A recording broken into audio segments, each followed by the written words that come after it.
And good afternoon, good evening, wherever you may be. I'm your humble host, Mr. David Null, also known as Hawkeye Two Feathers, and I greet you with the love and the honor of the infinite creator. And I continue to pray that each and every day that each and every one of you will continue to learn how to accept and receive the knowledge, the healing, the wisdom, and the many blessings out there running around in the universe. So happy Halloween, everybody holler ween. It's still Halloween in the mountain zone and on the Pacific coast. And I just wanted to get on here before the 20 and say if anybody's out there that's, you know, I haven't had any candy. so, um, but I do have a pipe that tastes like candy, and we can pretend. So I'm not diabetic yet. In my old age, I'm not diabetic yet. Hey Barry, Ween. It's the only time. Hey Joe. My chat is really small down there because I'm still doing this on my cell phone. So I haven't yet figured out. I still have to wipe this computer, and I haven't done it yet.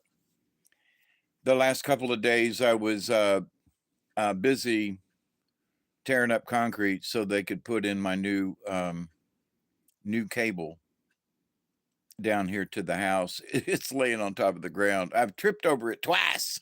Like dang man. My one leg gets caught in it. It you know doesn't come up as high as my other. Anyway, but so I hope everybody is doing as well as possible out yonder. And there's no title to this particular show because I don't know how to do it yet with the cell phone. So, but I'm going to retitle this. It's going to be about the moon and moonies and lunatics and having to do with lunar. And I don't know if anybody has anybody. Hey, Mark, how are you? Much love right back to you, and you too, Chloe. I seen you down there. Um, And I don't know if anybody is aware of a gentleman by the name of Cliff High. Okay. And I've been listening to Cliff for a bunch of years now. I forgot the candy, but I checked my private collection. Everything's old and stale. Blech, old and stale. Hey, Miss Pearl. Much purple hearts to you too, and hope that you and your son are doing well in your new digs. Um, Cliff High, the science guy. Yep, kind of, sort of. Well, he's been talking about the moon on and off in different discussions over the years. But recently he's had some discussions about the moon. And so I wanted to touch base with a couple of them and um, just have that discussion because, the moon has affected us supposedly for years, like a bunch of years. And I got to say that during full moons, I am better off than I have done with new moons. And I'm convinced of it. I have been convinced of it for years. Um, but to the point, though, is the moon really affecting me? Or have I just become psychotic over it over the years, trying to explain different moods away? Well, but that's interesting. But my mood swings when I'm down the most um, does seem to be more usual around new moon. Hey, Miss Amber Dawn, how are you? Yeah, but I bet you living up yonder in the north, a big old house can get drafty really quick. Pick a room, Pearl. Pick a room and seal it up well, and let the rest of the house kind of go. Yeah, that's what I had to do years ago, but it don't get near as cold down here as it does up there. Um, but anyway, um,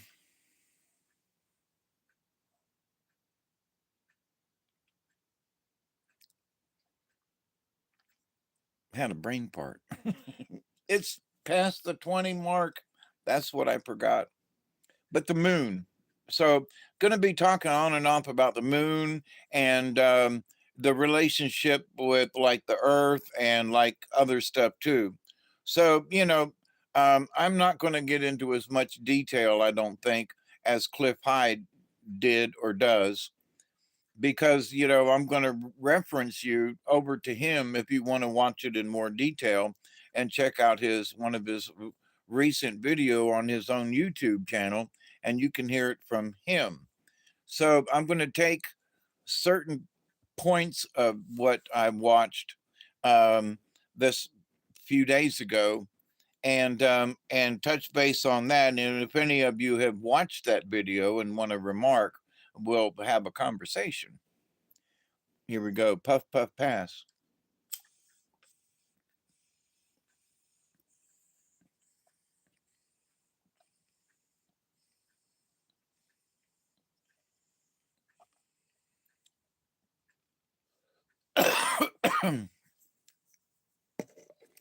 I learned something here recently. I've had rats that come into the house, especially in the wintertime, and they won't be in here in the summer, usually. And there is out this way at the house is the old chicken pen, and they used to hang around in the chicken pen. Um, I've got a shed over here that they sort of get into, but then the old bus further down, they've gotten into several times. Well, I've put out poisons and things and stuff, and nothing has worked for the rats. And I got a little mouse that comes out. He came right up on the table the other night sitting here, and I was like, "What the hell? You're getting to be a bold little son of a bitch, to come right up on the table while I'm sitting here." Well, so anyway, I can hear the rats scratching in the bathroom up here, and they're in between the floor upstairs and the ceiling downstairs, and they do scratching and this and that. So I've got an old plastic coat hanger that's broken. And so what I have done, because it pisses me off to hear them scratching in there, um, that I take this coat hanger and beat it on the ceiling. Well, it's a plywood ceiling and it's plastic coat hanger, so it makes a lot of noise. And so what I've noticed is every time I hear them scratching up there, um, I I hit the ceiling with the plastic the remnants of this plastic coat hanger and make a lot of noise. It's really loud. And the rats run away. They don't come back. And if they do, I hit the ceiling more and bang, bang, bang, bang, bang, bang, bang, bang, bang, bang, bang, bang, bang, bang, bang. So they're standing on the ceiling, um, so they can feel the vibration through their little feet. Rat, allegedly. Oh, I've seen them, and I put poison up there, and nothing. They still come back. But one thing, and it's a pretty good sized rat too, um, wharf rat ish, but pretty good size. But anyway, they don't like the noise, and I would seriously bet that and doubt that they like the vibration of me pounding on the ceiling, in between the rafters of ceiling joist if you're upstairs. But and so I can tell which bay they're in, between which 2x6s they're in. Um, yeah, the snake card that I pulled. Yep. And I got a snake that lives up there in my ceiling and has kept some of the rat population down, but I don't know where the snake is. Hadn't been around recently. But anyway, to hear the rats gnawing and scratching and everything by beating on the ceiling, um, in the bay that they're in, between the two by sixes, they've been hauling ass. Tonight I went in there and in between this show and last show, hit the floor up there, and they usually they hang around a little longer. They hauled ass. But the last couple of days, I've been doing the same thing. Every time I hear the scratching, I beat on the ceiling, and they'll hang around. You hear some more scratching, beat on the ceiling a little more tonight, beat on the ceiling, and they just hauled ass. So apparently they're like, well, some bitch, we used to be able to sneak in there and he didn't do anything. Well, now every time we sneak in there, he's right there making noise and the floor jiggles and it's really loud. And so um are you talking about me? I've had too much fun. But there is a huge oak snake that lives around here that gets in the ceiling. And somebody said, well, how can you tell? Well, because there is snake poop on the floor. And you hear this thumping sound when the make a snake robot to catch rodents. That would be good. I need a little robot to go up in between the floor joists and snake these suckers out. What I need is I used to have one. I used to have a a marmoset. No, that's oh man, a ferret. I used to have a ferret. And they used to put ferrets in the ships in the old days to get the rats and you know snakes depending on where you were. And but so that the ferrets could literally ferret out the rats and go into nooks and crannies where a rabbit couldn't go. And so but anyway, I need to get the bathtub going. You're right about that. My hot tub that's in there, I need to get it going. You're right about that. There's several things that, by golly, I have gotten behind in. And at my age, and my heart has slowed me down. It's hard to breathe sometimes, even when I'm just sitting here. But my back has really slowed me down here. And I've realized that, I've been talking about it. Actually, I haven't been mentioning my back much. In it hurts all the time. And anytime I go walking or whatever, it hurts all the time. And it's always in my muscle area in my lower back. And it keeps me from doing a lot of stuff. But I'm still doing it. I'm still out there working on the boat. I'm still out there working in the shed. I'm still out there working in the shop. I'm still outside. I pressure washed the outside yesterday, and to get ready for the phone line today or the other day, and it got there.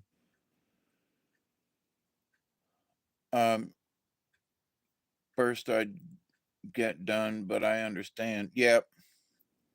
The part of my reason for not working on the hot tub is because outside where all of the pipes and everything are, I've got a bunch of windows stacked up and some other things leaning up against the house. And I don't have a place to put that stuff that's leaning up against the house. That's why it's leaning up against the house. And so, I'm like, well, drat. So, but that's part of working on this end of the house to finish the Florida room with all the windows, because in some of the windows will go in the Florida room and vice versa. Anyway, and then I can get rid of the stuff over here where the all the piping and everything is for the hot tub. But anyway, so talking about the moon, let's get to the moon. Now, I've done some videos in the past, and I haven't done one recently for several reasons. One is that it has been difficult for me to see the sky at night. We've had a lot of cloud cover over the time. And what I need to do a proper earth wobble video, and this is sort of an earth wobble, moon wobble kind of thing. Um, and it's sort of an update with the earth wobble, in that I have made the statement before that, it's hard for me to think that the moon could move, 10 degrees in one day or 2 days or 5 days. And the fact that, at the start of this moon cycle, a half a month ago, when we were at new moon, and an eclipse, by the way, at the new moon cycle, Is that mouse? Or we got little other kind of critters running around. But anyway, the shadow critters. But so, but after listening to Cliff High, here's a joke for you. Name a Panama Canal gate after Nixon. Oh, they're water gates. Oh, oh, oh.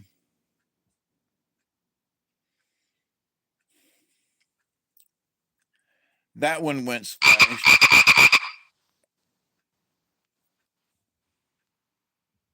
Oh, I'm getting a a warning. Another video was put up by somebody. Anyway, the Froggy Frog, if you just heard that. But so anyway, with the moon, so in watching and being able to look outside at the stars, and Orion's up at this time of the year, and so is the Pleiades, and so several things that I've noticed. One being that the moon takes 14 days, 15 days to get from the low spot on the horizon to straight overhead. And it used to take months, years to do that. So, and I have discussed the fact, is it the Earth that's wobbling that would create the moon to move from down on the horizon to straight overhead at the full moon cycle?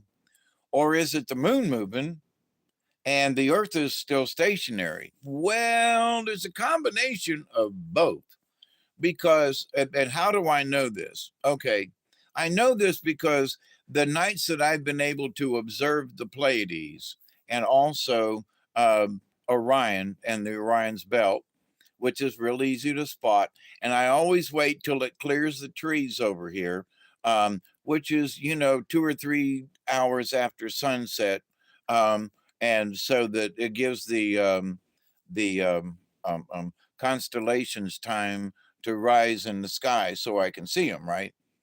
I can see them if I walk up the hill, but to the point though, you have to observe things in the same spot every night. So I try to observe them right here behind the house, right outside the door. So anyway, I'm standing there 2 weeks ago at full, at new moon, and watching the sky and looking up and going, isn't this interesting? Orion and the Pleiades were about 10 degrees off from straight overhead. So now, how Pleiades is over here instead of overhead, which is where it's supposed to be. So it's like, well, now, how did Pleiades and consequently Orion, because they're right behind each other when they rise, how did Orion get down over here? Well, that has got to be the Earth wobble, because the constellations are stuck out there in space. Okay. So, in order for them to move across the sky at all, the Earth has to be wobbling. Okay. That's just fact. Well, Dave, I don't know. If we're a flat Earth or whatever. Yeah. Okay. But still, if the flat Earth would mean that some thing has gone haywire in their setup of what the sky is supposed to look like. So either way, something's up. But it's absolutely the Earth wobbling. And what is sort of, I've been watching this now for a bunch of years, so I'm aware of it. But one of the things that kind of sort of still bothers me is how much it moves so quickly. I mean, really, it's over here, it's straight overhead and everything's groovy for a week or two or whatever. And then all of a sudden, shadunk, within 2 days, the constellations are off. Well, no, the constellations aren't off, my friends. It is the Earth that must be wobbling in order for the things up in the sky to be moving around the way they are. So you say, well, that's not possible. Well, I haven't done an Earth wobble video in a while because I couldn't make the necessary observations in order to prove what, I want to talk about. So it seemed like there for a while, things have been fairly stable, but I haven't been able to observe every night like I want to. So here recently, I have been observing because the night sky is a lot easier to see in the wintertime. The sky is clearer. There are not as many clouds and so forth. Down here in the south, we have clouds that'll, mess things up for a while. And so I wasn't able to get really clear readings with the constellations. But here recently, when the skies have been really nice, because they have even chemtrailed at night down here. So you really can't see the stars. Mark has been in a mood of late. Everybody holler ween. Come on, ween. It's the one time of the year we can actually do it and it makes sense. But being able to watch the constellations in our skies. So I would, ask you to check it out myself. Hey, Travis, how are you? Um, because I don't know how it is in the wintertime up there, but I'm sure that you have snow clouds and things that keep you from watching. But I would ask you to, since Orion and Pleiades are so obvious in the sky this time of year, other constellations are, you can see, but not near as clear as these two. Um, but one of the things you have to do, it's better if you can see these things overhead, because Orion and Pleiades should be overhead, not slightly off over here. So, but if you're watching it come up in the east at nighttime, and it's not as noticeable as to what changes there are. Now you can see them, and one thing would be to just hold your hand up. And if Orion and everything is perpendicular, if Orion's over here, then whoops, it's wrong. Hey Steve, how are you? So, hold your hand up in front of you, straight up and down as much as you can vertically. And if it's coming up and Orion's over here to the right, if you're looking east, if it's hanging out over here and coming up this way, then it's off. Okay. It should be coming straight up your palm kind of thing, which would mean straight overhead. But if you can go out later on, more towards midnight kind of thing, and look and see where things are, you can get a better idea of whether or not Orion is straight overhead. Now, it should not make a difference whether you're down here in the south or up there in the north as far as how uh, the constellations rise in the sky. What's overhead should be overhead. Now, I guess if you was way up there in Canada, you would get something. You could get a change, and because you're at higher latitudes, and it changes everything in the sky some. So, but anyway, um, the next other thing is to keep an eye on the moon. And you say, well, why is that? Well, for a long time, folks have been talking about that the moon is hollow, and that they back in the day they shot when the LEM landed one time, if you believe that they actually the folks actually went to the moon, there's a lot of evidence that they did not.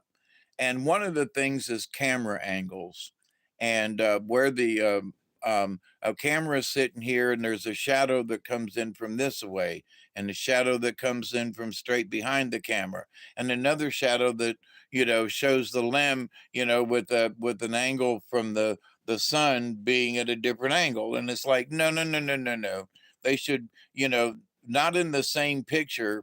There should not be three different shadow lines in front of the camera. It just shouldn't be. I'm about feeling unwell a lot.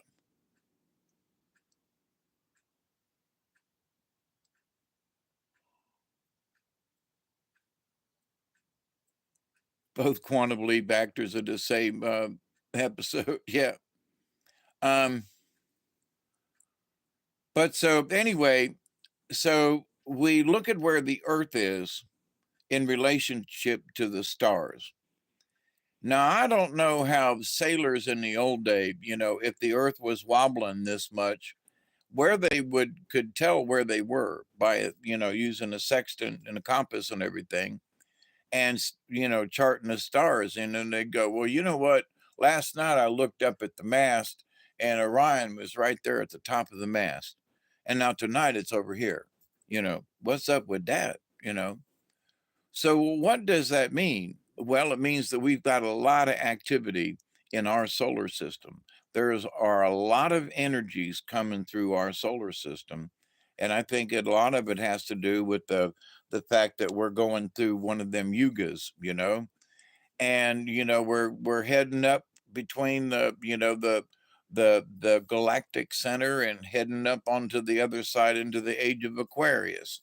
And I really do think that has something to do with us and how some people are feeling, their mental conditions and stuff. And there's just a lot of evidence, that there's a lot of side evidence that these things are true.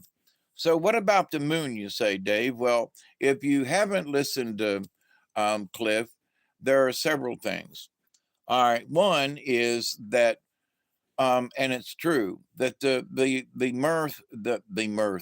moon and the earth, um, so they have faked what the moon looks like. Well, what do you mean? Well, to Cliff's point, you have a sphere, a round ball, and you can use any round ball, but the bigger the ball is, the easier it is to visualize. But that if light is shining on this ball, on a sphere, a true sphere, then only the middle would be lit.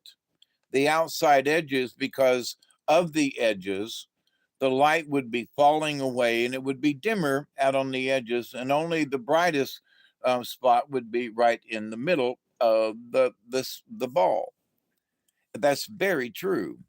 When you learn, for those who've taken any art classes or whatever, you learn how the shading and the shadowing is. But when you look at the moon is lit the same way all the way around the circumference of the outside edges.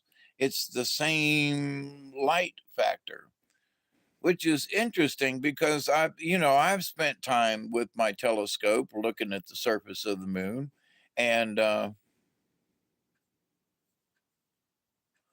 um, the fact that he pointed out that everything is lit up from one side to the other of the moon, all in the same way, and it's like that's true.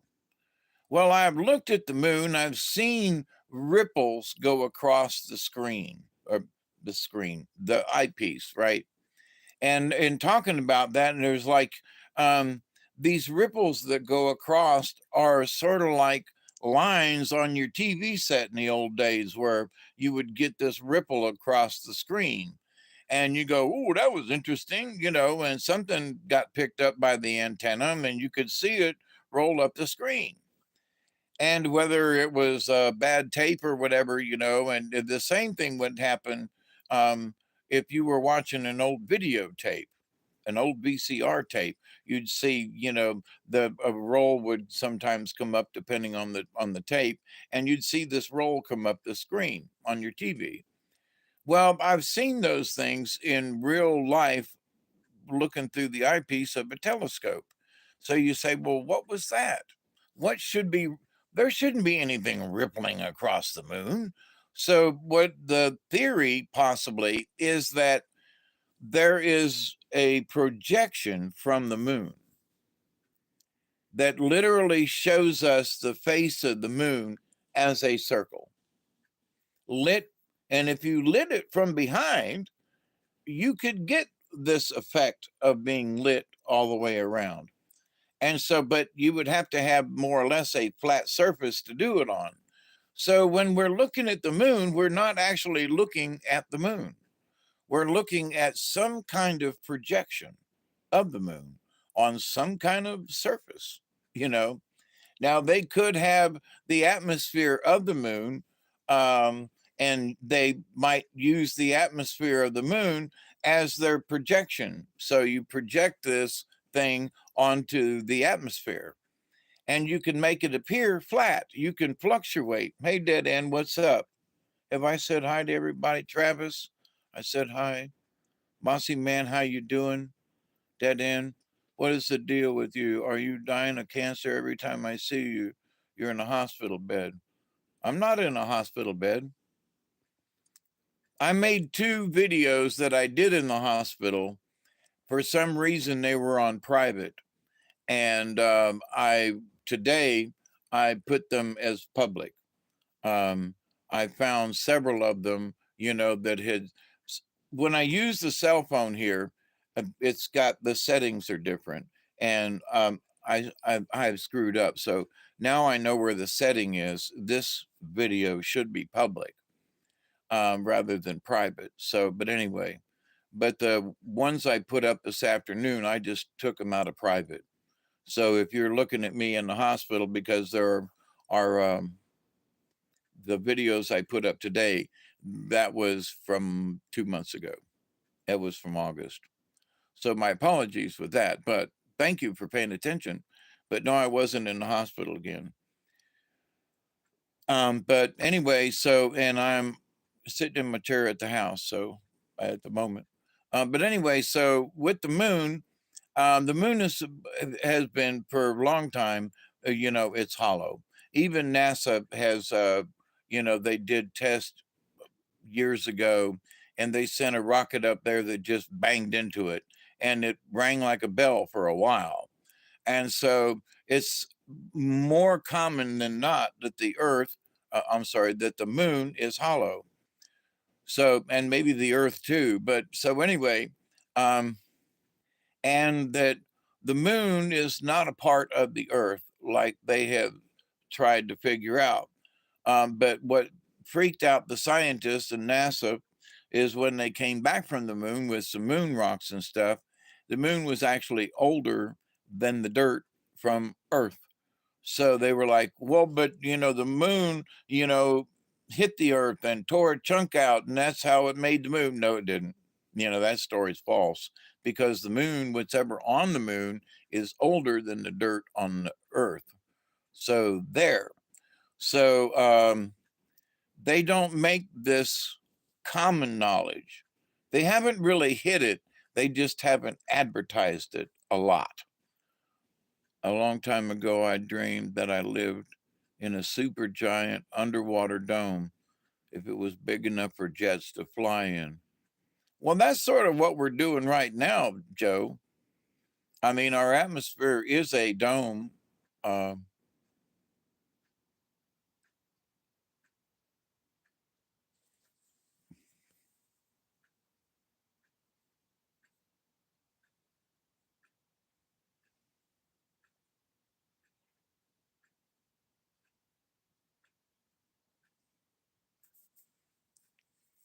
Amber. Yeah, I tolerate people. If they act bad now, they get knocked out. So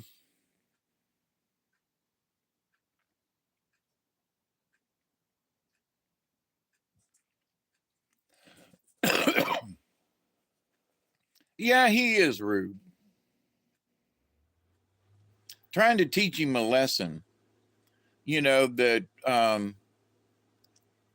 just because he's rude doesn't mean that we all have to get our panties in a wad. Ignore him, and his bad behavior. But anyway, so back to the moon. So Cliff is suggesting, as some other folks who've been discussing this, Chloe will take care of him. Amber, you don't have to worry about that. Chloe will take care of him. Yep, he's a grumpy old fart. Yep, and so am I sometimes. But anyway, so they're suggesting that there's some kind of screen up that's the moon is being projected onto this screen. So we don't actually see the surface of the moon. And that what we see as the surface of the moon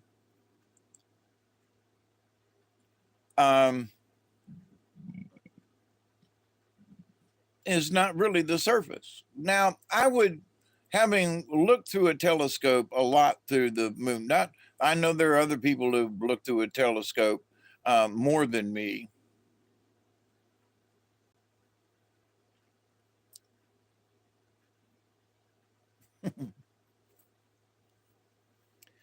Dead end is because of previous remarks at other times that people assume that you're being rude.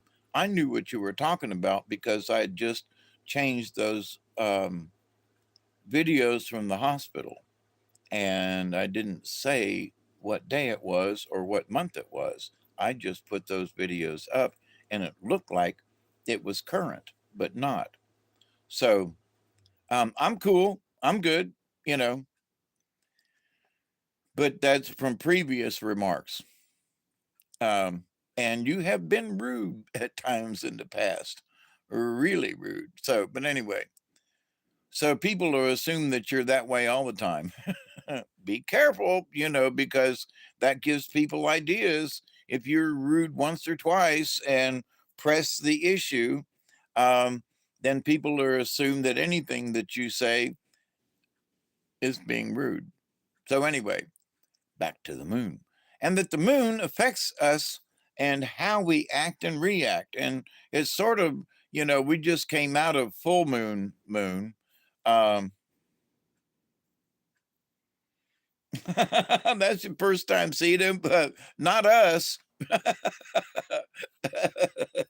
But now that's funny. The first time you seen him and you picked up on it.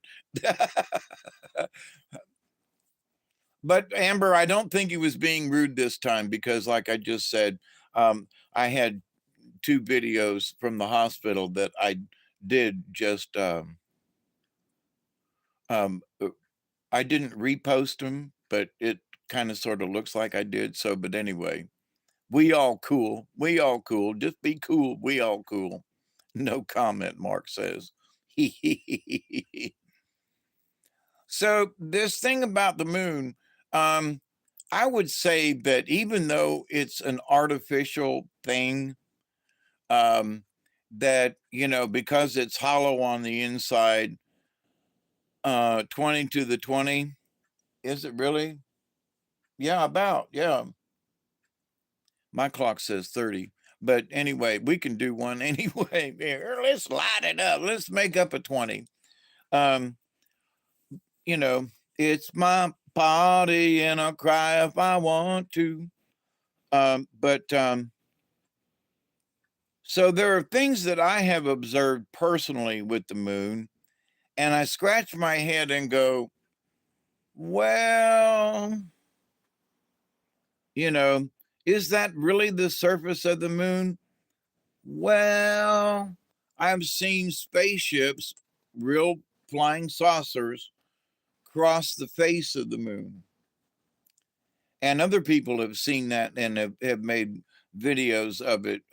I can't make videos of the moon, but I have seen spaceships cross over the front of it diagonally, you know, straight across horizontally. And you scratch your head and go, what? What? Well, that's obviously a flying saucer. So my point to that being, if it's a projection of the moon on a flat surface in order to get that you know, that circular amount of moonlight to look as circular as it does, covered all the way across, then so what do we say about that? Well, I don't know. But so does that mean that a spaceship is flying across the front of the projection? Um, hey, Ibrahim, how you doing? I think I pronounced that right. Ibrahim?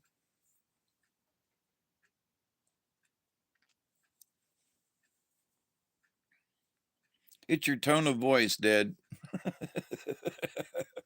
It's your tone of voice. Man, Lord have mercy. But so, well, does that mean that here's my question. Did the spaceships, the flying saucers that I've seen go across the face of the moon on my own before I knew any of this projection stuff? Are they part of the projection? Is it like a movie that's on a loop that they show this projection against the screen, and like a Buki theater or something with the shadow puppets and so forth? So that the whole screen is backlit, and that anything you put up on the screen is a shadow puppet, right? So is this screen across the moon, is it like a sheet or something, and that, but the projection shows all of the craters and things, and that the moon still is traveling, moving a little bit every day. And it is one of their arguments is that the moon is at the right spot from the earth to where um eclipses can happen. And so, because if the moon was a little further away from the earth, it would be too small to cover up the entire part of the sun. If the moon were too close to the earth, then it would blot out all of the sun and not leave a ring around it like it does.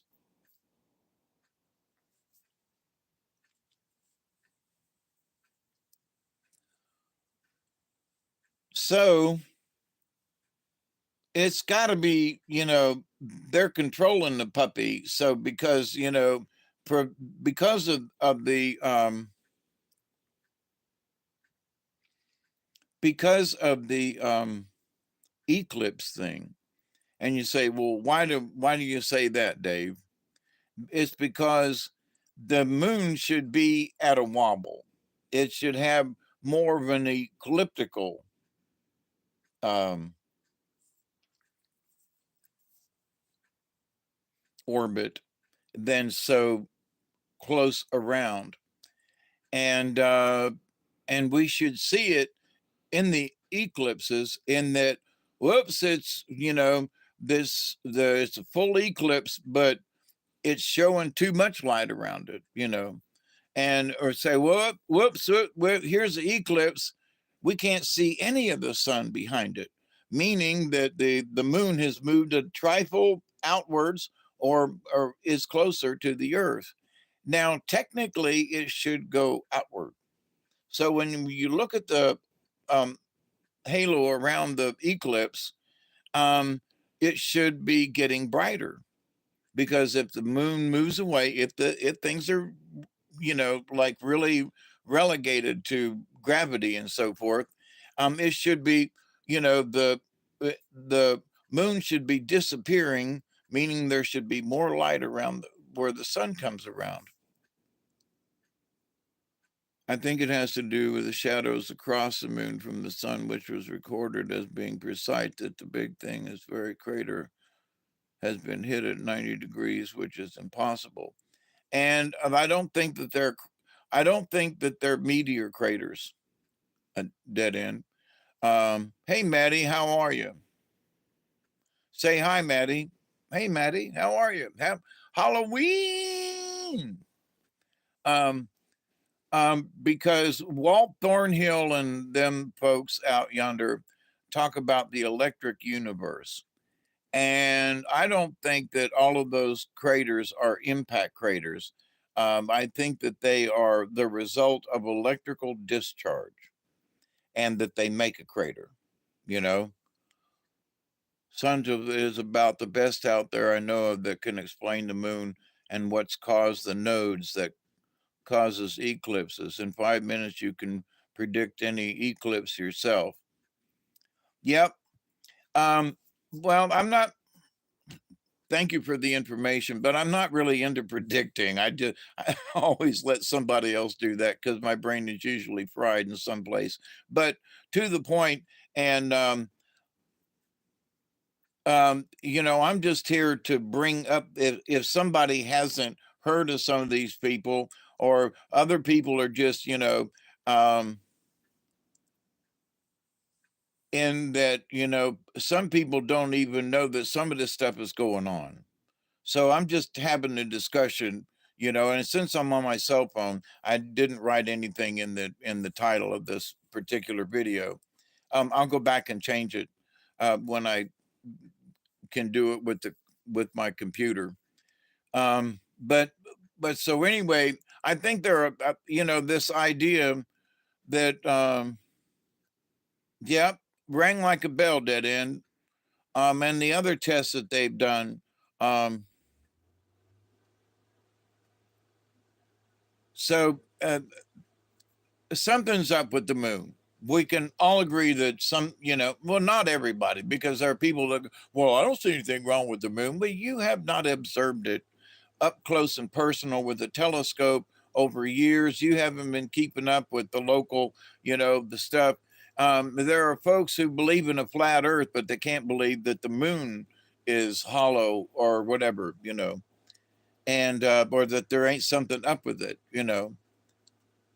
So, but with that said, there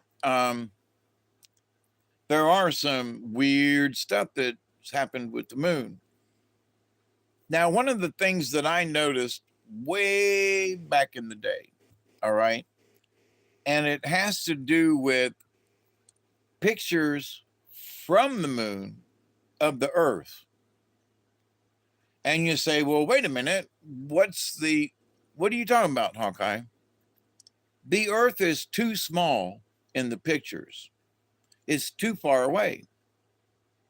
I have, wanted to take a beach ball and a tennis ball or something and put them out in the yard and try to see what the earth would look like from the moon, because David, no, because you are the real human being. Yeah, but I'm null and void. I'm in that empty zone. I'm here, but I'm not. you know. But the null set has a value. So anyway, pick up the phone. The moon is ringing. Yep. So the moon, I'm sorry, the pictures of the Earth from the moon or out in space, in my humble opinion, the Earth is too small. It should be a lot bigger. And I think they got the perspective wrong when they took some of these pictures. And I just have always thought that it was the the Earth just looked weird. That, oh, look at the blue marble, but wait a minute, it's only this freaking big. It should be like huge. Isn't the Earth like 20 times bigger than a moon or something? Yeah, it's all CGI, right? But I've always thought that something was up with the perspective of how big the Earth was from the point of the moon. If I was standing on the moon, the Earth ought to be huge. Not this little ball, little blue marble. No, it should look like a beach ball. It should not look like a marble. But so that's been my humble opinion for a long time. I mean, long before I was into any of this conspiracy theory, I have always thought that the earth should be bigger. It should not be a marble, you know? And I don't remember the moon hurting people until meters changed, till the meters changed. What meters, Mark? I'm missing something. The Earth from the moon looks like the moon from the Earth. Yes, yes, yes, yes. I think I got that right. The Earth from the moon looks like the moon from the Earth. The moon from the yes, yes. And to me, it should be bigger. It's the same way from the space station. Yeah, which means they're artificially making whatever it is, But so, oh, the smart meters. Hmm. I've got a smart meter, and I have scratched my head to like how much am I being affected? And also, I mean, with my cell phone here, I get really good 5G. Walking up the hill today when I did that little video, I was, had left the Wi-Fi area from the house and it switched over to the 5G, and it seemed to do all right. So, and looking at the meter on my phone as to how good or bad it's doing. But yeah, so I don't know whether or not the smart meters are affecting me or not, but there's 5G all over the place.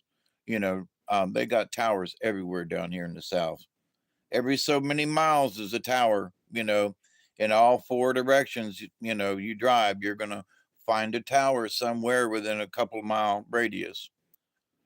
They can start your house on fire with those smart meters. It's dumb to have anything smart. Well, my meter is on the pole outside, and I've only got 100 amps coming into the house instead of 200 like other people do. Um, so I don't know if they could start a fire in my house because that side of the house is all concrete block, and because I built it, it's all concrete block to the second story and filled with concrete. So it's not hollow concrete walls. Yep, I would agree with you there, dead end. Yeah, this laptop here has been going crazy too. But the cell phone's been pretty decent. That's interesting. And everybody said that, I look good from the standpoint of the camera on the cell phone. I mean, looking at my picture as I'm sitting here staring at y'all, I'm staring at myself and I'm like, man, the color in my cheeks is good. And wow, not bad. But anyway, not that I'm worried about looking good, y'all, because my hair's all messed up and my beard needs a combing. Anyway, so back to the moon. Yeah. So in this discussion about the moon, and a lot of ways, the moon is null and void, you know, because it's not what we seem or what it seems. Because the point that Cliff has made several times, and he was emphatic about it, is that the moon, what we see as the moon cannot be a sphere, but the moon behind the projection could be a sphere because everything out there in the universe, well, the comets and some of these other things, they're not really round, you know. But the planets, I've seen the planets through telescopes, and they're not broken up pieces of stuff, and they might be craggy on the surface, but they're not showing up as these weird objects that are triangular or whatever. They look pretty much round. All of them do. So that's more spherical, than versus oblong or something, or ooh mau mau, long and thin, And it was a spaceship, by the way, too. The ooh mau mau current comet thingy, whatever. That was sent in from out beyond the Kuiper Belt, or Cooper Belt. Some people have been mispronouncing some words atrociously. Oh my goodness gracious, where did they go to school and what English did they learn? Whew. But anyway, um, they weren't taught that proper English like Miss Harris, our vice president, who has been using the word brung when she should be using the word brought. you know, um, Spacia is just an image shown on the dome covering the earth. Yep, it could be true. In what reality that could be true? And maybe the earth is flat and I'm just a ding dong to believe that it's still round.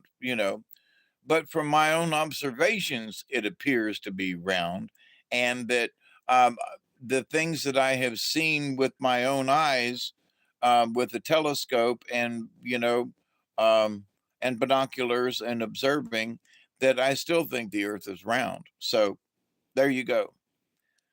And other evidence too, that it's round from an alien's point of view, it's the Earth is round.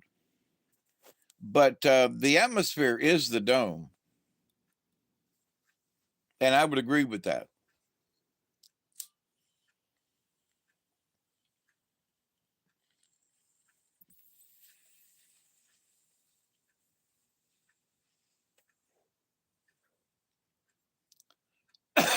But if it's a dome, like in the true sense of a dome,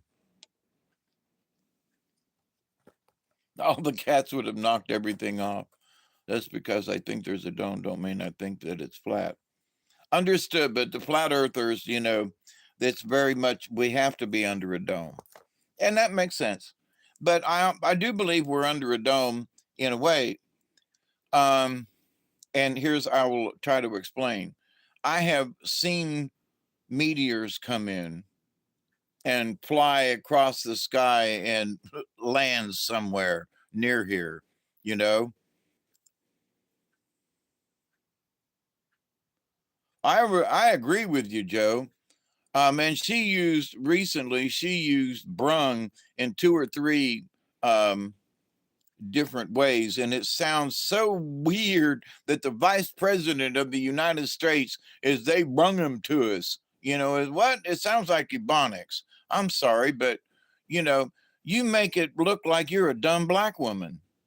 I mean, honestly, and I do kind of sort of mean that rudely, in that she does look like a dumb black woman. You're using brung to the table when you should be using brought to the table.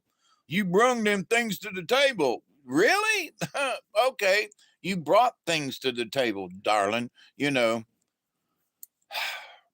End says the moon was placed where it is and the size it is to protect us from the sun and to artificially encourage the magnetic pull of the sun and our place within it. This was done to promote life. I don't know if it was done to promote life, but it's all the other things I would agree with you on. It was placed there, and it's being kept there. It's being maintained because they don't want us to see around the edges. One of the things when I look at it with the telescope is I look for the edges of the light. Why? Because the surface is too bright. So I always go for the edges of the shadow where yeah, it hasn't always been there either. Yeah, that's true. It presents a standard of mature communication and assured leadership. There's been discussions for a long time that the earth is actually sort of a filter. Yeah, she's not a leader. No, no. I mean, even old Smokey Joe doesn't you he has brung other things to the table. I mean, doesn't that just sound so weird? And the fact that our vice president is using brung, and you know what also pisses me off? None of the commentators have picked up on it. they talk about how she's talking about this and that, but none of the commentators have said, oh, what about Kamala's use of the word brung? I mean, no one has corrected her English. And every time I've heard it in different situations where she uses that word, I'm like, oh my God. People in the English, well, I don't know, English departments these days, that's probably why she speaks that way. Um, you know, um, Look what she's brung to the table, I mean, it sounds like, lower class citizen talk. The ETs knew we needed an artificial moon, or else we would have fried.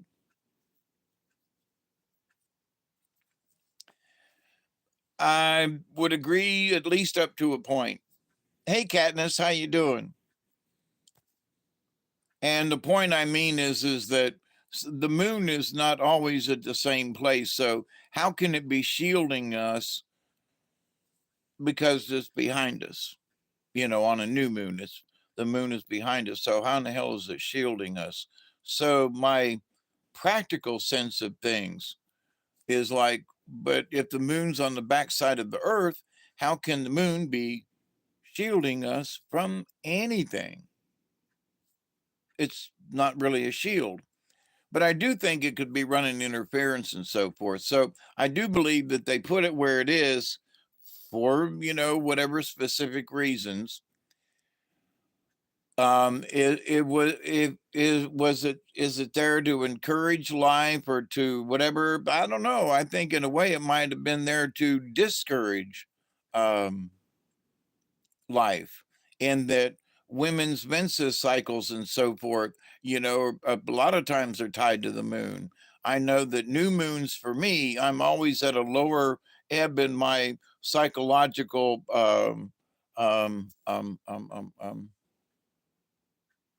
energy level from oh, I can see it in my head, but I can't remember it.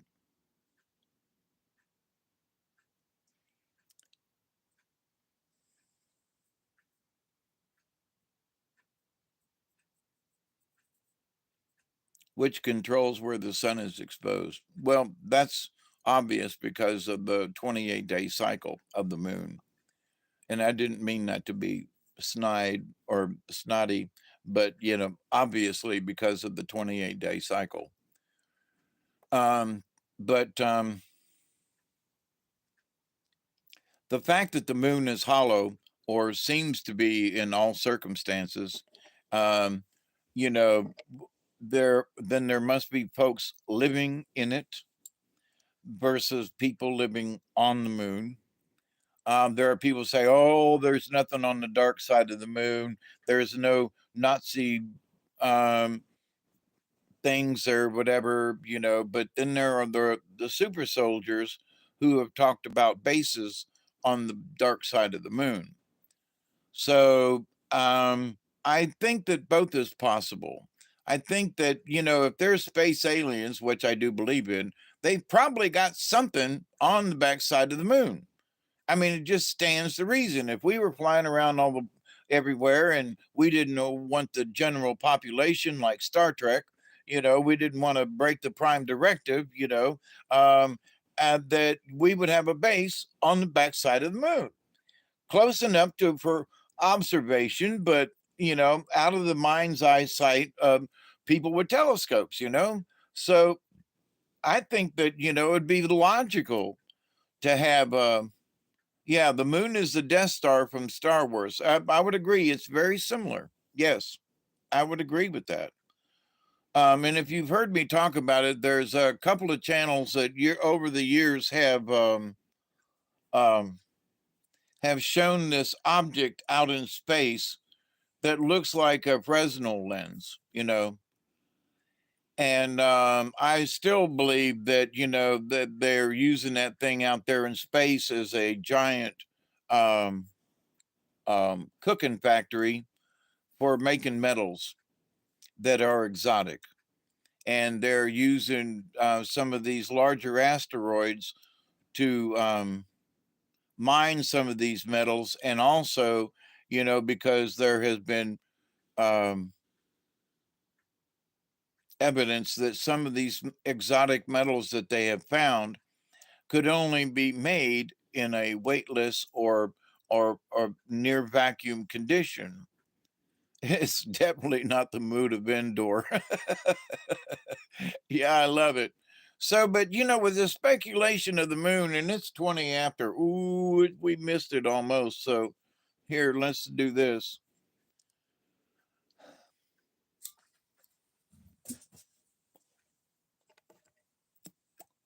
I've got a clog. Ramrod.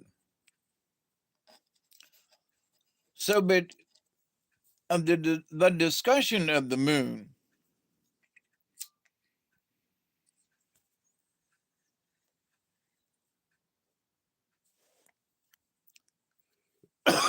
the fact that we are having this discussion at all 20 years ago would have been almost ludicrous to have, but really whacked out. And I believe that the moon was hollow, more than 20 years ago. And so it's like, well, wait a minute. And then some of the other evidence and some other things, um,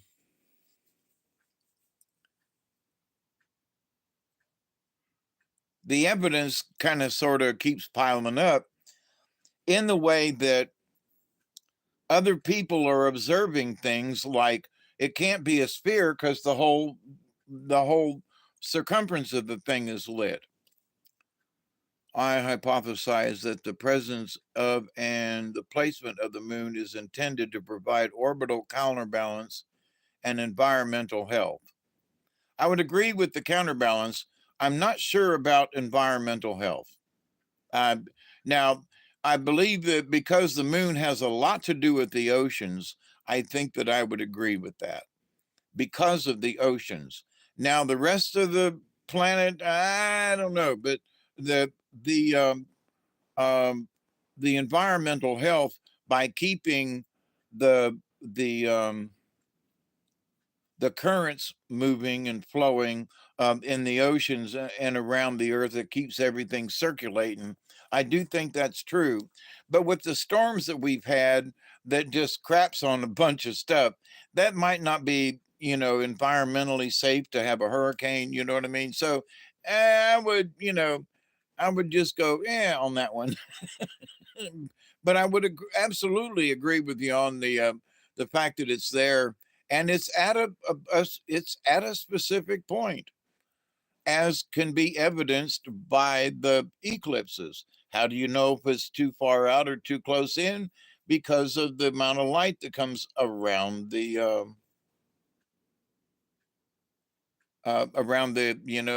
outside edges of the moon when it goes into full um, eclipse. So, but anyway, so we can agree on the fact that something seems weird because it's just at the right spot. We can all agree with that. Most everybody can. Well, then how did it get there? Well, it was brought in from somewhere else. Now, folks get weird with that. What do you mean it was brought in from someplace? How did it get here? It didn't just float in by itself and park itself there. And the fact that it's always has the same face to us all the time means that somebody's in there with like some clockworks that keeps this thing always pointed at us in the same direction. Now, one thing that's possible, that if it is a projection between us and the real moon, which is highly likely, is that they don't have to position it every time, every day. The moon behind it doesn't, but the projector does. So instead, the moon could be just not moving at all, or there's no turning. Um,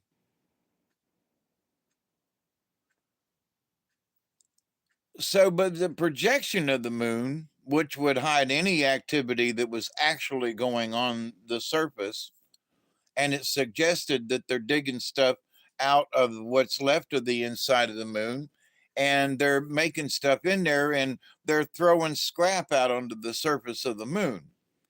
Because where else would you throw it? All their garbage is out there. Makes sense. Dump it out there. Don't keep it inside. So there are a bunch of garbage bags laying out there on the surface of the moon, kind of thing, right? So, so the projection that's between us and the moon, right? Like a movie screen. So they're projecting it from the backside, like Kabuki theater, and so because it's in black and white. And there are some ancient texts and things that say, that the moon used to have color, and ever since they went to the moon, it's all just black and white now.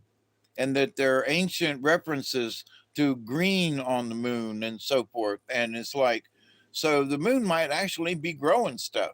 It might actually be a beautiful paradise. That could be Earth number two for those of us who were told that there was a second Earth that we would go to. Um, so we could speculate as to why the moon was put there. Well, I would say that maintain the oceans. That's a good one. It could also have to do with our atmosphere. Um, but it's a space station, if it's hollow, especially. So somebody's using it to keep it updated. So obviously, it's a way station, a drop off point for somebody who's coming back and forth to the earth. Okay. Something's going on that is being used as a port. It's a bus station, right? So for whatever and whoever's using it, and I would say there's probably a treaty amongst some of these aliens to where they each get a little portion of it to land their stuff in. So know that the Earth and Moon are perfectly aligned according to the distance due to an exact science. I agree with that, Eden, and I talked about that earlier, but I think before you got on. And that it's maintained, that distance has to be maintained. So it doesn't show more around an eclipse. Okay. That's how we prove it. How do we know that it's in the right spot? Because through the last few eclipses we've had, that circle around her is still in the same place. That's why scientists want to, they're so interested in these eclipses because they're maintaining how much is around that damn thing. Why do they have to be there at the exact spot where the full eclipse is there? Because that's where they need to be for the observational point to take their measurements of what's going on around the outside edges. So, but anyway, but all good points, dead end, and but anyway, so in this discussion of things, though, so who's going on and off the moon? Who's using it, right? Well, that's one of the questions. And I would say that there are probably several, ET races that are using the backside of the moon. And if the projection, we're speculating, but it makes sense because nothing else makes sense as to why the moon is lit up the same light all the way around. And the fact that it hasn't moved in and out much, it has moved up and down. That's another thing. Hey, Thurek, my hope you're doing well. Um, the fact that it stays in the same position, or that at least it appears to us to stay in the same position, other than what I was talking about an hour earlier, in that the moon starts out low on the horizon at new moon, and by full moon, it's straight overhead mostly. So in 15 days, it travels from down here in the sky, from about almost 45 degrees it travels, in 15 days. And now that it's had its full moon overhead, now it's headed back down. So by new moon, the moon will be back down towards the horizon again. And so by observing that, the moon is moving. And the earth is wobbling. Two things. And for those of you who just got in, Jay said, "Are you married?" Are you talking to me? Hey, Scotty boy, how you doing? Did I miss you earlier? No, I'm not married, Jay, if you're talking about me. Nobody will have me. Um, Only crazy people, and they used me and abused me and threw me to the curb. But anyway, so the earth is wobbling because the night sky has showed that um, the stars are not in the same place every night. Orion and Pleiades, especially because it's wintertime, um, easy to observe those two constellations. And they have gone from straight overhead, which is where they should be, to coming down to where they're about 20 to 25 degrees off. And then a few days later, they're straight overhead again. And I know that all of those constellations are not moving unless the dome is moving and you believe in that, to where it appears as though we're in a um,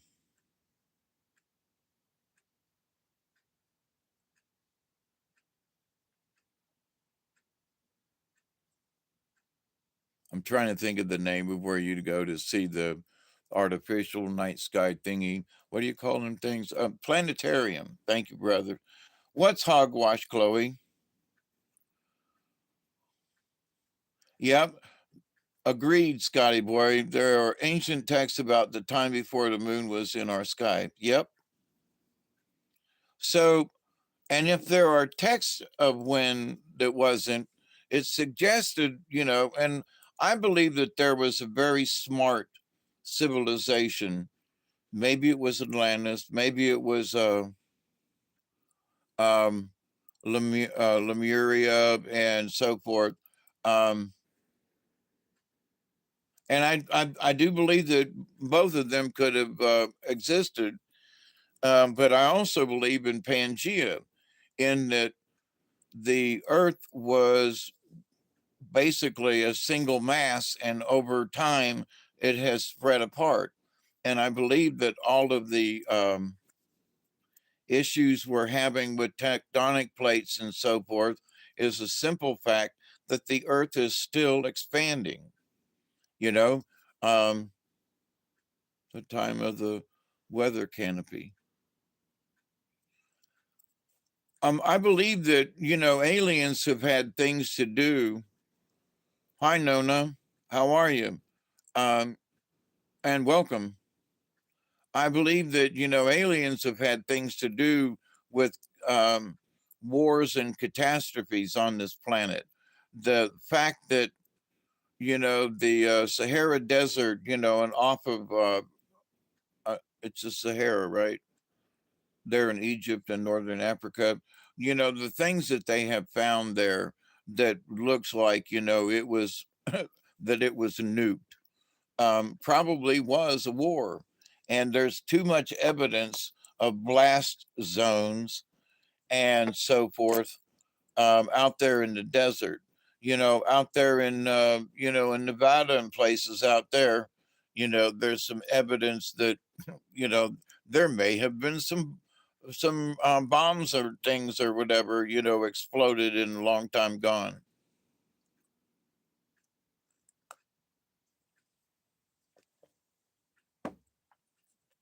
So there's evidence, in my humble opinion, and some other folks too, that there are places that natural disasters have happened, but that the Sahara is pink, Nona. Is that what you're talking about? Um, but there are different things, like certain, sands that are brought together, and they have made, different new elements that are, like glass that requires high temperatures in order to form. Um, So how do these things occur naturally? Well, if you're going to have you're going to have a place in the middle of the desert in this one area where there's, pink glass and so forth, and it's no place else, and the only way to get it is extreme temperatures, then you have to assume that somebody dropped a bomb there.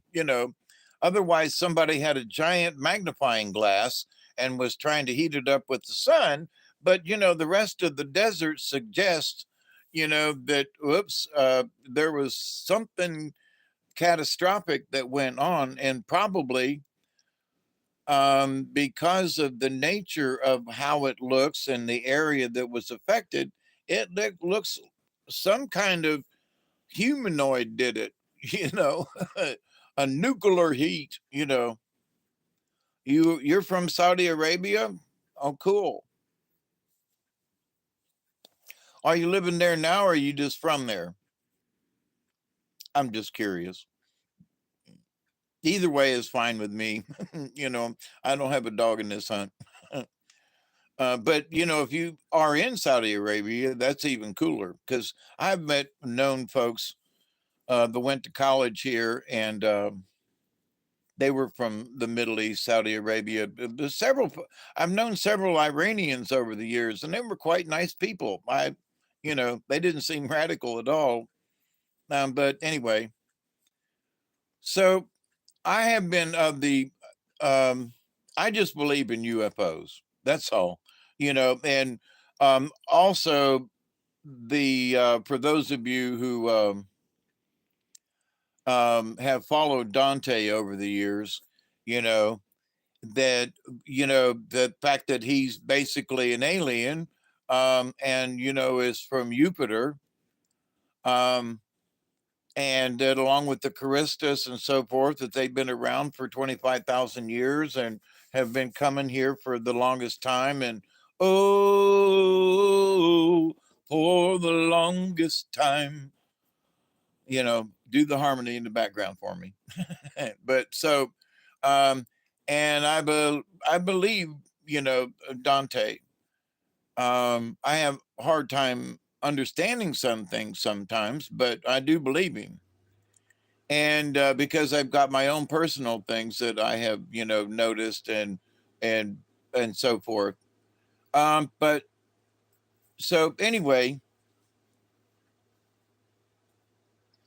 and for those of you who don't know, a couple of years ago, I did a.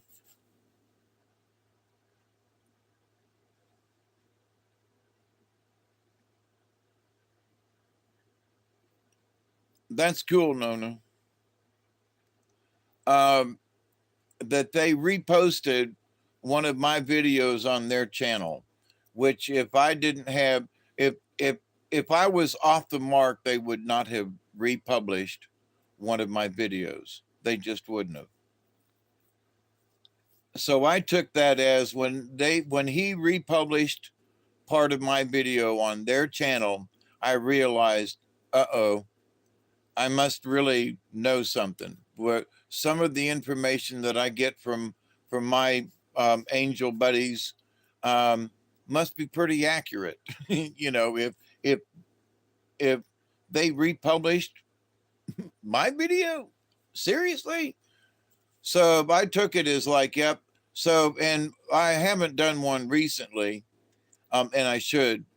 Um, in that, the Silent 72 Plus, if you've seen them in my on my channel, the ones that I've done, the Silent 72.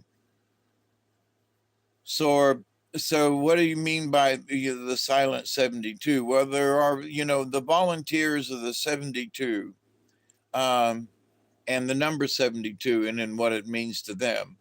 So the Silent 72 are those of us who still work for the cause.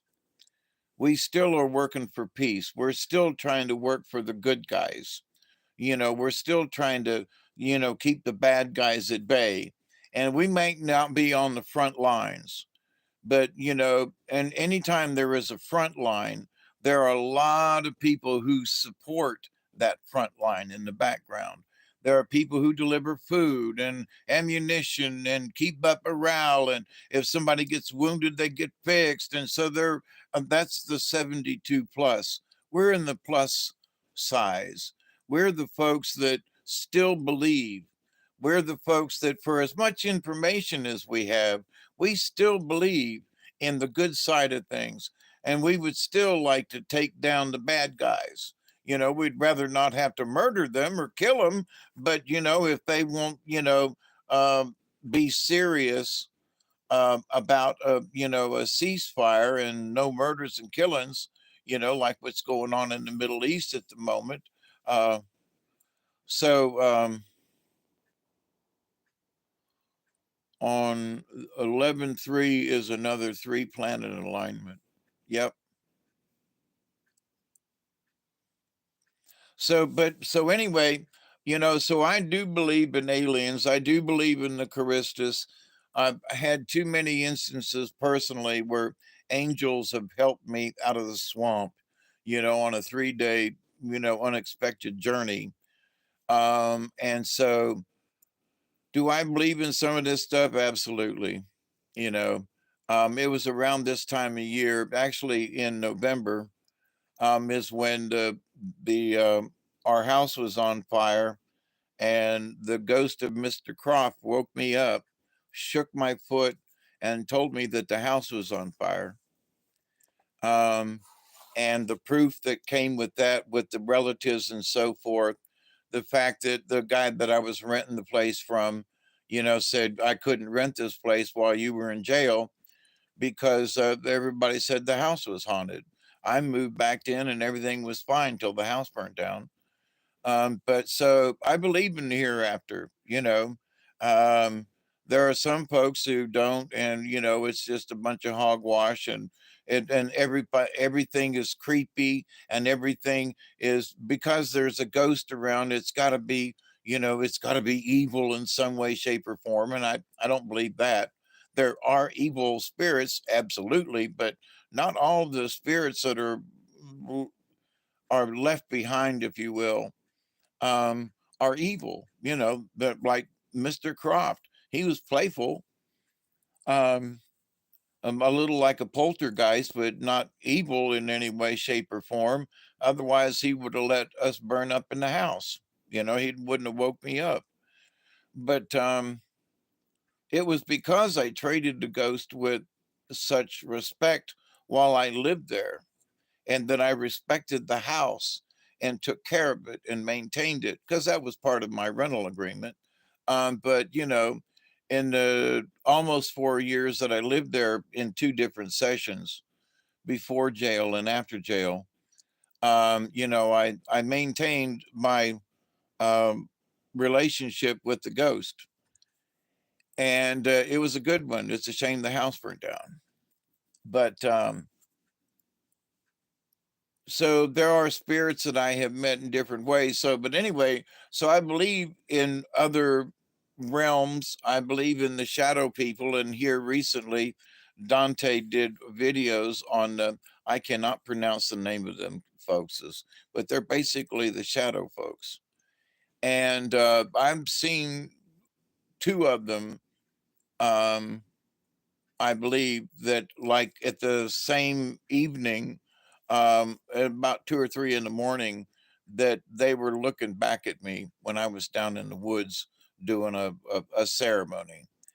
And, um, you know, I could see their outline even in the dark. And all I could see were their eyes. It went all white out early. Don't know for how long. I haven't gone back to see if it came back down. Missed whatever else you was talking about, Scotty boy.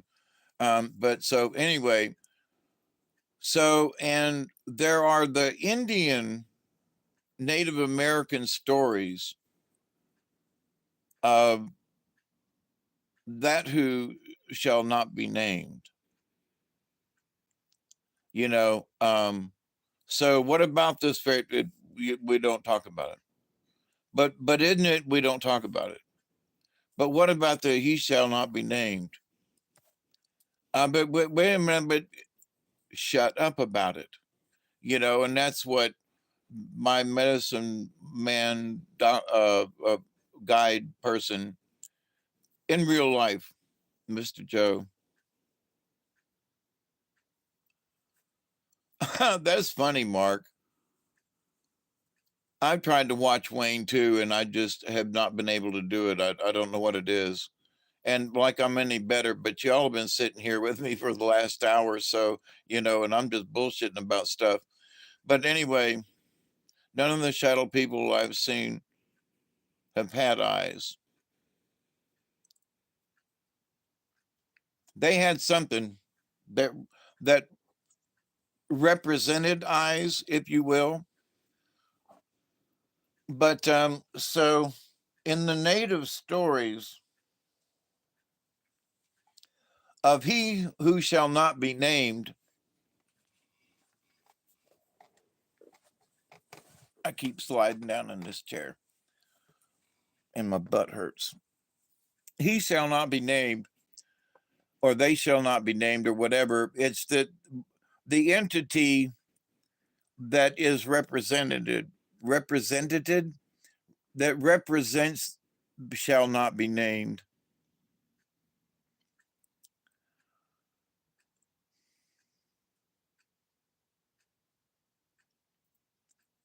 is a,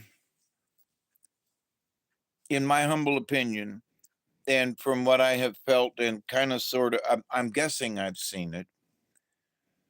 But from a Native American's point of view, they might not really, you know, believe or discuss, you know, aliens.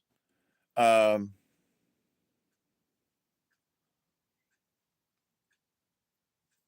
you know, and that in other words, the idea of shadow people would not mean that they're actually aliens from another planet or anything.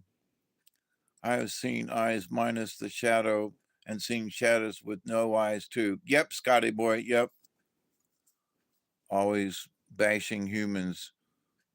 I'm a man he ignores. They pretty obvious. Have I said hi to you, Mark? Or did you just slip in and I missed? Uh, I try not to bash anybody. You know, some folks just need bashing, though, on so many levels. But meaning humanoids, not just humans. But so, but the entities that they shall not be named are entities that are so nasty, mean, and vile that you don't even want to think about them. But so, and my point was, so how do I learn about them if we can't talk about them? You know, how can you warn me about a being or beings, plural, if there's more than one? Then how can I learn to avoid them? How do I know if that's one of them? How do I know? But they shall, if they shall not be named, which I get it, I understand they're so bad you can't talk about them. But so how do we reference them? You don't. Because even thinking about talking about them, you can invoke them. And I'm like, well, but if they don't have a name, how can you invoke them if you don't call them by name? You know, but because you say uh, he shall not be named, I've not heard them say she before. So it's always he shall not be named or they shall not be named. I've only heard the plural like once or twice in that they shall not be named. People fixing to see some things soon that by just seeing it is going to give them a heart attack. I agree with you, Wire. And that's one of the things that Cliff High was talking about. And I mentioned an hour and a half ago in referencing Cliff High's recent video about the moon and so forth. And so I think I have said for a while, you don't want to meet Liber Lilith either. Probably not. Um,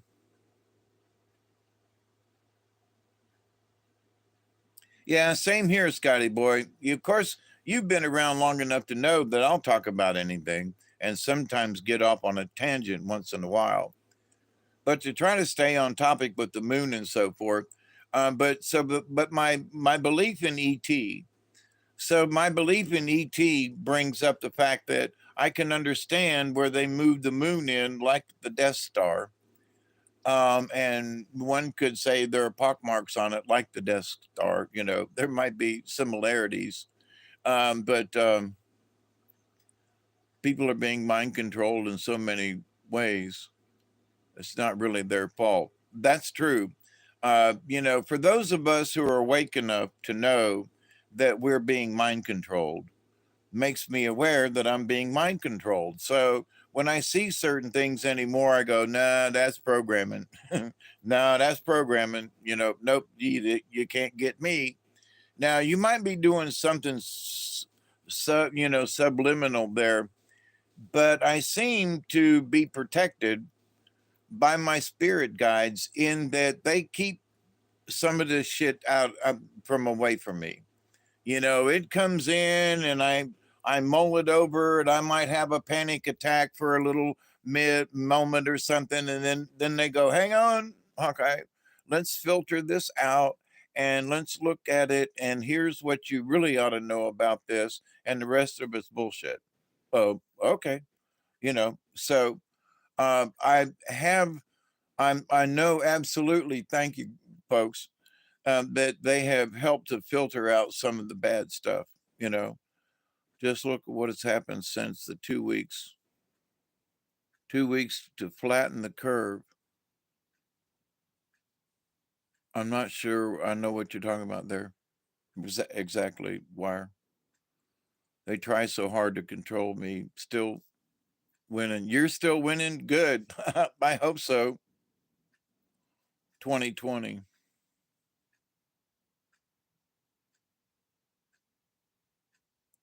You're welcome, Joe. Come back anytime. You're always welcome.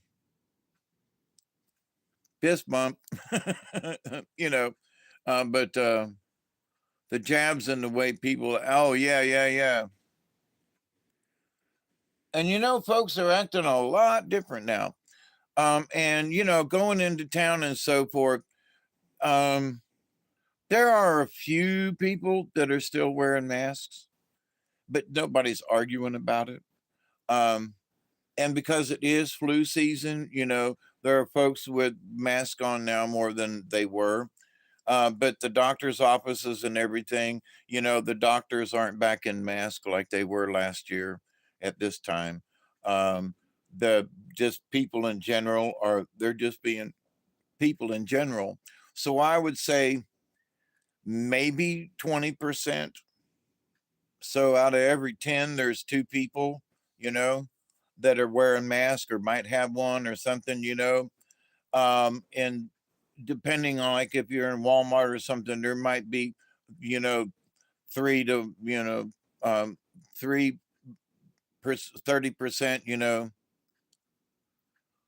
Oh, think they're trying to get my third eye. Yes. Well, here's something else too, Mark. Those silent weapon can put out some juice too. Yes, I agree. But here's something else, and I would agree with Cliff High on this one, and some other people. I'm just using him as my main reference.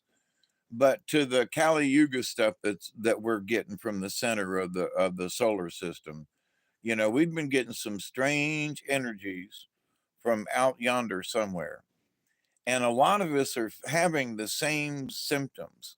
You know, and you know just energy feelings and this and that, and some of us older folks that I talk to, we're all like, you feel that way too? Yeah. How about you? Yeah. You? Yeah. Okay.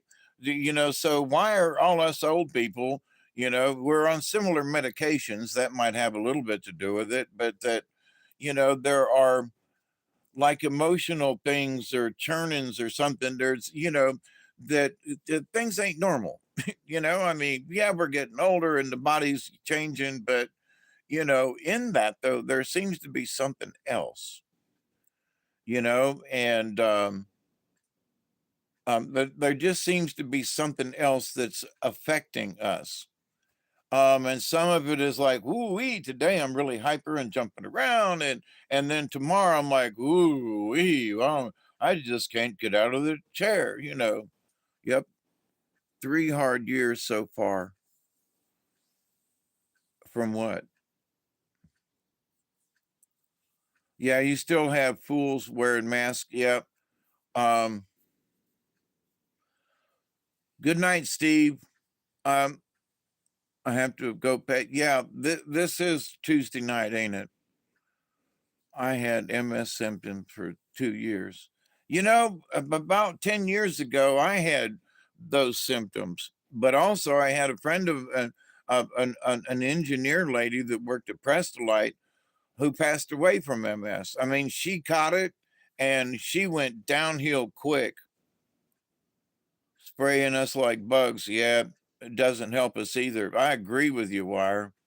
And there have been some times down here I've gone out at night, like I was saying earlier, to look at the stars and do some observations, and they'd be spraying the skies, at nighttime, like you sons of bitches, you not doing it in the daytime, which I appreciate.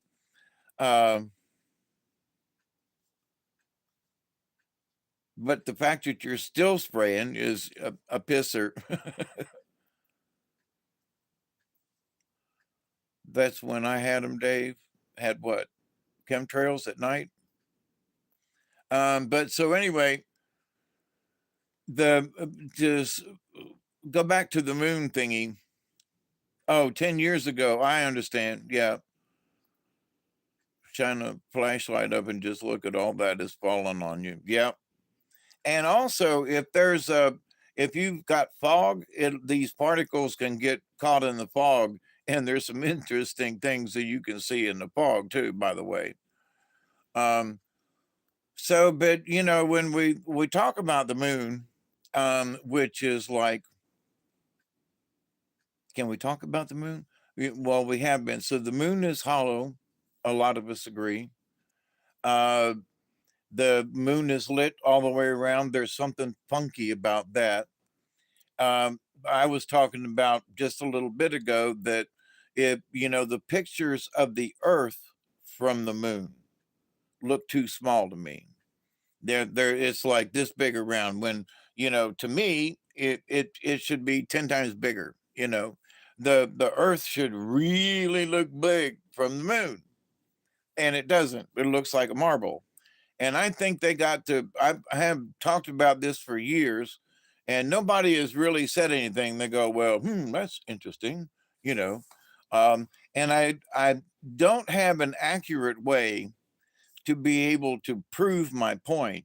Use a beach ball for the earth and use a tennis ball or something, or maybe a softball for the moon. But it doesn't give you an accurate what would it look like from the moon. And I think it would be giant. I think that, because the moon is so much smaller than the earth, that the earth would look huge from the moon, not just a little marble, the little blue marble.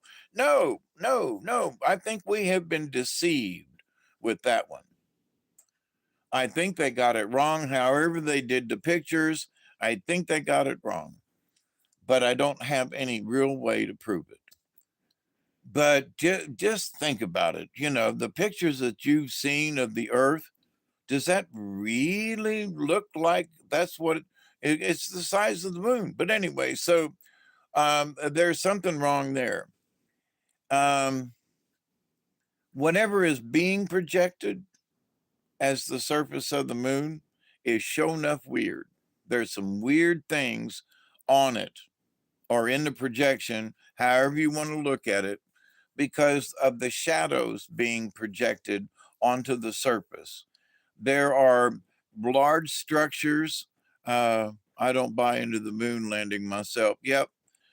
And Scotty Boy, one of the things, and being in theater for all the years that I was in theater, I know about lighting, you know, and the lighting is all off. The lighting is off. They're standing there, the shadow of the astronaut, the limb is on their left-hand side, and something else is on the right. You probably know what picture I'm talking about. And I think the flag is off in the distance, but so the shadow of the limb is coming in at a at an angle from the left side of the astronaut's shadow. The astronaut's shadow is straight ahead, which where it should be, and then whatever the apparatus is on the right hand side is coming in from that right side. So they're angling in. So if you project the shadow from the limb and the shadow of the whatever's on the right hand side, they make an arrow then, and they connect in three places. They should all be parallel to one another, not crossing each other. Their shadows should never cross, not if it's lit from behind. So it's like, well, what are you talking about? Think about it. Project the shadows from the right side and the left side of the astronaut shadow and extend those lines out, because in drafting and in and in art, you learn the art of perspective, and how that train disappears in the picture and seems to be look 3D. It's because it has a vanishing point. I think that's right. All shadow are just a lack of light in reality. Yep, that's true. Absolutely true. I don't Okay. I did leave a comment on Wayne about, because I think tech is being used to do it. A stigmata. So but anyway, so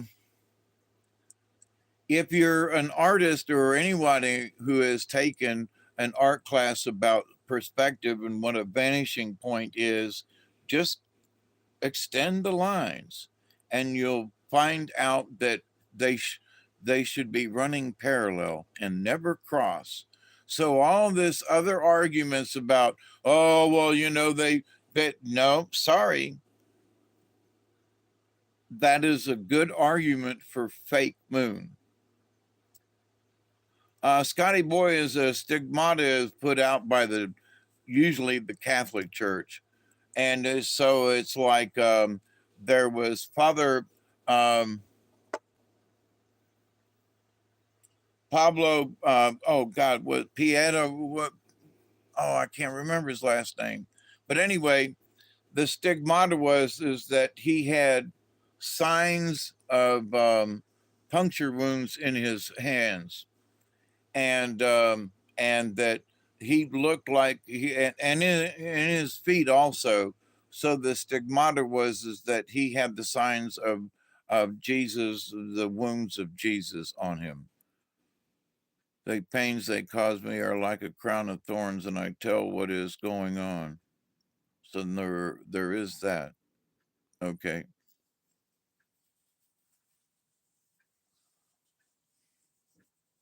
Thank you, Wire. Padre Pio. I had a book about Padre Pio. And so there was a lot of folks that said, oh, he was a fake and all that. But he didn't try to be. He wasn't a show off, uh, like finding a potato chip that looks like Mother Mary. Sort of. Yeah. The potato chip that's a little, the stigmata it has like the statues of Mary that have cried and they look like she's crying blood. And there are other statues. And so, yeah, that, but Yeah,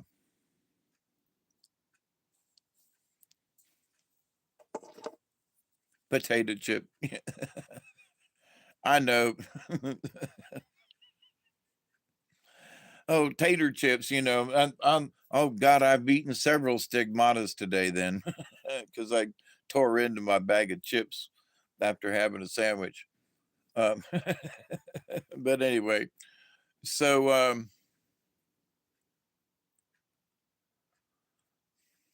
I was going to say that to me, the stigmata was more of that it actually happened to a human versus a statue. Uh, yeah, you basically bleed the wounds of Christ. Yep. Or in some instances, like crying tears of blood or something. But I'm not. I'm sitting here kind of like bouncing it around, and they're telling me that the stigmata is more of with live people than with statues, but it can be referred to as both. On the 7th of May, 1999, Father Sudak received the first mark of the stigmata in the form of a cross imprinted on his forehead. Oh, that's interesting.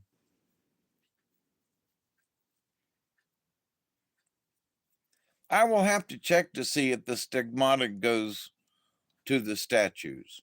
I'm honestly, I'm not sure. I want to say that stigmatas usually are with people, though, but I could be wrong with that. I know when I've heard it, it is usually related to a a a, a real human being. That sounded weird. Versus a statue of a human being.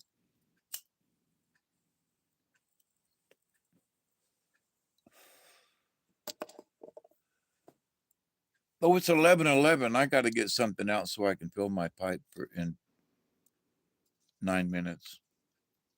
Yep. I have ran out and I've been hitting a dry bowl, and it's just like that ain't getting it. That ain't getting it. But ooh, I wish you could smell that. That would be fun. Um,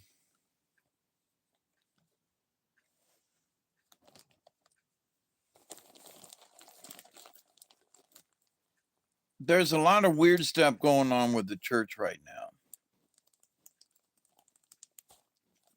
You're in North Carolina? How far up, Wire? Nothing worse than a dry hole. Ooh, especially. I was thinking of a dry socket, meaning dental, but that's true. Unless time went back. No, not until next weekend, and I won't have to change my clock. That's what somebody was telling me. Say, you won't have to change your clock. Your time will go back with ours. And I said, no, your time's going to come back to mine. I didn't change. 30 minutes east of Raleigh. Oh, cool. My nephew's moved up there, but I can't. I think he's up around Raleigh also.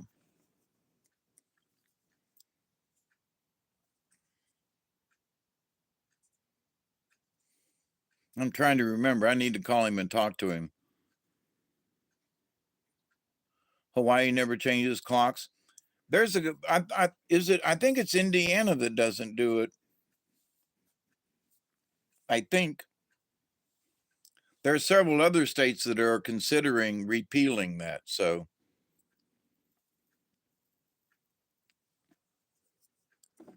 one of the main reasons why I don't do it is because when I started doing solar observations using my house in the wintertime as a solar clock, um, a sundial, I was noticing that the sun came up at 10 o'clock every morning. Some days it was really bright coming in that window right there, and some days the sun wasn't in the window yet. It took it till 11 o'clock in that window. Oh, it just The phone just said I'm alive. I'm live again. So it must have rebooted or changed or something. Anyway, so I don't set my clocks forward for several years now, because then I would have to add an hour to the to my calculations, and it was a hassle. And I said, screw this. I'm just not going to move my clocks forward. I'm going to keep my clocks the same. And when I go out into the real world, I'll just add an hour. But when I'm here at the house and making my observations, I don't want to have to add an hour. Was it 11 o'clock or 10 o'clock? I was getting confused. And so it's like, the heck with this. I'll just not set my clocks forward. And it also, the jumping ahead was screwing with my, oh man, with my circadian rhythm kind of thing. And I always had issues trying to move forward. Then when the clock moved back, that was the readjustment to the time in the outside. My house is a sundial because it points south. So in the wintertime, when the sun is low in the sky, my house becomes, it is a sundial all the time, but because the sun is not coming through the windows, I can't check it. But now this time of year, I can check it. Oh, there goes that damn mouse. You little brazen little hussy, you. Um, but anyway, but everybody, y'all be coming back to my time is the way I've been looking at it. Um, and I've gotten used to it over the several years that I have not set my clocks forward. Um, and it has absolutely made it easier. If your house faces due north, then the backyard faces due south. Conversely, that little sucker gets into, it wouldn't be so bad about the mice, but they chew on every damn thing. And I mean, and all over the place. Upstairs, they chew on stuff. In the cabinets, they chew on stuff. I mean, they chewing on stuff all over the place. And, I'd rather just feed them, but, they won't do that, you know. There's dog food that's in there that they could get into and eat a whole bag that's open, and they don't do that. Instead, they'll chew in the back of a package in the cabinet or something, Don't put a thing of noodles out. I'm really with it tonight, Scotty boy. I've really got a handle on it tonight, But but anyway, so with the moon, there are a couple of other things that some other folks, kind of throw in about the moon, and I just don't know about it. I think it is a lot of subjugation. It's a lot of, well, if the moon is like this, and it must be like this. I'm not so sure. For me, well, I need some more information. But from my observations and other people's observations and things, I would agree on this point and this point and this point and this point. The guys that are supposedly standing on the moon, there's something's up, something's wrong with the shadows, something's wrong with the lighting, something's wrong with the flag that seems to be flopping in the wind. Oh, it could be this and it could be that. And some people have said, well, I put a flag out. And no, no, no, no. If there's no atmosphere, if there's none of these other things, then it makes the idea that the flag ain't literally waving in the wind on the moon. There are no stars in the sky on the moon. There are no stars. Why? There are no stars in the night sky. And without an atmosphere and you being on the moon, those stars ought to be so damn bright, they ought to be just popping out at you. Because in the wintertime, when the sky is bright down here, the stars pop out and they're bright, and so you should be on the moon with no atmosphere, Man, there ought to be stars everywhere. And you look at them videos and the pictures of the moon, there ain't no stars in the sky. So then where are they? You know, where are the stars, guys? You left out the stars. It was a well-starched flag. If the sun can cast a shadow on the moon, then you should see stars. Right. Exactly. Exactly. And one of the other things too is that the brightness, you know, if the sun was really, if they were really on the moon, then it would look different. You know, it wouldn't be behind the astronaut. It should be more above the astronaut. What? But if the sun was more above the astronaut from where they were on the moon and where the sun should be, this it's not right. It's not right. Yeah, I got a minute here. Let me put my cigarette down and out. Hey, Richard, how are you? I think I seen you earlier when I was walking down the hill. You doing all right?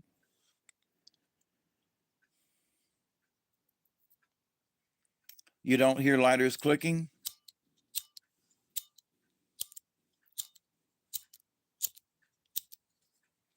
Mark the spark. You can't sleep again? Well, come join us. We're having a little party. And there are 11 people, it says here. There are 11 people in the chat, or, and there are 11 thumbs up. 11.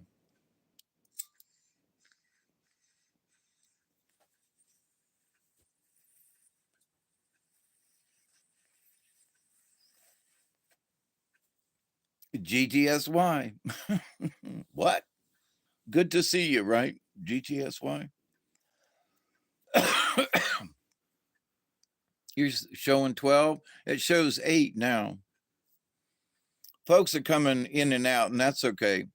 If I had written in the title, I need to figure out how to put it in the title on this from the cell phone. But I'm learning. The fact that I can get on here and the fact that I learned how to take it off of private and put it on, public again. And so I'm learning to get through the menu from the cell phone. It's similar, but not. But anyway, so with the moon, it's being hollow. So what are they doing in there? Just curious, what are they doing in the moon? Are they really watching us? Are they really siphoning off loosh from the earth because of the chaos that's being presented all the time? Are the aliens that are in the moon, do they have anything to do with what's going on planet Earth? Are they really involved or are they just watching? And which ones could possibly be in the moon? Which ones are like on the surface of the moon on the backside? We know that they've got to be using it for a bus station. And there's been activity in certain things, and watching the live stream from the space station one day, there was this there was this spaceship that appeared on the horizon in the field of the camera. That this thing was huge. I'm talking about it was a big space. It was a big spaceship, and then all of a sudden, the camera went off, and then the live feed came on a little bit later, and I was like, "What the hell?" And I did a video on it, 10 years ago, because I was watching the television and I had the camera set up in here in the house, and I was watching the live stream and pointing out certain oddities and things, and all of a sudden this spaceship appears, that was as big as the Battlestar Galactica kind of thingy. Maybe it's a galactic Holiday Inn. Earth Observation Hotel. Yep. I mean, they, from what the aliens say, that the Earth is, really kind of unique because there's so much water here.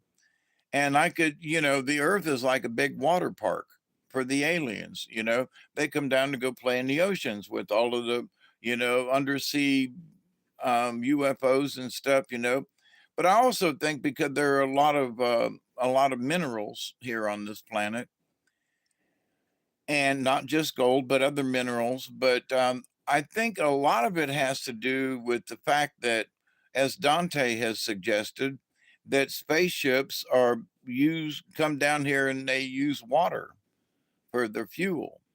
And I have observed down here out of the south, and I have triangulated, coordinated that the spaceship that I see is hanging out over the ocean in the Panhandle in the Big Bend area because it's due south of me, right by Tallahassee, south into the ocean.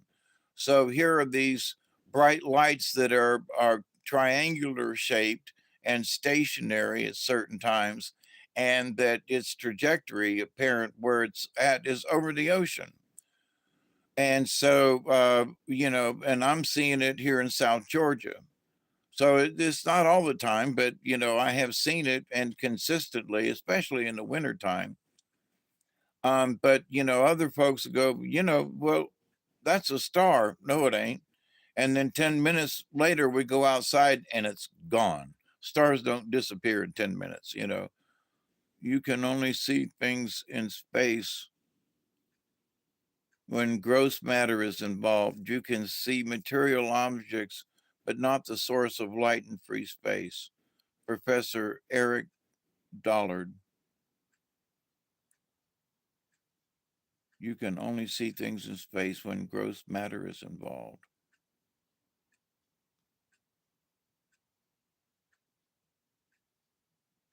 Okay.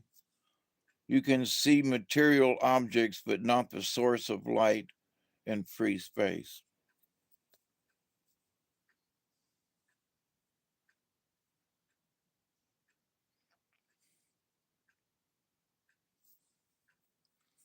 Hmm. That's interesting, Wire. Because the light is just spread out. It would just be from your it, the light would only make sense from the observer's point of view. So if you were on Jupiter or Saturn, it would look different because of how or where the sun would be coming from. Not to mention our eyes scanners are limited to very small spectrum. Yeah, that too. But I would the atmosphere has a lot to do with focusing things. So I could see where that makes sense. Two scientists claim they have both seen a giant mothership 3 days ago enter Earth's atmosphere. Really? A mothership into the atmosphere, huh? Well, I know they've been right outside the atmosphere because I've seen them live from the space station. You know, they can't cover that stuff up and you see it live. And, there it was, seen it plain as day. And I have it on, I recorded it, but it's on tape. And I have tried to play it, and I don't have a way of getting it off the tape and onto a digital format. It was on a tape that was just before things went digital.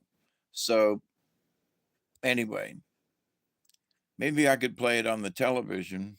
No, I don't have, there's no way to take that dongle out from and doing it. Well, anyway, it's stuck on tape. Well, more of what I can see looking straight at something. Yeah, I've got really good peripheral vision. A lot of folks are very narrow sighted.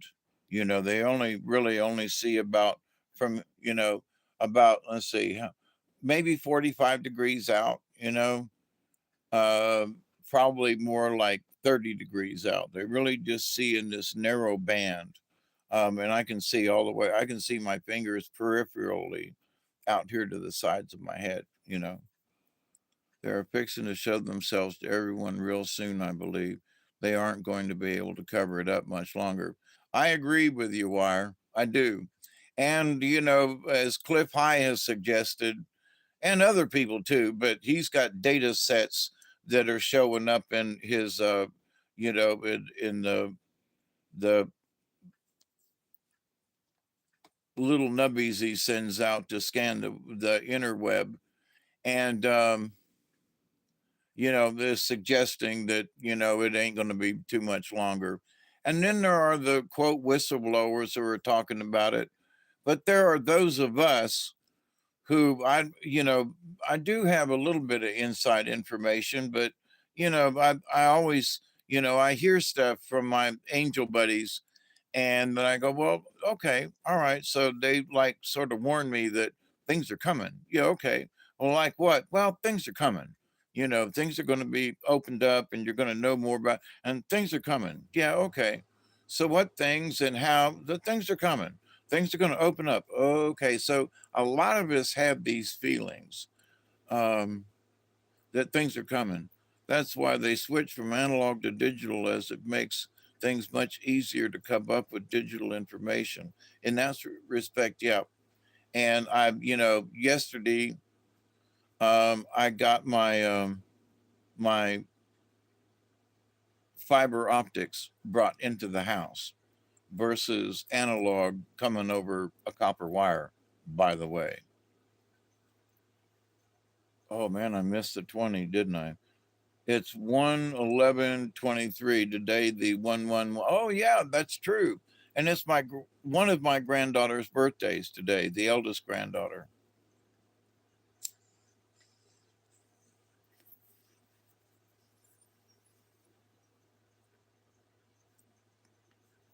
She's also the oldest grandchild, but she's the oldest granddaughter as well. But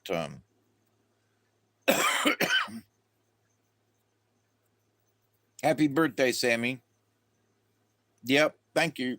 I called her up. Yes, well, I sent a text message yesterday, and I said happy birthday early, and I made sure I said, your birthday's on the 1st, right? Yep. And I said, well, you know, happy birthday from Grandpa D early. Make sure that that I'm thinking about you on your birthday. So gave me a thumbs up emoji. Like okie doke. But anyway, we don't have a lot of communication. I would like for there to be more communication between us, even with texting, but she just ain't that person, and it's like, okie dokie, like once every 2 weeks, maybe a response or something, or I can send something at least once a week, hey, I'm still breathing, hope you're doing okay. And there are times when I don't even get a, thumbs up. So it's like, alrighty. But that's just the way it is today with folks, that even texting is too difficult for some folks. Not to call my granddaughter names or anything. She's just part of that generation. Uh, where when they see fit to do it, it's okay.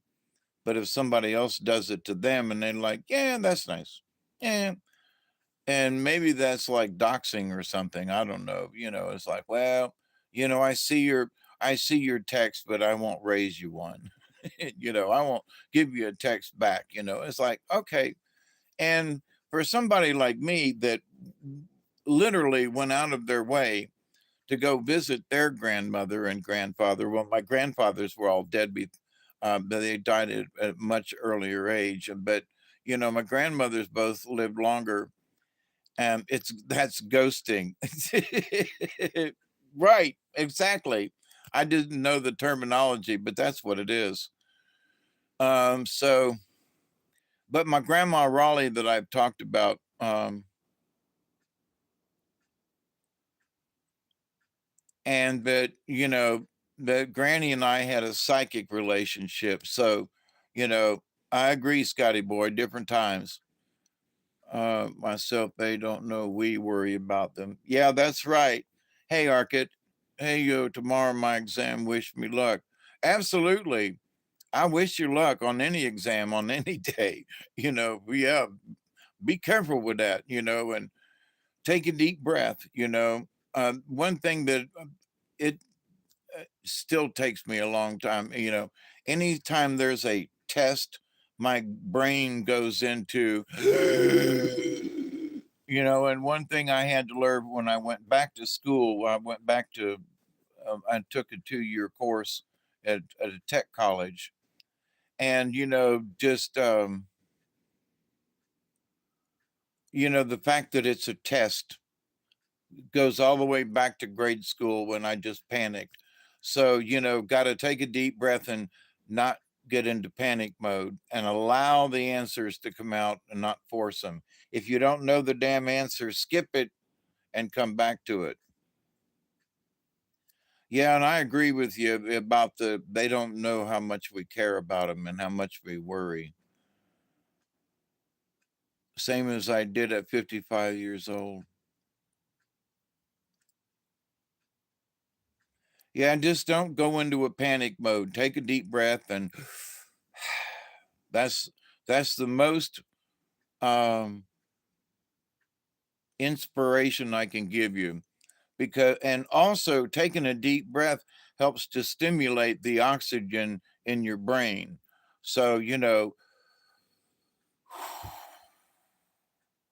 a breathing exercise while don't sigh too loud around the other students or whatever. But I don't know what your situation is as far as where you're going to take the test.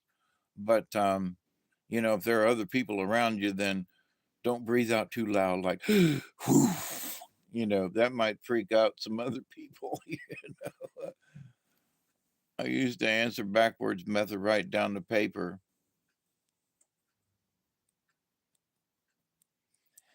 It depended, Scotty. Um, I would for the answers I didn't know, I would go the look down the thing and find out if there was a pattern and go, that this is going to be A then. And then other times I just would stop and close my eyes and go, okay, which one is it?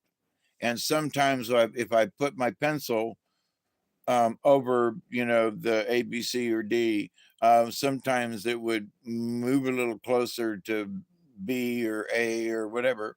Uh, those are the ones I didn't know. So if there were 4 chances, I had a 25% chance of getting it right. Um, you never said it worked. That's just what you did. Yeah, peppermint isn't bad. That's true, Chloe. And if you got some strong peppermint, like one of those, like a peppermint stick, but the ball, like for Christmas, to chew on one of them and let it roll around in your mouth. Yeah. And so you can smell the peppermint. So it's not just that you taste it, but you can also smell it. So there is that aromatic thing about it too.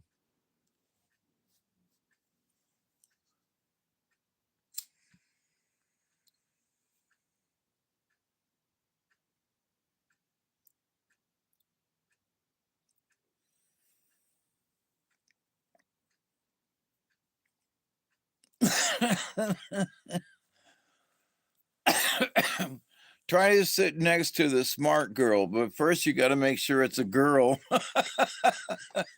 Shame on me.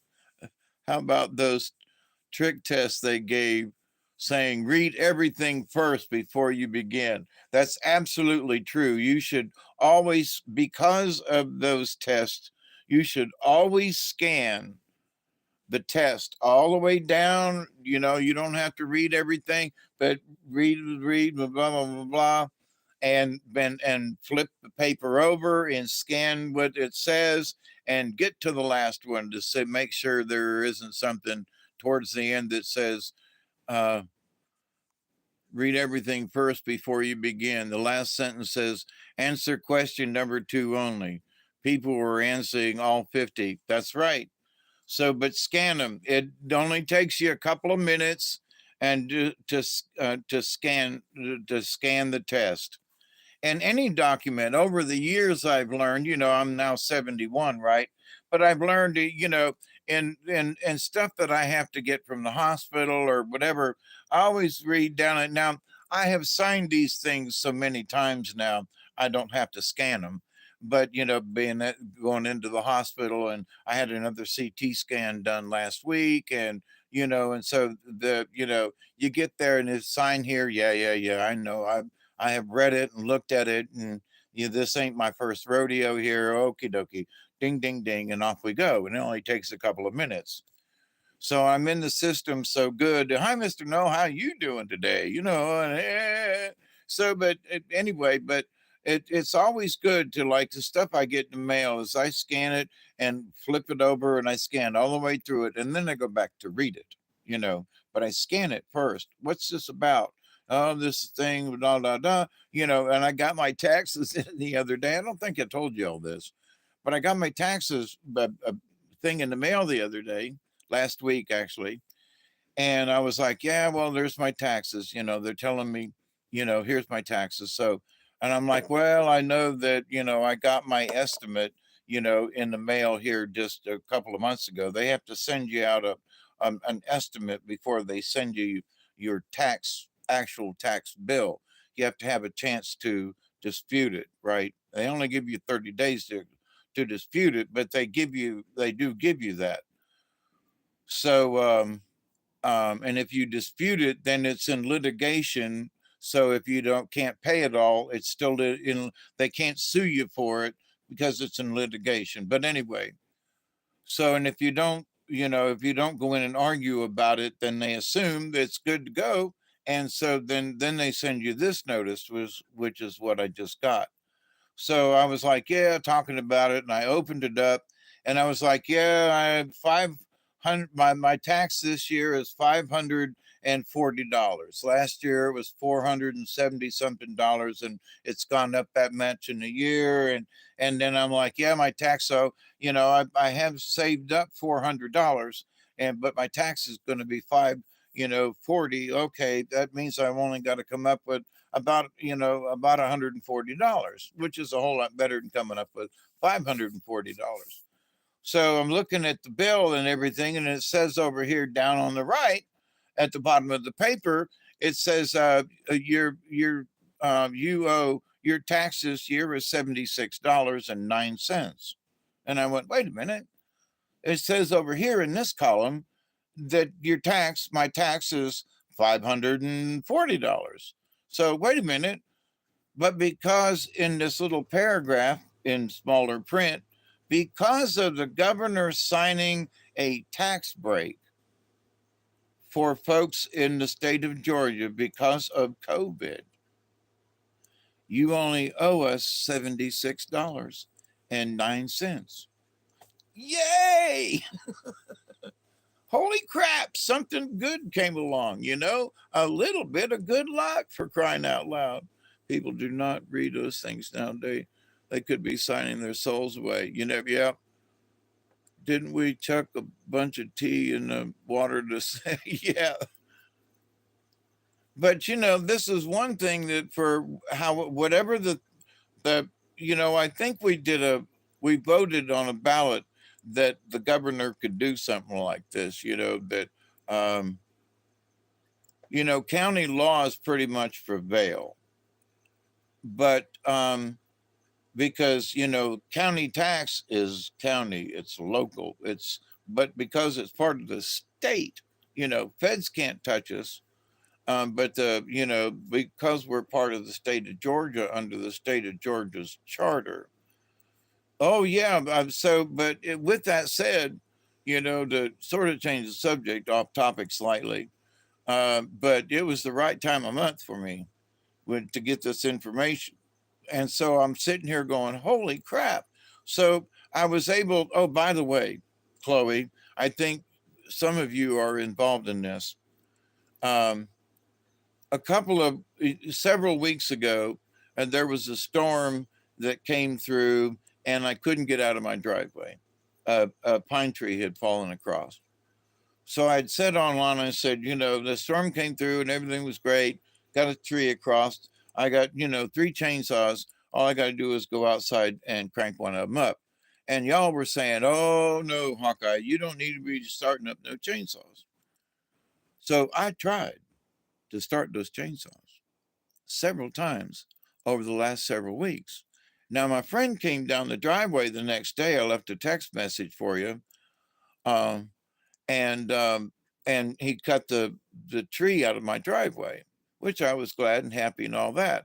But in the meantime, though, I still need to check my chainsaws because I cut firewood. I have cut firewood for the last 40 years that I've lived here. And, you know, I've got some trees that need to be cut down. They're growing up into the wire, the electric wire. Um, and I can use the oak tree. And if I cut them now, it'll be dry by end of January, February, where I can actually burn it. And because it'll still be cold into March. So, you know, the winter ain't over. And that's wood that I can have, you know, in the future, but I need to cut it now. Um, et cetera, et cetera. So I have, you got cussed for what? But anyway, so I have been trying to start my chainsaws. So I was out there the other day and trying to start my chainsaw. A limb fell over here right next to the truck, and I wanted to cut it up instead of trying to move the limb out of the way and blah, blah, blah, blah, blah. So I get my brand new 16-inch Royby out and filled it up full of gas and crank on it. Brr, brr, brr, brr. I'm getting tired of cranking this thing. Brr, brr, brr. I'm bent over, my back's hurting, trying to hold up the chainsaw. Brr, brr, brr. Fudge this. I put it down on the ground, you know, and let it sit for a minute. I get my weed eater out, which has a chainsaw attachment on it, right? So brr, brr, brr, brr. This bitch won't start. Now I have used this my weed eater now for years, you know, and it starts usually within the third pull. You know, brr, brr, coughs a minute, then you adjust the choke and brr, it starts out lugging, and then you adjust the choke and it's running. My 14-inch chainsaw, which I've had for a couple of years now, it's brr, brr, brr. None of them started. None of them. I got the 16-inch to cough once. So I was like, damn it, man. So the curse that was put on me back weeks ago when folks were like, no, we'll keep you, we're going to tell the spirits you can't run that chainsaw, that you don't need to be running it, you know. And I'm like, but it's cold weather's coming. I need my chainsaws. I need one of them. Yeah. Barry's admitting to it. Yes, I'm one of the people that told him to get his neighbor to help. Didn't want Hawkeye putting it working too hard. Yep. But here's the thing, Scotty boy. My neighbor came over that cut the tree. He's telling me, now this leads up to the fact that I bought a steel battery powered chainsaw because you don't have to start them. You just pull the trigger. So, but he came over and we're having a chat and everything. And I'm showing him my new chainsaw that I could buy because my taxes were so cheap now. And so we went out to the shop over there. And I said, dude, he was like, well, it's because of the gas, right? You don't, you mix your own gas. I said, no. Here's the gas I use. And he goes, well, your gas should be okay. And he goes, where's that chainsaw? And I said, right here. So he picks it up, squirts it a couple of times with the button, pulls out the choke like I have done so many times before, gives it 3 pulls, and it starts. I spent an hour trying to start that sumbitch, pulling, boom, boom, you know. And I think maybe I flooded it, but I believe that whatever curse was put on me to not use the chainsaws, you know, why do I say that? Well, because I said, okay, magic fingers, you got the chainsaw to run. Now here, because all 3 of them were right there together, I said, here, try my weed eater that has a chainsaw attachment on the end of it at the moment. And he was like, wow, well, then this should start. I said, yeah, well, okay. Give it 3 pulls and see if it'll start for you. So, hey, DeRomps. So he pushes the button in and gets some gas in the thing and gives it 3 pulls and the sumbitch starts. Now I have pulled on that thing every time I went out to start the chainsaw. I went out to start the other 2, right? So I said, okay. And he goes, well, I don't see any problem here, Dave. He goes, they're starting right up. And I said, there's been a curse put on me, I'm telling you, you know. And I said, now that we're here, my 14-inch chainsaw, which is the oldest of the 3, I said, give that one a pull, you know, and see what happens. Don't gives it a couple of squirts, yanks on the thing, it starts right the fuck up. I'm like, there you go. Now I bought this chainsaw because it didn't require pulling. It's just battery. It's an electric chainsaw with a battery. I have used electric chainsaws for years around here, you know. Chainsaw Massacre or what? Yeah, you know, I had to stab him with the chainsaw because I couldn't get him to start. You know, you could see the guy over there on the side going broom, broom, broom, broom, and you know, but here's the thing. The 14-inch chainsaw I ran for 2.5, 3 years cutting firewood around here. I have used my weed eater because it has different attachments.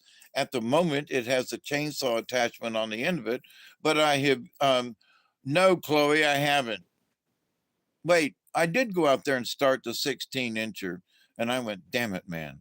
But yeah, I'm this week. That's on my list of doing.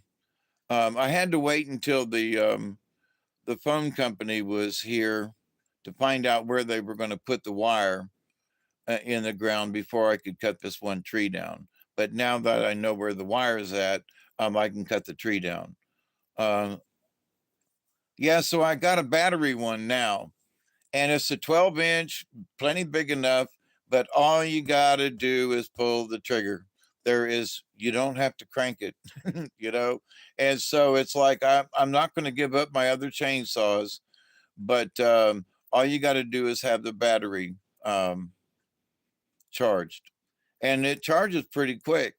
Also, it's a steel, STILH, you know, HL or a steel, right? Um, and also, one thing that I found that was very interesting is that even the battery packs now, at least for their company, has a registration number and everything. And before I left the store, he already had the warranty. The chainsaw was already warranted. Actually, before I even paid for the thing, and yeah, it was all timing. Yep. But I'll tell you, the some that y'all included.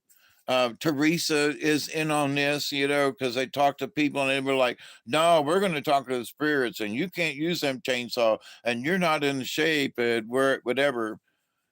Warranty before buying is new. Yeah. Um, well, I've been doing business with this local um, Bale Mercantiles for the last 45 years. I bought I've had credit with them longer than any place else, and I bought my first wood heater there, and all other kinds of things over the years.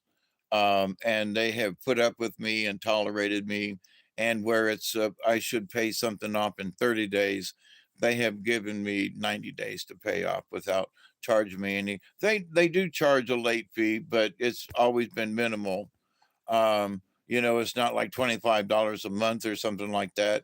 And they've always been good. And I've known the people behind the counter. In fact, when I was in there the other day, there's a guy that I've known him for years going in the store. And he was like, man, how you doing? You know, we talked back and forth and he was like, good to see you. And, you know, yep. And I mean, spent 5 minutes with me kind of thing, and chit chatting and how are things. And, so even offered me a free drink, but I wanted it in a can and he had it in a plastic bottle. And I was like, eh. He was like, well, I was going to give you a free one. You know, you have a wood burning stove or a wood burning stove, Scotty boy, sitting back over here behind me. It's a coal burning stove mostly.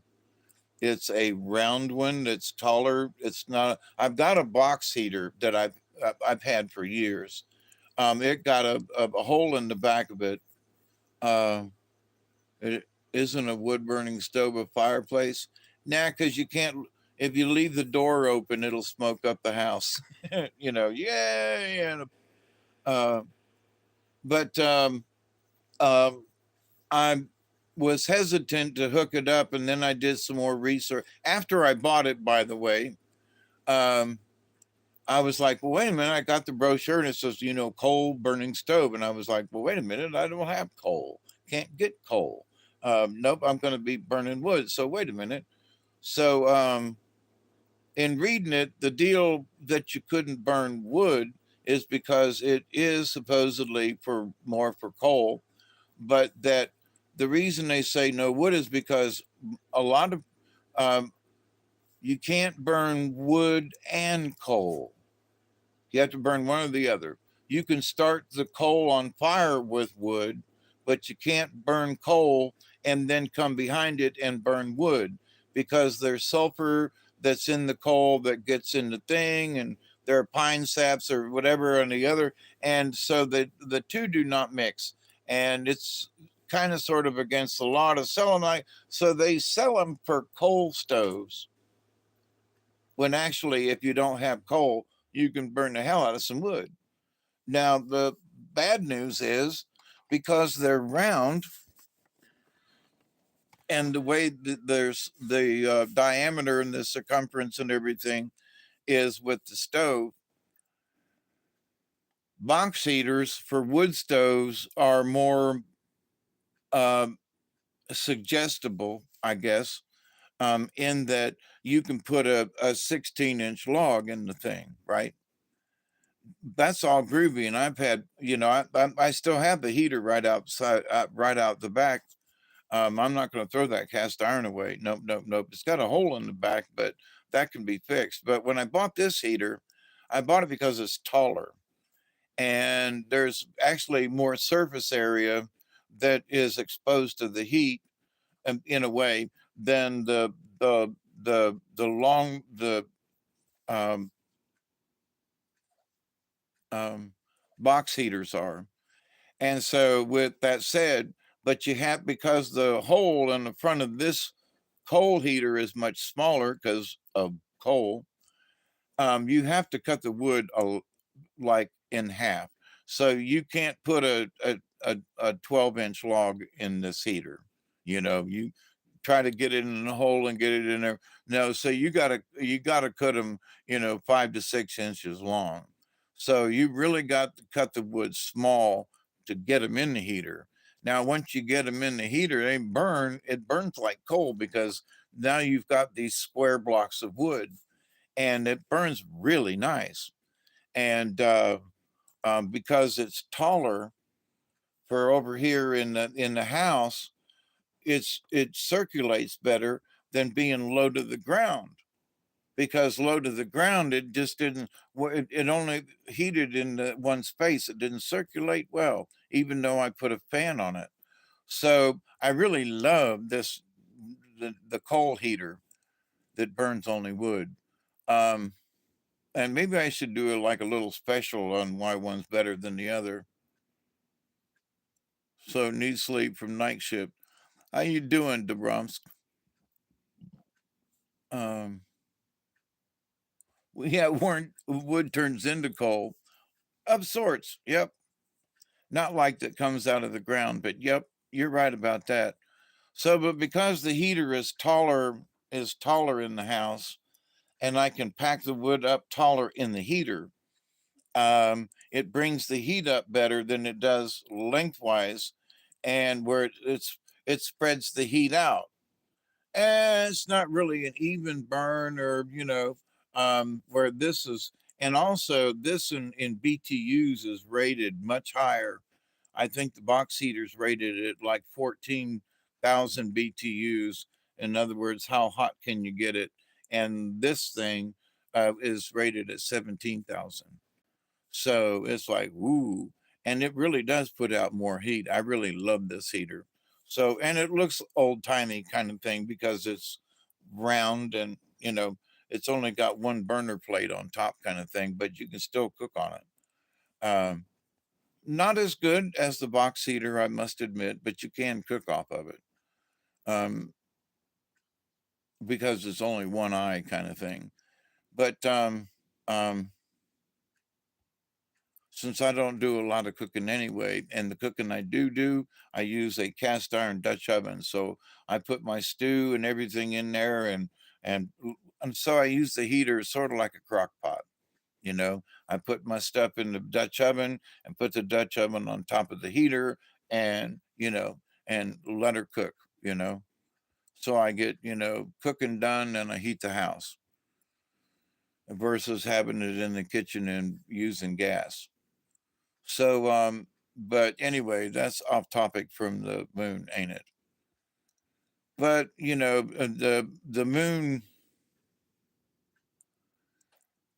comes into play though when you cut wood. It does, because there are times of the moon when the Farmer's Almanac suggests that you do things or don't do things.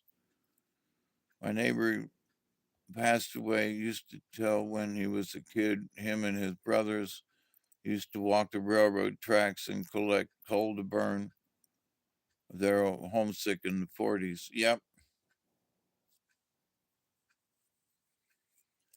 Um, I'm too far south for coal. Now, there were a few coal burners down here, um, but I would say back in the mid to late 70s, it was hard to.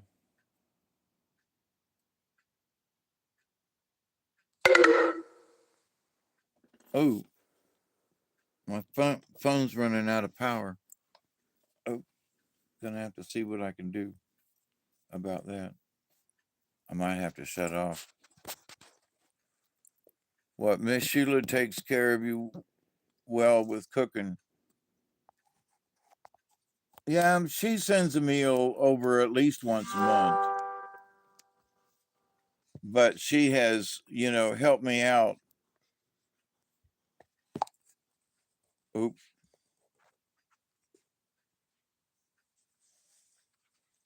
Can you still hear me? I hit this thing that said mute the microphone by accident.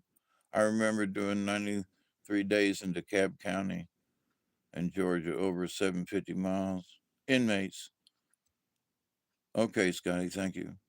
That was back in 74. Big ass man. Mean, yeah.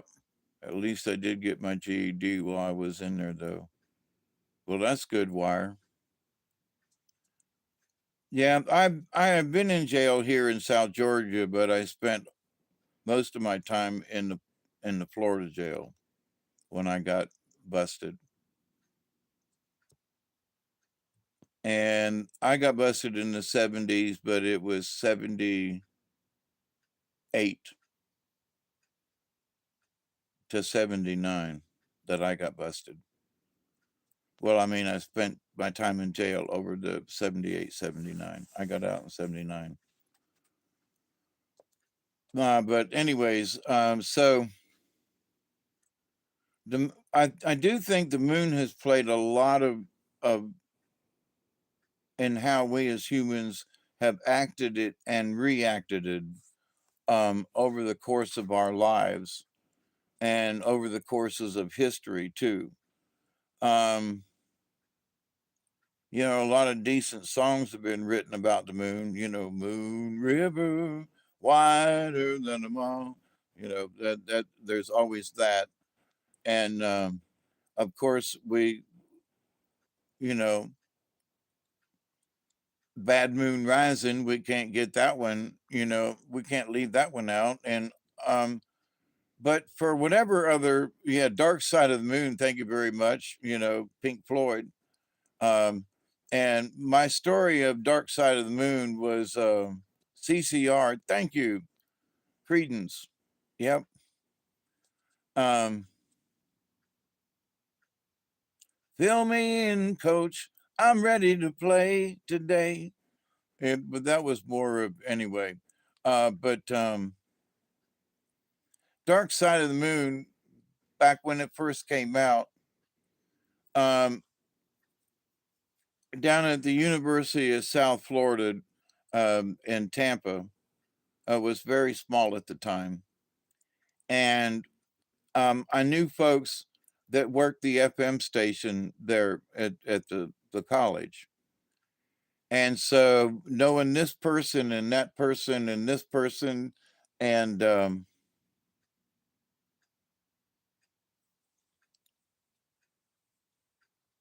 yeah, Blue Moon, I hear you calling, Blue Moon. Yeah, what's the odds of Dum Dum surviving outside in the winter in Indiana? She keeps burning her warm clothes like a genius would, of course. Yeah, that's a good one too. When the moon hits your eye like a big pizza pie, that's amore. Um, yep, Bad Moon Rising. Yep. Trouble's on the way. I see a pair of wakes of lightning. I see bad times today. Well, don't go out tonight. It's bound to lose your life. Dancing in the moonlight, dancing in the moonlight.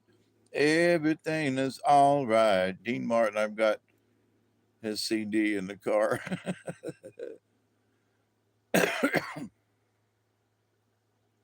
But so, where would we be without the moon? But at the same time, as we were discussing earlier, that, there is evidence that the moon didn't exist always, you know.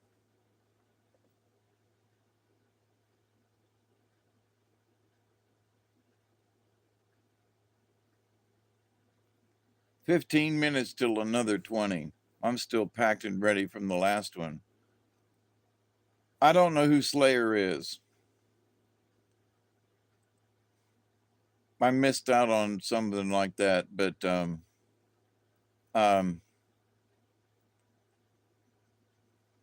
in a way, I was sheltered living here in South Georgia. you know, um, Sort of culturally backwards. We do live in the South. And things are a little slow to pick up here. So I want to turn this thing sideways, but it won't let me do the camera. But I had to plug it in, so it's sitting real odd right there on the table. I got it balanced. Sorry. I haven't figured out how to turn the camera horizontally. That keeps telling me that it has to be vertical in order for this to work. So,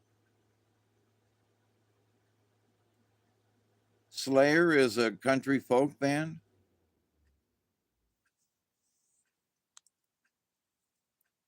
A heavy metal Christian band. They are a country folk band. Okay. I don't know about them.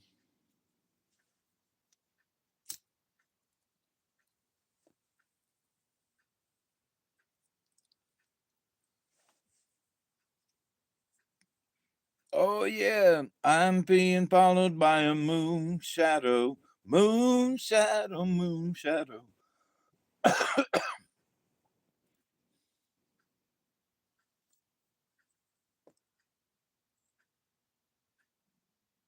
They're trash metal. I was gonna say, I thought in way back in my mind there was like a heavy metal or punk rock was what I was thinking, and the Slayer of punk rock, but I couldn't, you know. So actually, my first thought wasn't too far off then.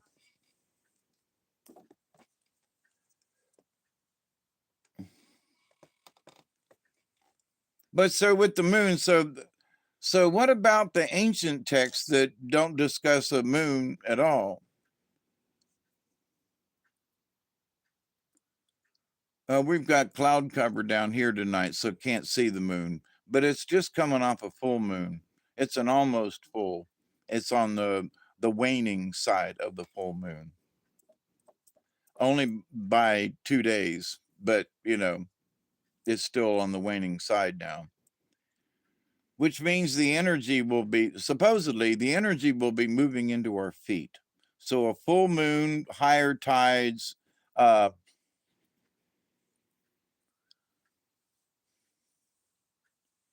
there's a moon out tonight, a lover's moon. Bark at the moon. It's snowing in Virginia right now. How about that?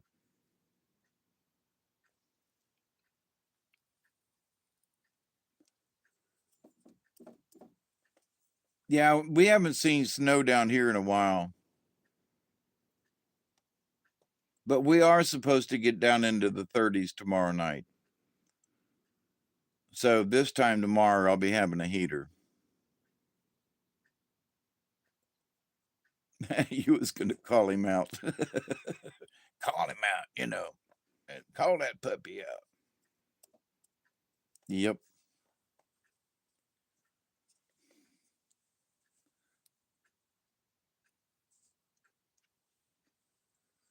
The headbanging stuff back in the day for me, um, you know, I listened to, I was talking about the Pink Floyd story. So we all got together at a friend's house, and the friend's house, he just so happened that he was the nighttime DJ at WFSU and WUSF, WUSF, University of South Florida. WFSU is Tallahassee. That's the Knowles. But anyway, um, but WUSF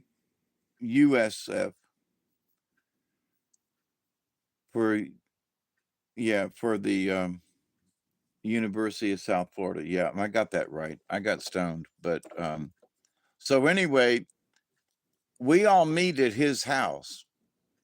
So what he's got going is that for the album of the week, which was what I used to do at the radio station up in Tifton, it was he had just gotten in the album Pink Floyd Dark Side of the Moon.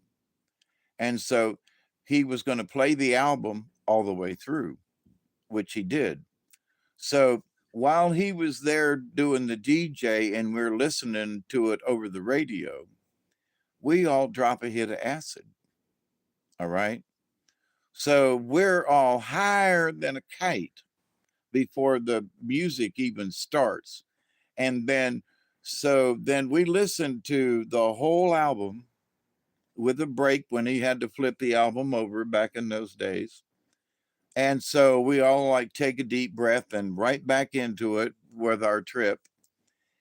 And then after it was over, he signs off the radio station, and then we all go wow, and we get up and move around a little bit after having sat there listening to it, you know, tripping our yangers off, you know. Uh,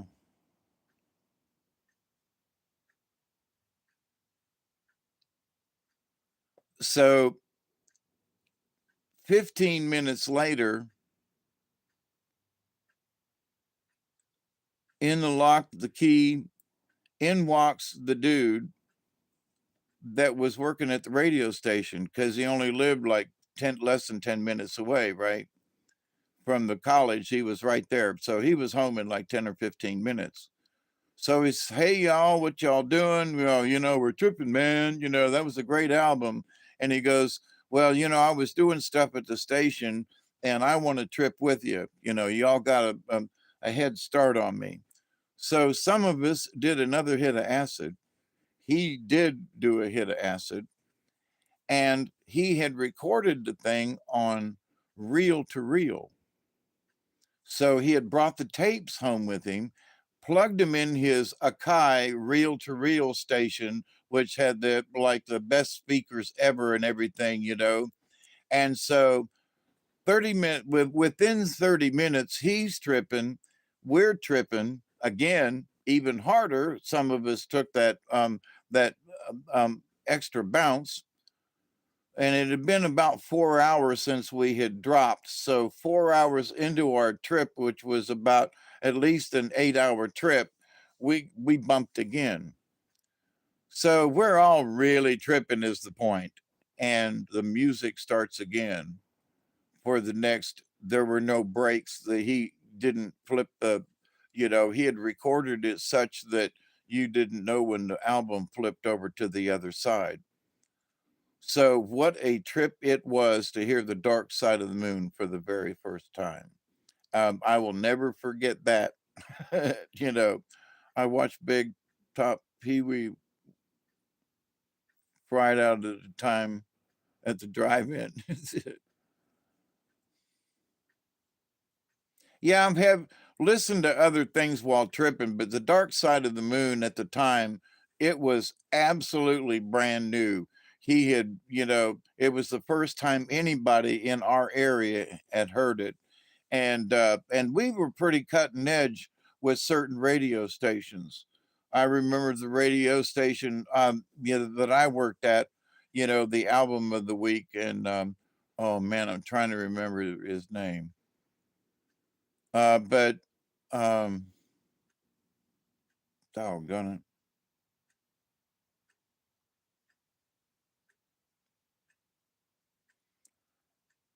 My button don't do 185, and now I don't drive. I think I'm crazy after all of this time. Who? Um, I think that Led Zeppelin's "Stairway to Heaven" is about the best song I really have ever heard. Yeah, we had a version down here. It was sort of a country's style. Um, Wire, and it was based on Led Zeppelin, but it was, um, and she's riding a trailways to Quitman. When she gets there, she knows all the stores are all closed, 'cause she's riding a trailways to Quitman. Quitman is a town not too far from here. And so, you know, all the folks down here, you know, we learned to sing that song, you know, and she's riding a trailways to Quitman. When she gets there, she knows all the, you know, anyway. Joe Walsh, yes, Joe Walsh. Thank you, Scotty boy. So I was the first to play the the Joe Walsh album, and there was one other guy too that it wasn't, but I did play Joe Walsh. You know, for about 3 months, once a week, I on the Saturday nights because I worked the Saturday Sunday shift. He allowed me to play an album of the week, and you know, I played some really good albums that nobody else got. But because the producer for the radio station, he knew a bunch of folks in the radio business. And so when they sent out demos and things, he was on the list and he got like first choice. He was on the higher list of you know, radio stations uh to you know, to get out, you know, fresh new albums out by artists. So we got a lot of good stuff that came through the radio station. Iron Butterfly, yep. Inagata Davida, yep. Especially if you get the long version of Inagata Davida, you know. Um, and for me, also, you know, I'm being a Jethro Tull fan. Thick as a Brick when it came out, you know. And then I watched them perform it in St. Petersburg one year. Came down from Georgia and went to the Tull concert, and they did "Thick as a Brick" as as their set.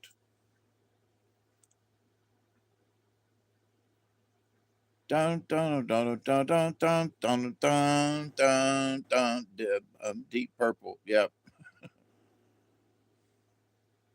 And the James Gang. A lot of folks don't know the. Oh yeah, Black Sabbath. Yep.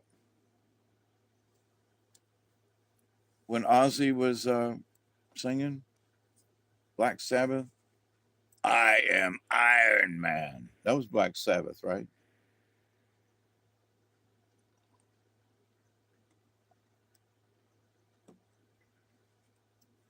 Yeah, and back in the day, we didn't. Oh, it is a 20 alert. Thank you. It's been 3 hours. Man, I didn't realize I was going to be here this long. I had to fill up my coffee cup. Sanity took a dive when Ozzy got fired.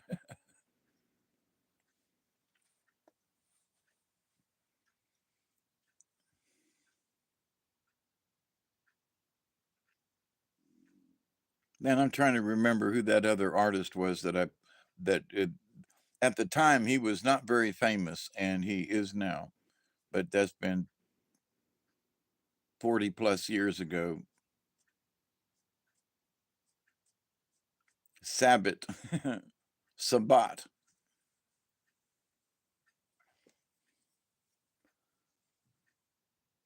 It's time.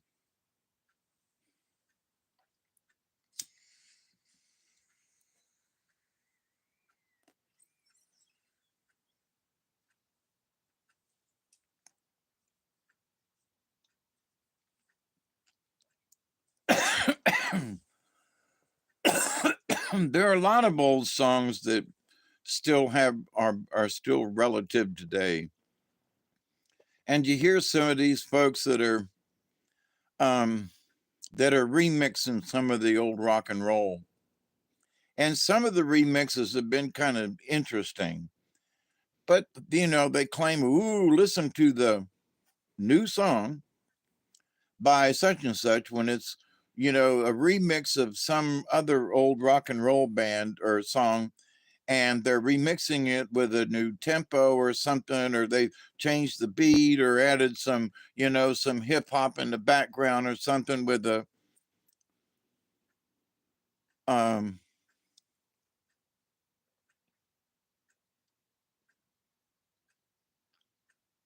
and so I think it's cheating, for them to call it a new song. So the idea that folks are calling these things remixes, okay. So it's not a new song, it's a remix of, all right, not a problem. So I would agree with the remix, but they're back when they first came out, they were like, it was like, um, you know, it's a brand new song. No, it's a remix of an old song and your new stuff. I don't have a problem with that, but it's not a new song. It's your new song that's a remix. Specify, please. As long as you have remix in the title, I'm good with it. Now, I ain't got a dog in this fight, but I do in that as a songwriter and a person who has written things and stuff. I don't want somebody else getting credit for what I wrote, whether I'm dead or gone now or whatever. Dr. Hook, Scotty boy, yeah. I got a freaky old lady named a Cocaine Katie who embroiders on my jeans. I got a poor gray haired daddy driving my limousines. I got all the money that the friends can buy, but I never have to be alone. But I can't get a picture, uh, you know, on the cover of the Rolling Stone. Yes, Grand Funk Railroad, absolutely. ELP, CSNY, Thin Lizzy. Yep. The Kinks. Yeah, that goes back. Yep.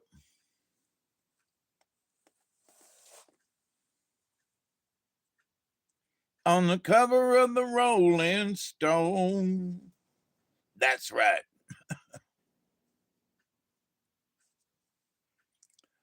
And Shel Silverstein, Sylvia's mother. And the operator said 40 cents more for the next 3 minutes. Please, Mrs. Avery, I just want to talk to her. I'll only keep her a while. Please, Mrs. Avery, I just want to tell her goodbye. Yep. Ain't the kind of loving I'm getting, but baby, that's the kind of love I need. And she's only 16, only 16. Ooh, and I love her so. She's too young to fall in love. And was too to know. Operator says there was a cartoon with Kalu, a rapper, redid the theme song. It's great. I keep getting richer, but I can't get my picture on the cover of the Rolling Stone. Yep, that's right. I'm a little stoned and I missed that when trying to remember the words.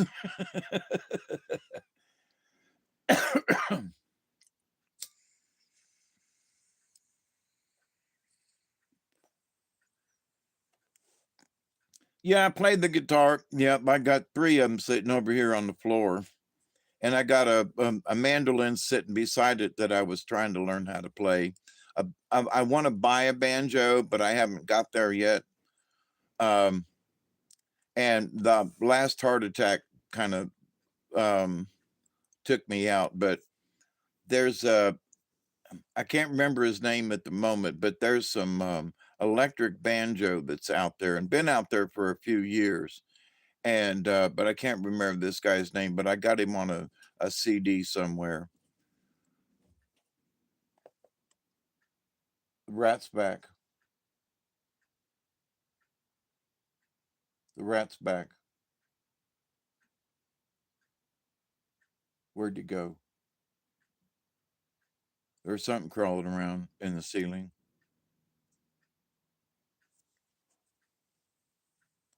Hang on a second, y'all. I want to go make noise in the bathroom on the ceiling.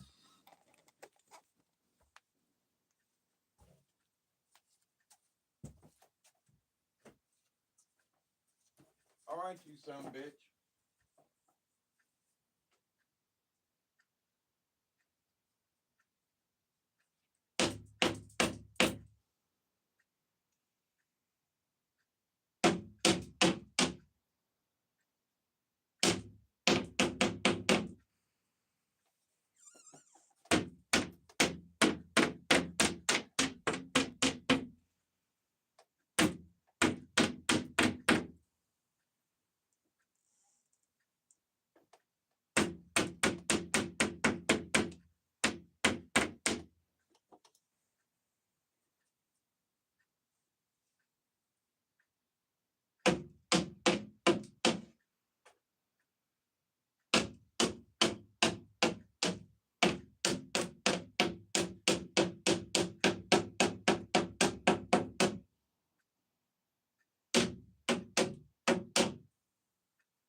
Could you hear that? Let's see what that does for rodents running across in between the floor and the ceiling.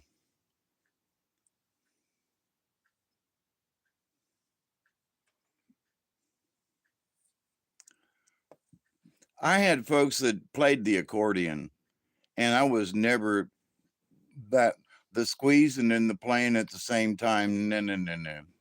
I could just get one or the other down, either the keyboard or trying to find on, I guess, hmm, what? Professor David writing on a chalkboard. What it sounded like. Oh, really? Is that what it sounded like? Yeah, there's some polka music that I think was cool. No, he's used to me beating on the ceiling. Polka. Yeah, let's do a polka dance. Um, there are certain types of jazz, the really screechy jazz I just can't get along with. And so the headbanging music back in the day, I guess it's still around, but the headbanging, screaming stuff just hurt my ears. Um, I can tolerate a lot of different kinds of music. I mean, at the one radio station, um, scat jazz, if it's done right, is pretty cool. But there's some of it that is just real screechy, just and it just goes right up my. Good night, Travis. Yeah, you're welcome. I love hanging out with y'all. I do, and thanks for coming and hanging out with us too, brother. Brother, brother, but thanks, brother. That's what never mind, a stoned redneck hippie, hey, brother. um,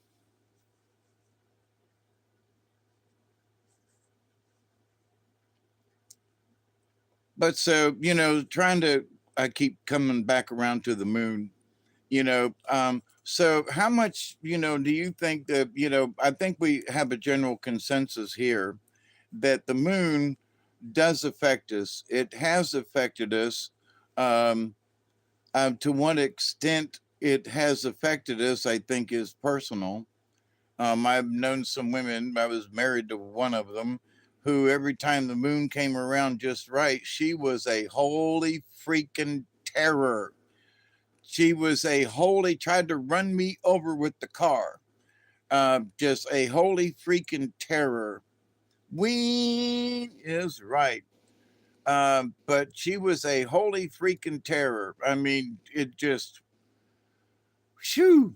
Um, and there are some women who got very depressed at certain times of the moon, but also their menses, their flow was just astronomical for 2 days, during one of the phases of the moon. And every month and they suffered from it. Always the one. There is no doubt it affects us. It affects the tides. Yeah, we're mostly water. I agree with that. There was a solar eclipse here in the UK on Saturday. Yep, it was around here too. Um,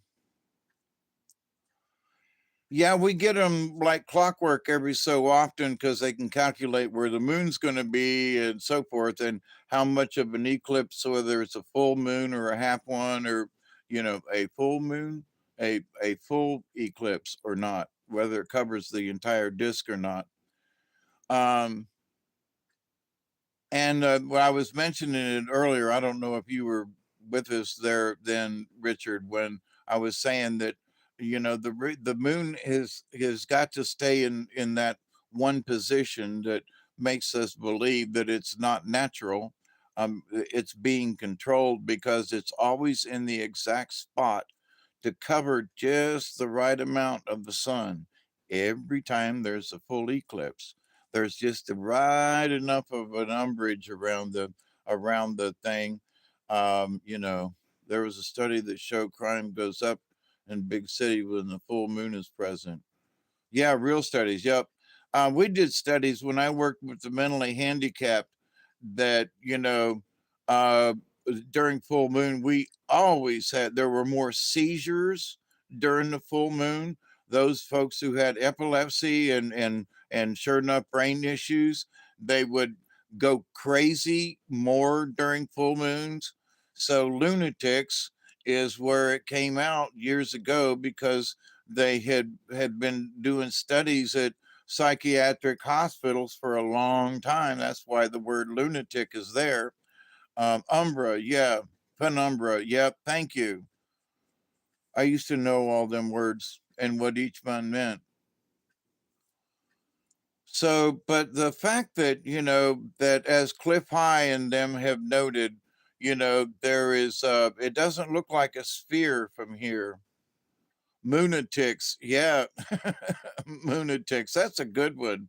Uh, Years ago, and there were a bunch of folks, a cult called the Moonies, and they were related to the moon in some way, and I can't remember at the moment. I just remember the Moonies and that they were kind of crazy and a little out there, and um, but over the many years that there have been folks who have, in history as well, in writings and such, that there's been stuff going on with the moon and people's involvement with the moon, and Jules Verne, and you know uh, spaceship to to the moon, trip to the moon, whatever it was. I read Jules Verne all them years ago and was just fascinated. I read Jules Verne before they were sending up rockets, so how he approached sending off the rockets was fascinating. And Voyage to the Moon. My ex girlfriend's dad owned a nightclub in Peter. It only makes my understanding of the moon stronger. It's a device, not natural. Yes, Scotty boy. And I haven't really. Years ago, I was like, yeah, the moon's hollow, and yeah, it's a thing, and yeah, the aliens are there. And I just kind of haven't thought about it. So even though I watch the moon, I watch its position, I notice that it travels, the earth is wobbling, but it's also moving too. So where the earth is stable, the all of the constellations line up right, but the moon is still moving. It's still going up and down in its orbital path kind of thing.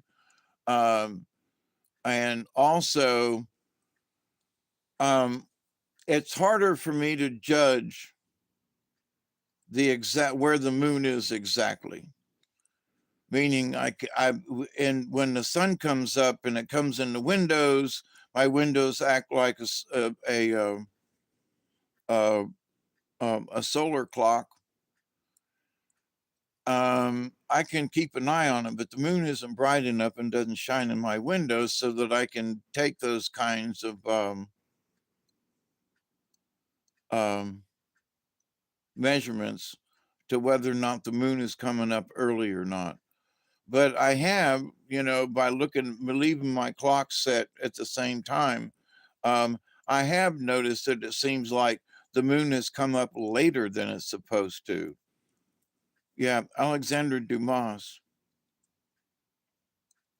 along with Jules Verne. Yeah, all of the Earth wobble and hundreds of years of travel, and yet the constellations are always in the exact same place. Relative to each other, they are, but not necessarily in the same place from the observer's point of view, Scotty. Because as I've been noting myself here down in South Georgia, that there are some nights when Pleiades is over here, and then a few nights later, it's straight overhead where it should be. Because there's a galactic center, and you can plot where you are to the galactic center, which is like around the North Pole kind of thing. And so you can check to see, where we are in the constellation by looking at the star map. And, it's moving, as it, the stars aren't moving like we are. Our solar system is moving. So, in the summertime, we don't see Orion at nighttime. It's up in the daytime. And so, so every year we have to wait till the wintertime for Orion and Pleiades to come up, right? Or be out there in the middle of the day. So how we're facing the background of stars, right? The constellations. So, um, so it's always our relative position to those stars. Flower children. Yep, I was part of the flower power movement back in the late 60s and early 70s. Reverend Sun Moon in South Korea really started what was that? The Moonies? Wire? Is that true? I knew it was somebody, but I couldn't remember if it was like there was a tinge of weirdness, like really weirdness, like suicidal kind of things. Um, but anyway, so to the backdrop of stars in the zodiac, they are relative to each other all the time. Everything is moving in the universe, and some of the stars are moving slightly away. And like one of the things that I've noticed since I was a boy in as a Cub Scout and as a Boy Scout back in the 60s, um, you know, the North Pole was north. I mean, it was north, and you could look north, and it was north.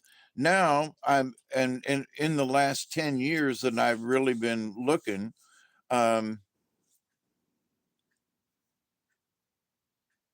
north ain't north. I mean, it's north. The North Star has moved out of where north should be. I mean, how things are rotating are supposed to rotate around the North Pole, right? And the zodiac, the North Pole is always in the right spot all the time, but it just doesn't seem like it's in the right spot in the sky. And I think it's more of the Earth, but moving around and wobbling. But the North Pole is not in the same north, and I can't explain it. And somebody says, well, there it is. It's in the north. And I was like, yeah, but in relative position to other, it's weird. It just that doesn't seem north. It seems, that north is actually a little to the left, you know, or maybe a little to the light, but to the right. But see, one of the things that has been proven by the Russians and by other folks is that magnetic North Pole on the Earth has changed. And I think that absolutely has something to do with the Earth wobble. I also think that the lava under the Earth, um, it's not lava till it comes out. But anyway, the magma under the Earth is moving around and is at one side belches and another side doesn't.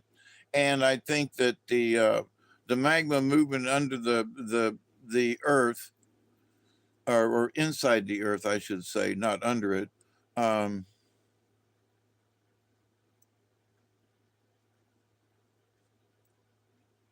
and space is a lie. It's magma here, yeah. It's still hot, but moving under the earth, right? So, but you know, um, I think the earth is acting like a tire out of balance because the magma under the earth is moving to and one side gets heavier than another, and you know, and I think that has a lot to do with it because that magma has a lot of weight to it, you know. So the idea that if it gets out of balance a little bit, that's what's creating, in my humble opinion, part of the reason why the earth is wobbling. And it's obvious from the hurricanes. Well, the hurricanes too, but it's obvious by the earthquakes and how things are affecting things. And um, but also the simplest things is if you just look at the night sky, it's not where it should be every night. Well, there's Pleiades and there's Orion. Wow, it's straight overhead tonight. And you go outside the next day and you look up and go, where's Orion? Where's Pleiades? And you go, whoa, what's it doing over there? You know, what's it doing over there? It was up yesterday. It was straight overhead. What's it doing over there? Yeah, that's Earth wobble, my friends. And so, but the only way that you know that it's happening is if you check it as frequently as possible. And it doesn't take a long time. You just need to do it as much as possible so you can get the reading. So, and stand in the same place as much as possible. So now my next door neighbor, when they rewired his trailer, they have relocated some of his outdoor lights, and they, instead of having the old halogen light bulbs on the pole, one to a pole kind of thing, they now have this great big humongous um, LED light that goes at the top of the pole. And these things are brighter than mother. But let me tell you, boy, they light up a yard. It'd be, you could play football underneath these lights. And but it's more up the hill, and there's a bunch of trees blocking it. And they took out the one that was right down the the power line. They took that one out. So now I can look north, which for the last 30 years I've not been able to do. And so now I actually have you know, I used to have a strip of light that came from my neighbor's place down across mine, down the wires that come down here.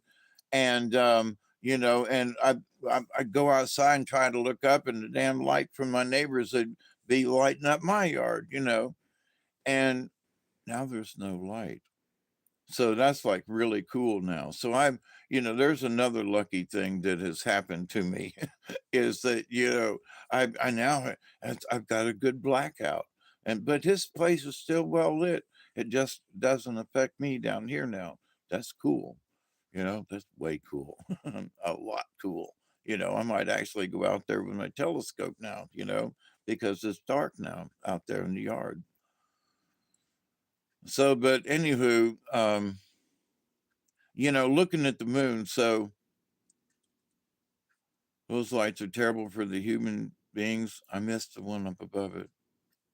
There, supposedly the north axis was moving towards Canada, and then it took a ship to the east. Yeah, I think so. Yep. Not so, but yeah, the fact that the scientists have been noting, you know, that the magnetic north has changed. Um, I think that change um, is only partially to do with the Earth wobble. And why do you say that, Dave? It's because it's the magnetic north. Super screen. Nice to see you too. Doing as well as possible. Thank you very much. I'm still here and kicking, and that's just great, you know. I still want somebody, if they ever come down here, let's go down on the river. My buddy that I talked to him last night and had to get on his ass. He's like, well, I don't know if we can go fishing or not. And I was like, dude, I'll buy your damn license. Get a fishing license. You live close to this one place that's got 68 lakes and ponds combination. You know, some of them bigger than others. And right down the road, and he can go fishing there for free. So he can go there and fish 68 days in a row and never fish on the same lake or pond, you know, in a row. So, only thing I like more than a good blackout is a good old flashback. Hey, from Indiana. Hey, Michelle King. I'm so out of the loop these days. Need some conversation. Absolutely. What do you want? Where do you want to start? So, talking some crazy shit about the moon, in that it's hollow and it's artificially made. Well, the artificially made thing, I think they took a body of something from someplace else and hollowed it out and brought it here. Almost never turned off a filament bulb, goes to show you They make things to last as long as they want. Absolutely. And here's something, um, this light bulb right here is a 25 watt. Sometimes I use a 15 watt, and overhead is a 40-watt bulb. And this is the first night I've used the 40-watt overhead because I watched a video the other night and last week, and I realized I'm really in the dark and that I don't want to be in the dark all the time. In Hawaii, there is no such thing as a fishing license. Yeah, there didn't used to be for saltwater in Florida, but now you got to have a saltwater fishing license in Florida to fish in either side of Florida. I didn't know if it was real. Reed Enoch and has just done a dig in Michigan, is now traveling around trying to find an Egyptologist.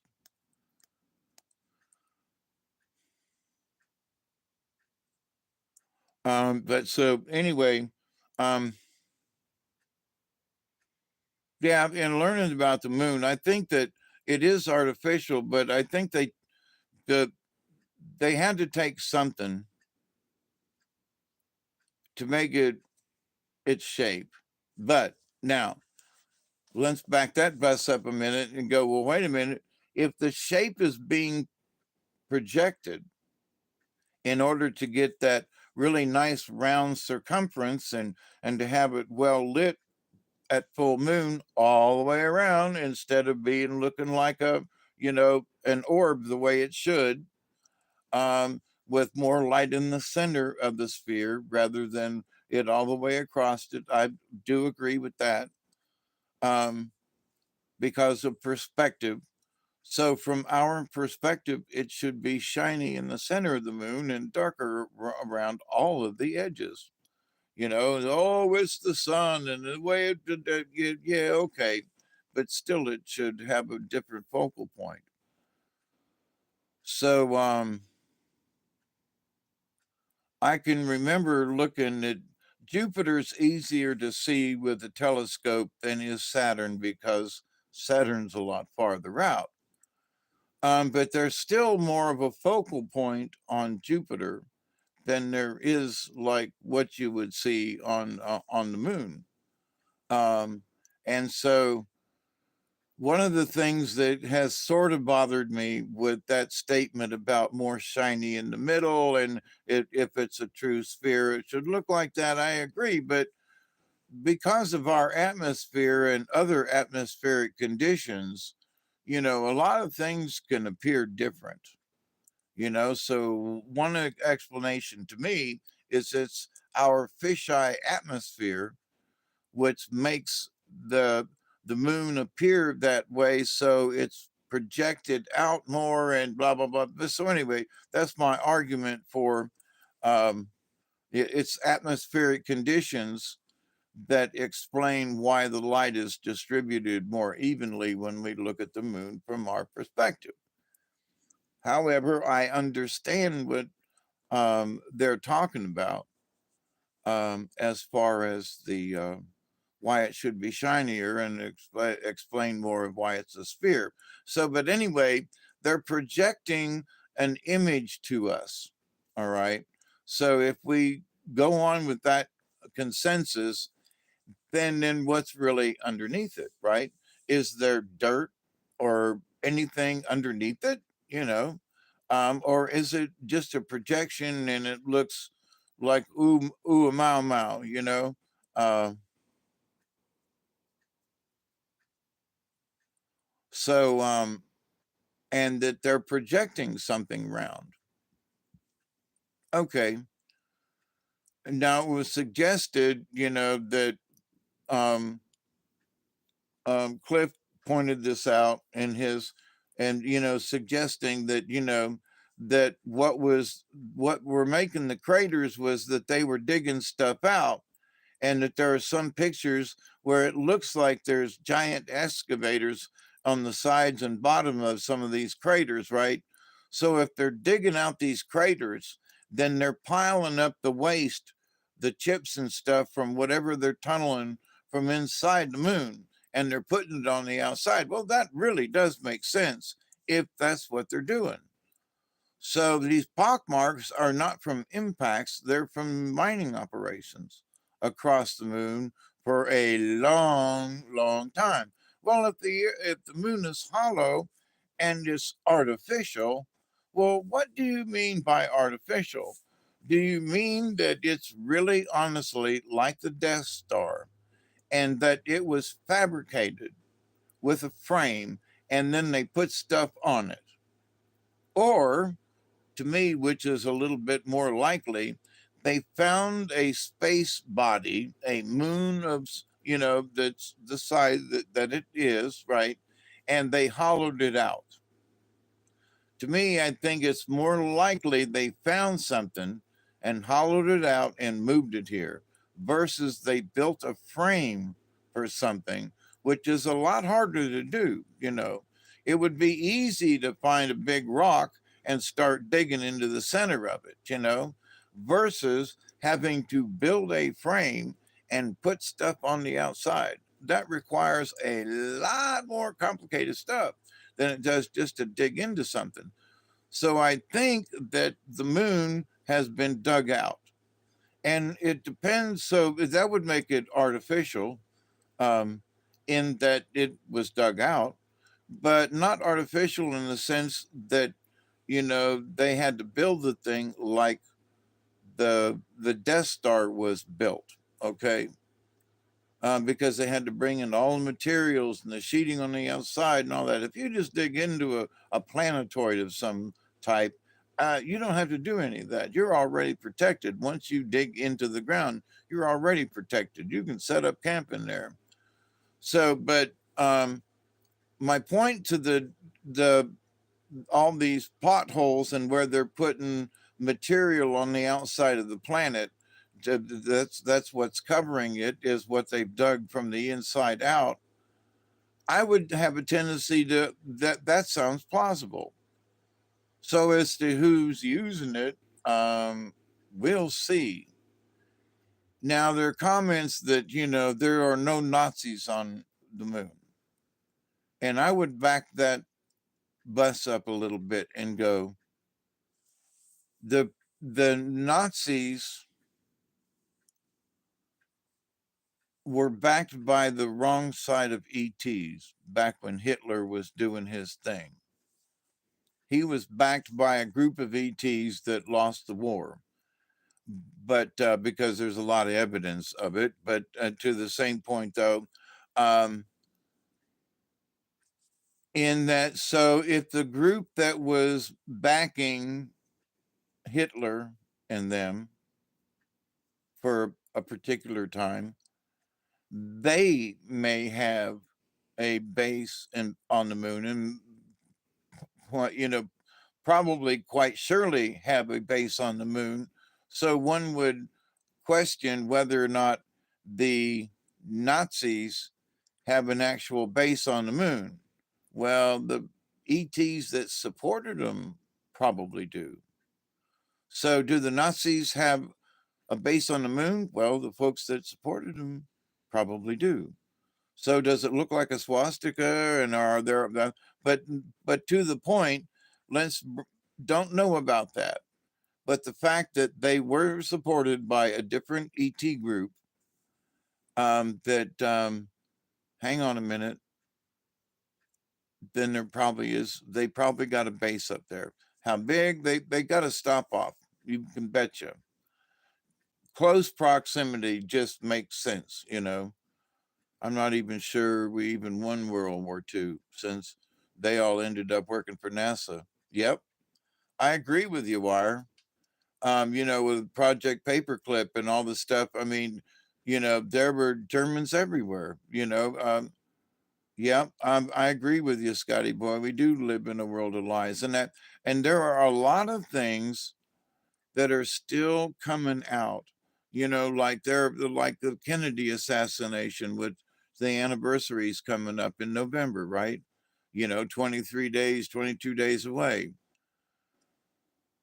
And the stories that have been out about that, and how many bullets and all these other things. Well, the fact that the people who were there that day that I think most of them got killed within a couple of years of really odd, like accidents and this and train wrecks and just all kind. But everybody that was there on the plaza that day that could be, you know, interviewed later, they were all gone. So you couldn't interview them at a later date, you know. But there were patches, you know, there were things afterwards, like where there were gunshot, you know, in the curb, you know, and that a piece of concrete had went into a person's leg that was standing nearby or something like that, you know. Just all kinds of, you know, strange and weird things. You know, so, you know, Dealey Plaza has yet to be solved, and the magic bullet has yet to be, you know, declassified. And, you know, how much did LBJ really know about what was going on? You know, and he was just, you know, I remember it.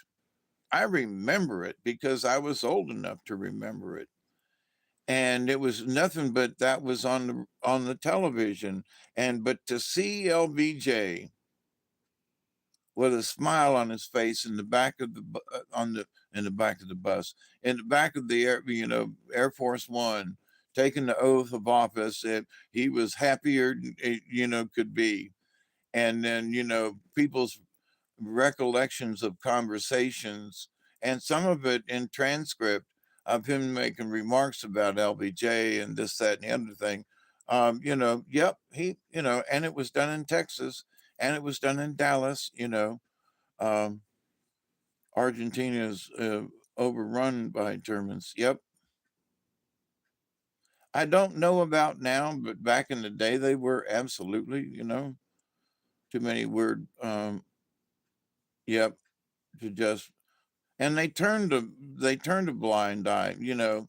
You know, I was one of them people on Sunday morning that was watching the TV before we went to mass, and I watched you know, Jack Ruby shoot Lee Harvey Oswald right there coming out of the thing, and they didn't jump him. You know, they were like, "Oh shit, no, man, you shouldn't have done." You know, where if it had been, you know, reversed somehow, they would have like been beating on him and stuff. They were like, "No, Jack, no," that, you know, hybridization programs by both sides. Yep. Have a beautiful day. Yeah, be good, Katniss. We'd love to see you come in and share with you this. That's the problem, or we just lost the ability to correctly think. Well, back when they had the Warren report, and you know what's been coming out lately is it's been out for a while, but everybody that was on the Warren report had some kind of tie that they actually hated Jack Kennedy, you know, and you know, and you know, there's a yeah, the Warren Commission and everything. It was rigged. It was rigged, and they tried to sell everybody on. They showed us this bullet that didn't have a scratch on it that was supposed to have went through um, Conley and done this and went down and through. Oh my God! No way! You know. And back then we were all going, you know, this is stupid. They're lying to us about how how Connolly got shot, and he was turned to look over his shoulder because apparently he had heard something go off, and he was turning when the second shot went off. Well, I think there was two or three or four shots that went off, and one of them got Connolly, and you know, one of them got Jack in the neck, and then or in the first one, and then the other one, you know, hit him in the head and blew his brain apart. So, but there was absolutely more than one shot because of witnesses who most of, you know, died within you know, a quick, you know, within 2 years, I think there was a report that anybody that had been in the plaza that day were all dead. So, you know, they still are holding things back. There are things that were supposedly in the Kennedy Library that was supposed to have come out like 5 or 10 years ago, they have said no, they're not going to do. So, you know, this is 60 years, I think, because it happened in 63. Um, and I was born in 52, so I was 11 years old when it happened. and kind of creepy, because back then we were also, had just come out of the phase and was still learning, to crawl under your desk to hide from the commies that were in Cuba, 70 miles just south of Tampa, Cuba right down the street from us, and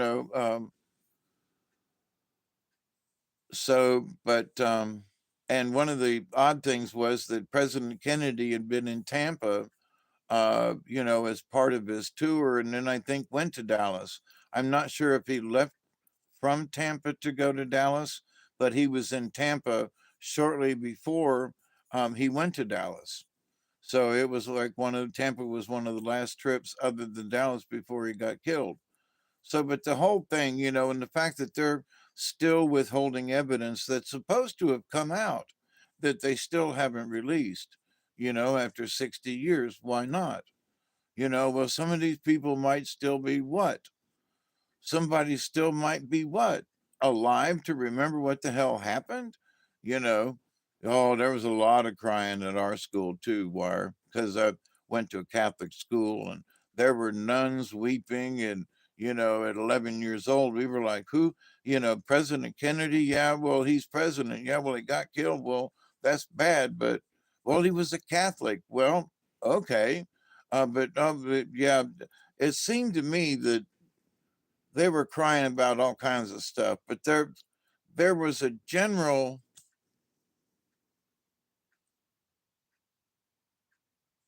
sadness and a weepiness that affected everybody.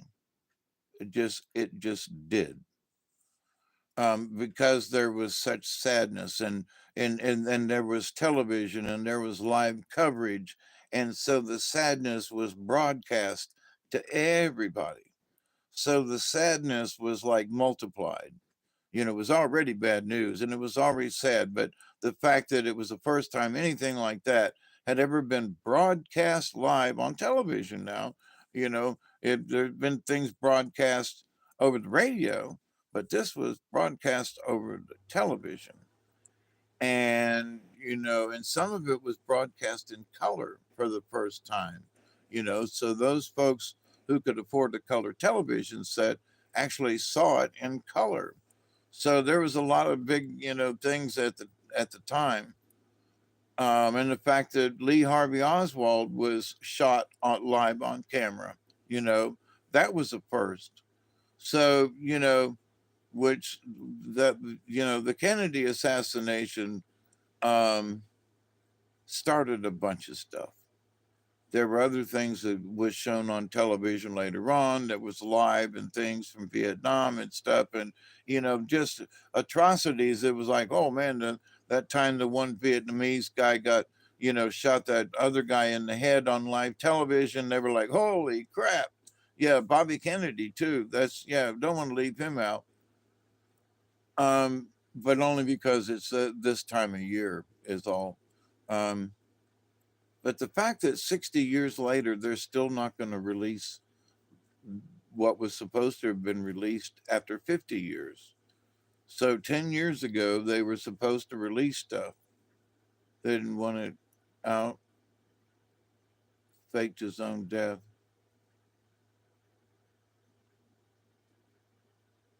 J.E. faked his own death. Who's J.E.? But, some of these things I guess we'll never know. But I know about the ET thing and about flying saucers and stuff. There's a lot of information that's peripheral right now by a lot of folks who all are having the same kind of feelings that something's up, and that something's got to give because something's up. There are too many people that are videotaping live and in color with their cell phones, incidents of ET. And it ain't the government. No, I just saw something in the sky, by God, and there it is. And it's hard for people to argue with that. Putin has been the only leader I've seen who is talking about peace. Yep, he's also one of the few leaders that are actually talking about spaceships and aliens too, ironing away singing Guns N' Roses. Gonna play it now. Ryder's JFK movie was the best one in my opinion, although I'm positive I'm the only one here who's ever seen it. I'm not aware of it. I got tired of watching stuff about JFK unless it was about the real truth. And I haven't given JFK, some of the movies about JFK, um, the right amount of credit, maybe. I agree with you, Chloe. I think Putin's a good leader as well. And, you know, the prophecy um, shows that, you know, in Revelations that, you know, Russia had to clean up its act. And the third prophecy, the from Fatima, said that the bear had to clean up its act, and if it turned to Christianity, then you know, and then the Catholic Church was going to be out. And so what has happened is absolutely what the 100 years ago, the prediction from Fatima um, um, spoke about Russia, and the fact that Putin has allowed Russia to go back to Christianity, and that he, you know, oh, Putin is hating on the queers, you know. No, he's like, no, we're not having that transgender shit on the streets of, of Moscow. No, you know, he had some sort of backbone disease, and his daddy helped him and go over the ice wall.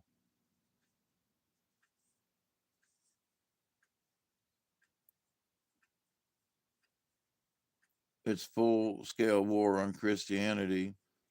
Yeah, and he's opened it back up. I mean, there are videotapes of him and his generals going to Christian churches, and that they have noticed that some of the generals and high politicians used to like sneak around to go to church, and they wouldn't wear a cross or something, you know, in public that would, you know, show that they were Christian, and that now it's much more loose. So is everything perfect? No, but it is that, you know, it's coming out more. Christianity is more on the rise than anything else in Russia, and we all think that's a good thing. So for everybody that wants to put Putin down, you know, that he's actually done some good things for the, you know, the states of Russia.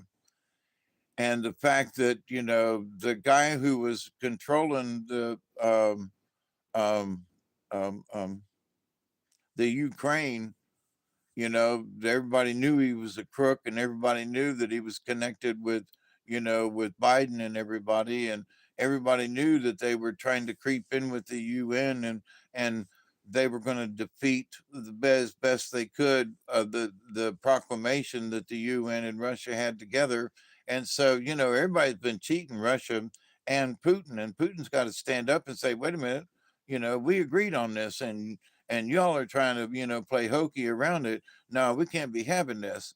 And when I say no, I'm going to, you know, um, defend my territory, and defend what the agreement that we had.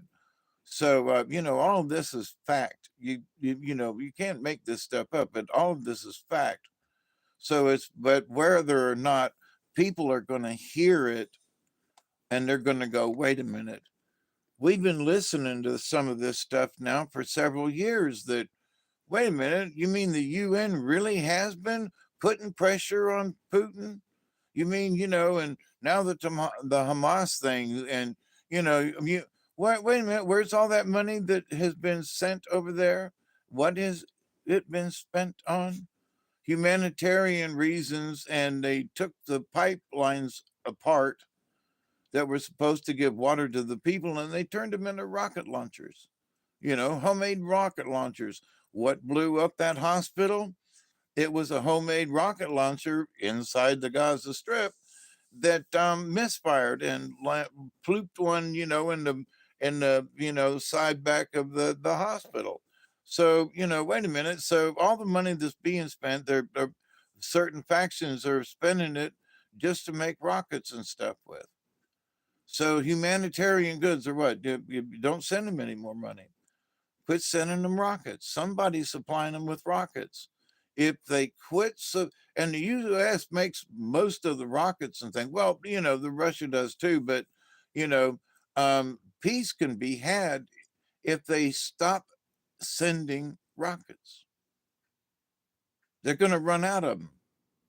Oh, thousands were shot off in a week. Okay, well, that means they're shy 1,000 rockets. No, but they keep firing them. Well, where the frick are they getting them from? Somebody is shipping them rockets. Stop the shipments, and you'll stop the bombing. Now, Israel's got their own kind of thing and their own stockpiles, but stop the flow of rockets, and at least to the Hamas folks. And if there's nothing coming over the wall kind of thing, then there'd be less opportunity for Israel to shoot at the Gazans. So there are a lot of things that can happen. There are a lot of things that people can do, and the folks got to get off their high horse, and just say, "Wait a minute. So, how bad do you want peace? Well, quit shooting. That's how bad do you want it? Well, you must not want it very bad because y'all are talking about more shooting."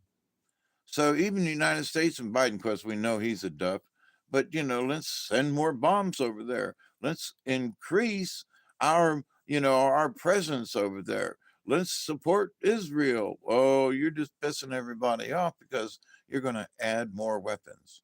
You're going to add more to the chaos when we should just stay the fuck out of it.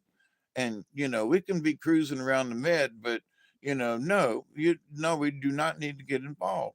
It is none our business, none you's business. Stay out of it, and that's how it should be. But no, we got to, sending troops over to they're already got, the Navy involved and the Air Force. So, and boots on the ground, no, no, no, no, no, no. We as an American populace need to make sure that we are not happy about that.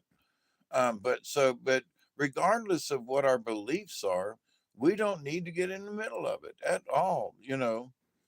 We don't need to be sending bombs over there. If Israel shot up their stockpile, tough shit. We're not going to give you any more. Well, but the Hamas has got more, and they want to. Yeah, okay. But if the other side, if you can figure out who's sending them the rockets, they're making homemade rockets and stuff. Okay, well, they got to be getting the ballistics from somewhere, and what are they using? Hand grenades at the end of a bottle rocket? Well, maybe, but to the point, they're going to run out of hand grenades at some point, and just don't give them any more.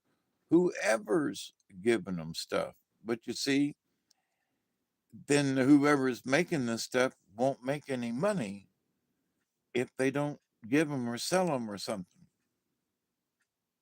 I talked about this a couple of months ago. I said the reason they're doing some of this stuff, especially in the Ukraine, is they want to get rid of old stockpiles here in the United States where they're making some of these weapons.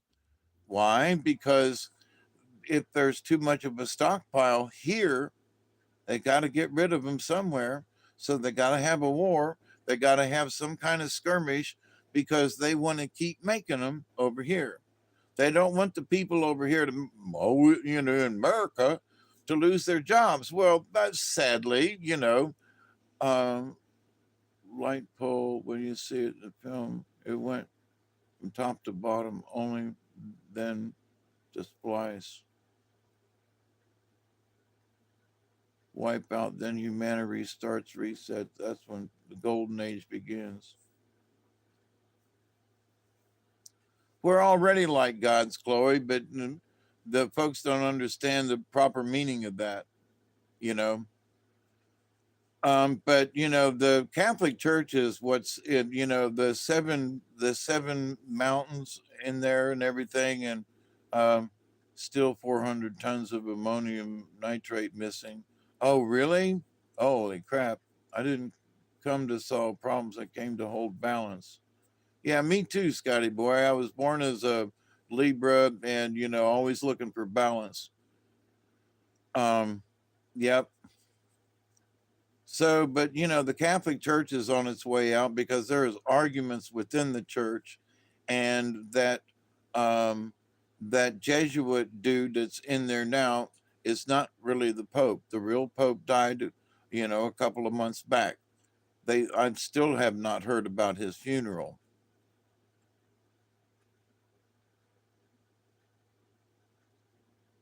Um, so, but the Catholic Church needs rearranged.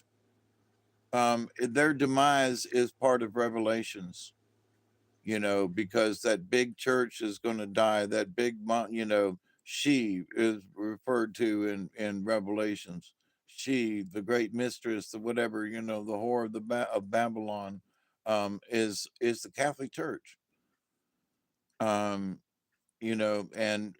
and there are a lot of people within the church now are going, holy crap, look at this. It is in uh, gray pope, black pope, white pope. I think that is enough popes. 20 after fire up that pope. Oh, it is. It actually is. Ooh, thank you. Holy crap. I will, and I've got some in here to fire up too. It's 4:01. Oh, I've been on here for 4 hours and 1 minute. I was going to say it was 4:20.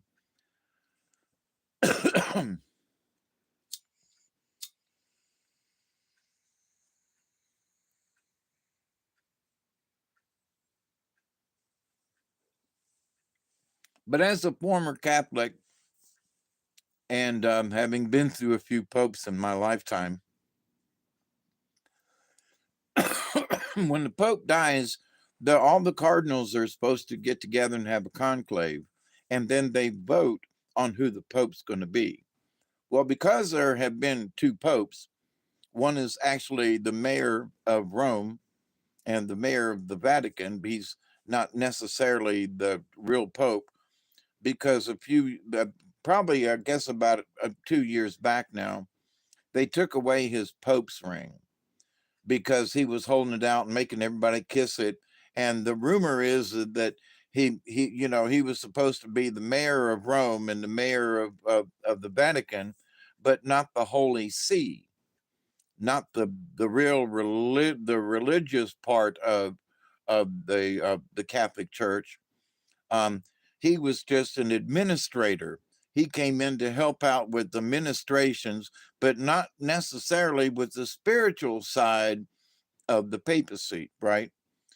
So Ratzinger was still that dude, if I got it right.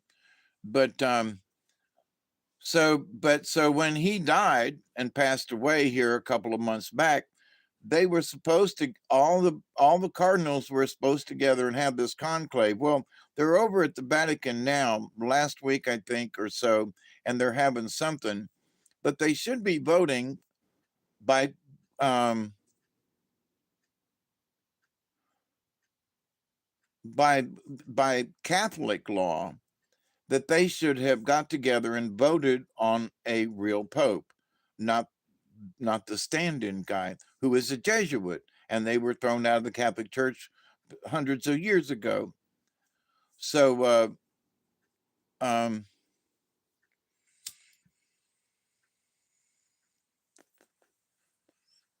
we'll fire it up, Chloe, because I'm smoking again. So, but they haven't done that. So, And then there are the real Catholics and the priests and some of the bishops and all, and a cardinal or two are going, you know, this stuff ain't right. Hey, good morning, Sheila. How are you, dearie? I heard you when you said you get your kill shots. And I think I would have remembered if you'd said anything about that deer I asked you about, but I found his skull and, you know, a horn on each side. So he's got to have been just a yearling. And but he was facing south, meaning he came from your place. And I was just curious. Somebody shot him. I don't think he died of natural causes because there's nothing down in there in the woods that would have killed him naturally. You know, there are no traps or anything. You know what I mean? So, and the fact that he was almost in that clearing where you had your blind set up, he was right in there. Um, yeah, right in there, about a good 150 feet from the property line. But anyway, so yeah, good morning.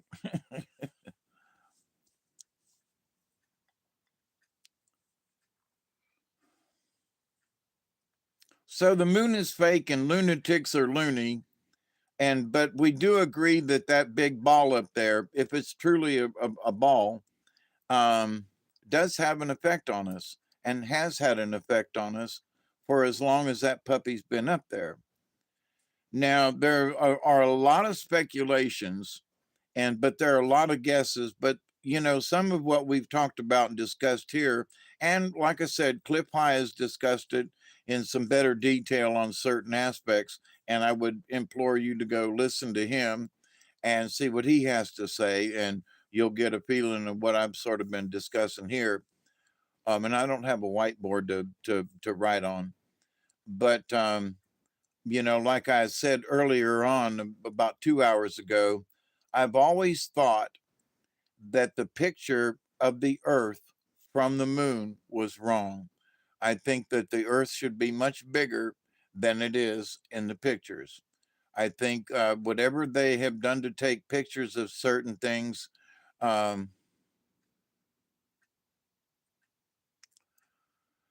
a lot of them um,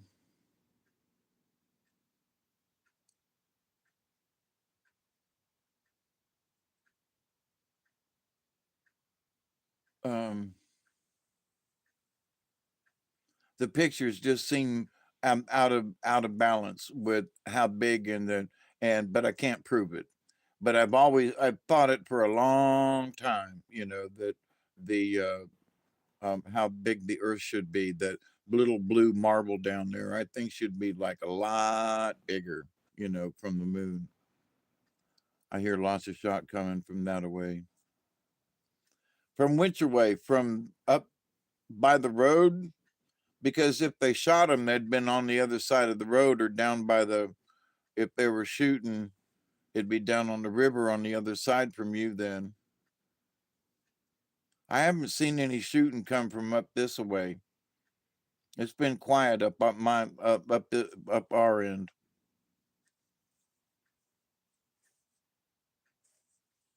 It was a small buck that I found the head and skull antlers with, but it was obviously just a above a yearling, not very old at all. Yeah, baby buck. Yep. But the my next door neighbors, they haven't been out here to hunt much or hunt at all. Um, they haven't been there much. In fact, they came for like overnight up there the other night, and enough for Duggar to bark at them. You mean up the creek from you? Down the creek would be my way. I'm down river from you.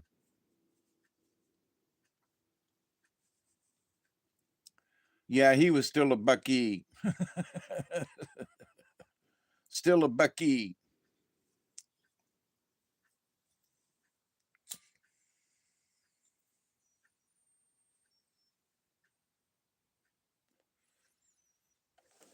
Yeah, he had a little bit more time to get his buck license.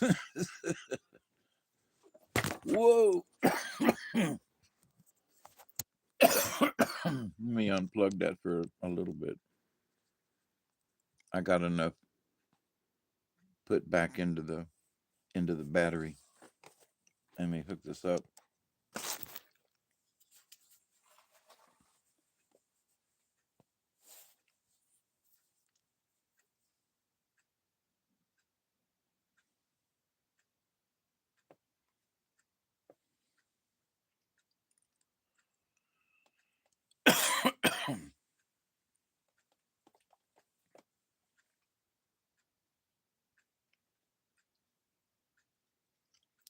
So I'm going to kind of find a conclusion here because I've been on here 4 hours and 2 hours on Robert's show.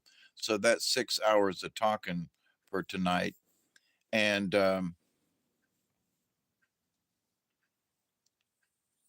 whitetails is what we got down here, Scotty boy. Um, but the moon, I think that all of the remote viewers have been talking about this, as Cliff High has been discussing, that the remote viewers are saying that there's going to be some things about the moon to show up in the future, and that it could be within 1 or 2. He's saying some of these are forecast within the next 1 or 2 years, but something is coming up a lot sooner than that. So about the moon and about some ETs and stuff that could basically happen many times. But um, but there is something major that seems to be in the works, and a lot of it are a lot of us are hearing and feeling that something is up, and it's going to be catastrophic in that it's going to freak a bunch of people out.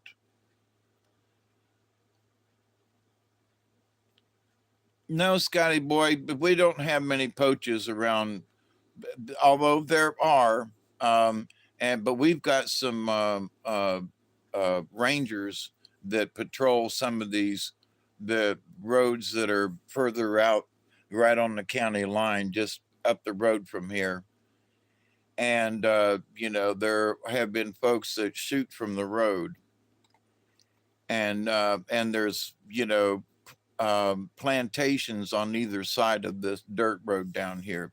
There's thousands of acres. And there's a road that kind of goes through, and a lot of wildlife crosses that road up and down the river, which is the same river in our backyard. Um, but you know, shooting at night, there aren't as many rednecks around like there used to be. Back when I first bought this property back 40 years ago, there were a lot of rednecks that rode the dirt roads drinking and wahooing and just, and living out here, just there are those folks, but they're staying home more, and they ain't driving around like they used to did in the back day. There used to be folks with coon dogs, and they'd go down in the swamps, and you could hear coon dogs for miles up and down the river, and you don't hear coon dogs anymore. You hear the odd dog once in a while, but that not like it was in the old days down here. So the people have changed.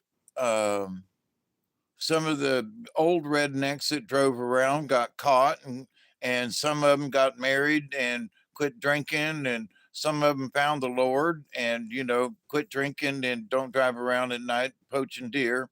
But there's the odd one that keeps a gun, that keep a rifle in their truck. It's legal here, and so you can have a gun in your truck. And if you see a deer and he happens to cross in the road in front of you, well, they might take a pot shot at it, you know. And then he's shooting from, I think it said 50 feet from either side of a road or something that you can shoot. I was reading the law the other day. Um, or maybe it was 500 feet. I don't know, but anyway, you can't shoot off of a road. Um, damn truck hunters. We have a lot here, really. Now, I ain't to say that they ain't any, but they ain't as many as they used to be. They used to ride up and down around here all the time. Now, there are trucks that are set up for that kind of hunting. You can see them with the roll bars and the lights on the top, you know. Oh, yeah, they set up. Um, but it's not as bad. Now, some of these plantations, they have folks that somebody knows somebody that works at the plantation or whatever, so they don't get reported. But these guys will go onto these plantations and ride around in their trucks. And, you know, but as far as right, and that's against private property, you know, that's trespassing there. But where they used to ride up and down the dirt roads, I think there's more poaching on private property than they um, now than what they did back then. Where back then it was more of, you know, riding around on the dirt roads out here. So I just think the poaching moved, you know, but still, you know, where I used to be able to see it myself and it was common, it ain't there no more. Good night, Wire. Yeah, I'm fixing to quit here too. I got to lay down.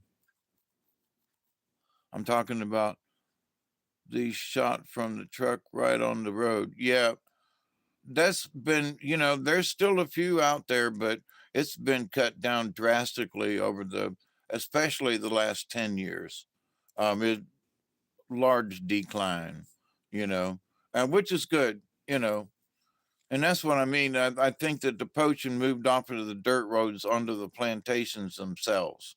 And there's some big plantations down here, you know, and they don't get patrolled all the time, you know, because they so big. And there are will be a house on a plantation, but it might be a half a mile away, you know, and through the woods or through the swamp or whatever, and you know, and them folks don't stay up all night long. And so you get somebody in the truck and they get a drink or two in them, they'll go down and say, well, well, let's ride down the plantation. And they ride down there, which usually requires going down the dirt road.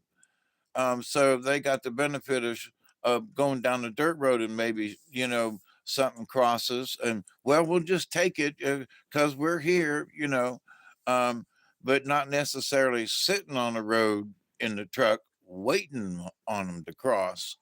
They drive around enough to see if maybe one will cross. And, well, you know, he just crossed in front of us, you know, we just happened to take a shot at him, you know. Oh, okay. Yeah, all right. we know what we know what you were doing, you know. But you know, as long as that truck's moving, you know, it's hard for the game warden to catch up with them, you know, because they're a moving target themselves. I'm not against poachers if they're feeding their family. Screw all the government. Yep. But there are folks that are like that. That usually, if they're in that bad a shape, they can swindle a way to get onto somebody's property to go hunting. Here you can't hunt from your truck. It's like 500 feet off the road. Yeah, Scotty boy, it's something like that here too. I said 50 feet before, but it might be more like 500.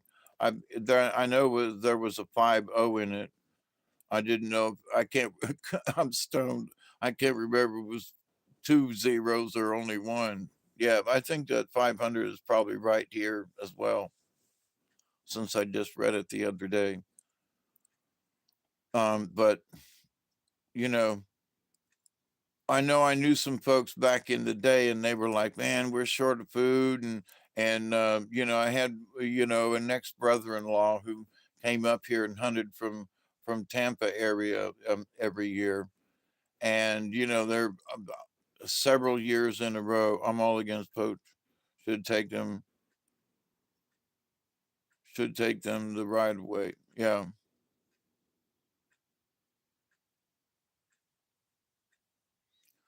but down there in some of the state forest down there around Brooksville and Inverness and down there, apparently they have a lot of bad rednecks still that ride around through the forest down there and poach at night. And he's like, and he said, man, he said, we'd be sitting around the campfire and you watch a lot of them are on four wheelers instead of four-wheel trucks. They're on four wheelers, but they're really souped up. And um, he said they'll be out there, shooting. And he said there'll be one following the other. So one will shoot and run off as the decoy, and then the other one would, be they split up. One of the other would go back for the kill, and then just ride home. Right, go on right about their way. So the warden's got to pick one or the other, and with radios and things, they say, okay, the warden's following me. You go back and pick up the deer. All right, so one of them peels off to the left and cuts to the woods, turns his lights off for a few minutes, and goes back to where the deer was dropped. Or the area to find out where he dropped. And so, and the other one's hauling ass and doing this and that. And they got a pretty much a prearranged, you know, having been up there myself many years ago and kind of growing up in that area and going to up in Inverness and Brooksville and camping a lot with the Boy Scouts, got to know the area. And then later on, when I graduated high school and all, we used to go up there hunting and fishing and all. But, so you learn the dirt roads and there's not too many of them up there. So, but you can learn where you can cut off and where you can stop and, turn around and where you can double back. And, so if you've been up there enough, like some of these folks have, they know the woods really well. It's not like some out of towner that's going to go fishing at nighttime. These folks do it for a living, and I don't agree with it. I don't. And he said that they'll be, they get into serious, I say fights down there. At least they're chasing each other around, and there's probably a shot or two been fired, just down there in middle Florida. So that's sad. It's sad, but there. He said that the down there in the forest, he said during the different seasons, he said they'll be stacked up on one another. He said literally you can see, they got a lot of you see you later too, Sheila. Have a great day. Yeah. Enjoy the cold weather up in the stand.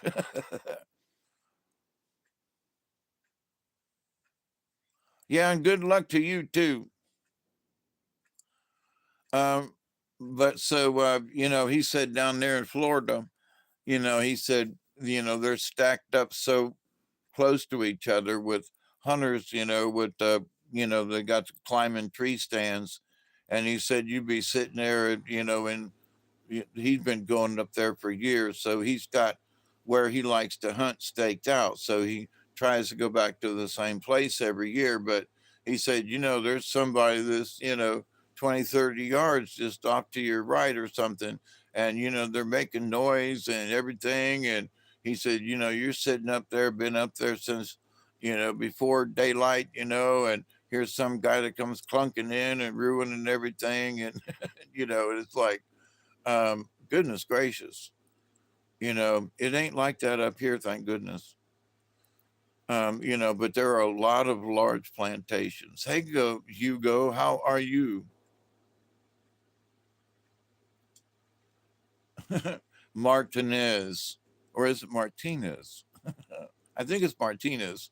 Martinez, just playing around. But just up the road though from us, and across the road from us down there, there's a very large piece of property down there across there that's adjacent to Miss Sheila's place. And then, but down up the road this way, there are several plantations that are over 1,000 acres apiece, plus some farmland in between at several hundred acres each. And so we got a lot of land and there ain't nobody living on it. And a lot of it's on the creek and down in the swamp. But there's some high property too, where the plantations are. But so there's varied wildlife areas, and there's sufficient food because some of these plantations actually plant cover crops for the deer and the other wildlife too. A lot of wild turkeys around here, um, and so the hunting up here is good, and thank goodness that some of our neighbors around here have these plantations because they are feeding the local wildlife. They are planting wildlife crops and stuff, for their hunting. But, because we live in close proximity and the deer do migrate, they travel great distances in a day. They have certain routes and things that they travel.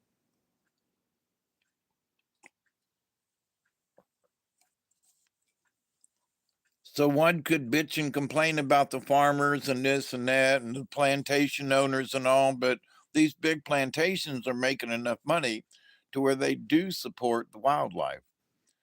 And so they're not necessarily affiliated with the state, but they do follow certain protocol because they are a plantation and they are farmland and they can get certain credits and so forth if they follow certain regulations and whatever. But the other side of the coin is it's just good um, farm management to be able to raise, to leave stuff in the field for deer to flourish on your farm because, as a hunter, you um, cull a deer or two every year.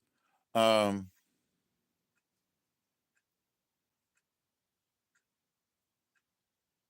Hugo asked you to, is that say something to his cousin Candace, who's battling cancer?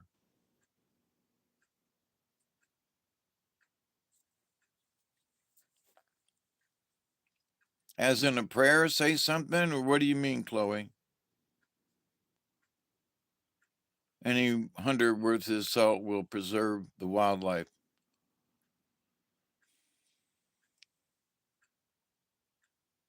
Hi, Candace. How are you?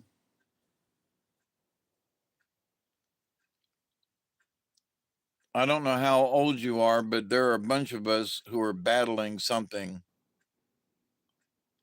Oh, much shout out to you. Absolutely, Candace. And sending prayers to Candace, help her out with their cancer. If there's any luck out there, y'all, send Miss Candace a loving prayer and a hug to the cosmos.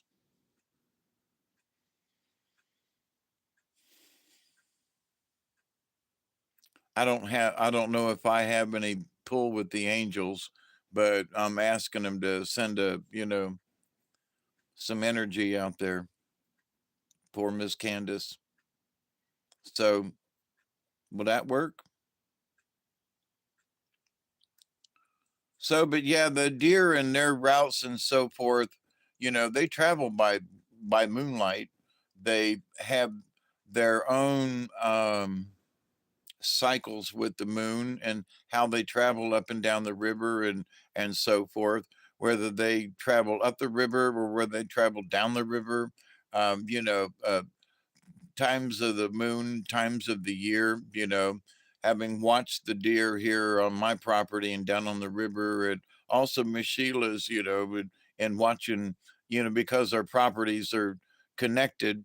Um, that, if I'm watching my property, I'm kind of sort of watching theirs because whatever's going up or down the river is either has already crossed their place or is going to cross their place. If they're traveling north, they're crossing over mine first and then cross Miss Sheila and Ricky's place.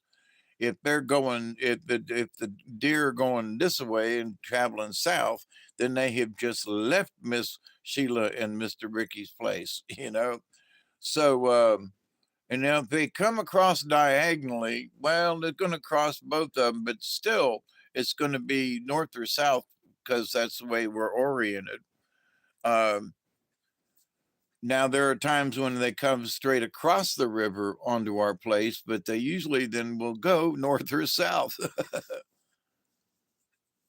Not much actually. I actually was cleaning out the freezer about a week or so ago and noticed that I actually have some ground venison like hamburger in there, and I need to get it out and and munch on it because it's been in there a long time. But I ate some of the venison. It's wrapped real well in white paper, and somebody gave it to me quite a few years ago, and they were like, "It's going bad. If you don't eat this in 6 months, it's going to be no good." Well, 3 years later or 4 years later, I unwrapped it and put it in the skillet and made spaghetti sauce with it, and it was great. You know, I was so glad I found that ground deer meat. Well, there's another pack still left in the freezer. I found it, and I was like, "Well, damn, I need to get that out and make me some more sketty sauce." You know, it's time for some sketty sauce. I've gotten so lazy here these last few months, not being able to stand up like like I used to, and it's pissing me off. It's just downright pissing me off. And I've gotten to the point where I'm hurting. I still am. I'm not taking as much of the pain medicine as I could because I've been trying to be slow hearted um,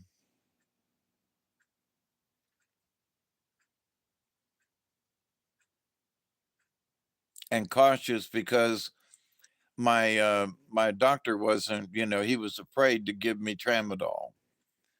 And so instead of taking two, I'm only been taking one.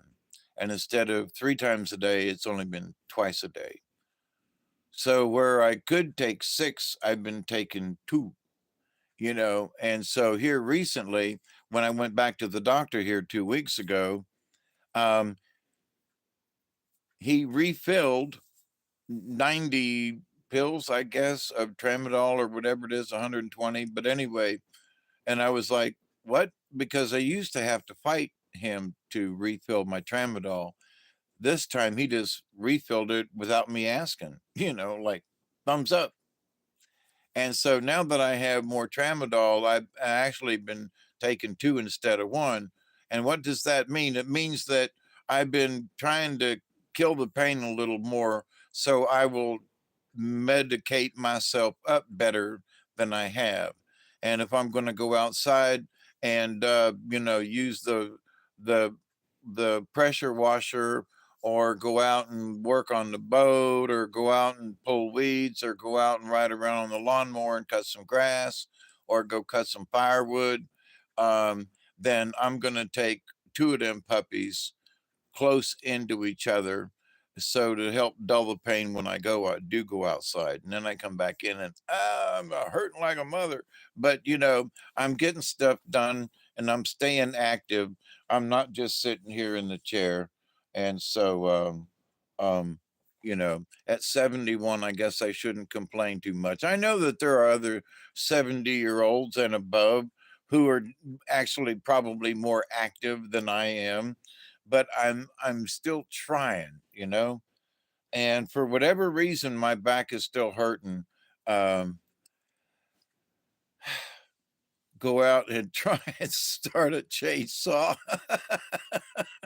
I got one that's battery powered now, and then it's not too heavy, you know. And I know how to cut wood. There are people who are like, oh, and I think I might have was talking with elderberry or somebody anyway about chainsawing, and I said, you know, if somebody who knows how to chainsaw good, the chainsaw doesn't weigh very much because you put the weight of the chainsaw on the log when you're cutting. So it's when that chain drops through the log that you get the weight of the chainsaw back. So, you hold up,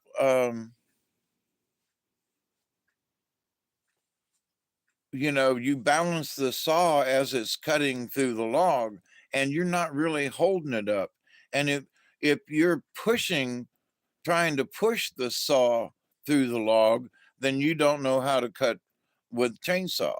You know, Tramadol turns me into zombie, and I feel drunk on them. I find Cocomidol is better with the codeine in it. I don't know if I could get that. They're kind of weird about that sort of thing. So, but if I'm going to be in the house and around, I only take one every 12 hours. And I consider that a low dosage for myself, and I'm trying to deal with the pain on my own. But if I got to go out in the yard and I want to go out in the yard and then I got to be walking around, then I'm going to up that dosage, you know. And the thing is now I can without having to worry about running out tomorrow, which is sort of what I was running into. But now I'm like, screw it, I'm taking two, you know help, got to help me out here. So I'm trying to stay busy. But I am taking that one extra tramadol, so I'm taking twice as much now, which still I have three times as much I could take, you know, I'm still only taking them twice a day. So, but anyway, um, got to keep going.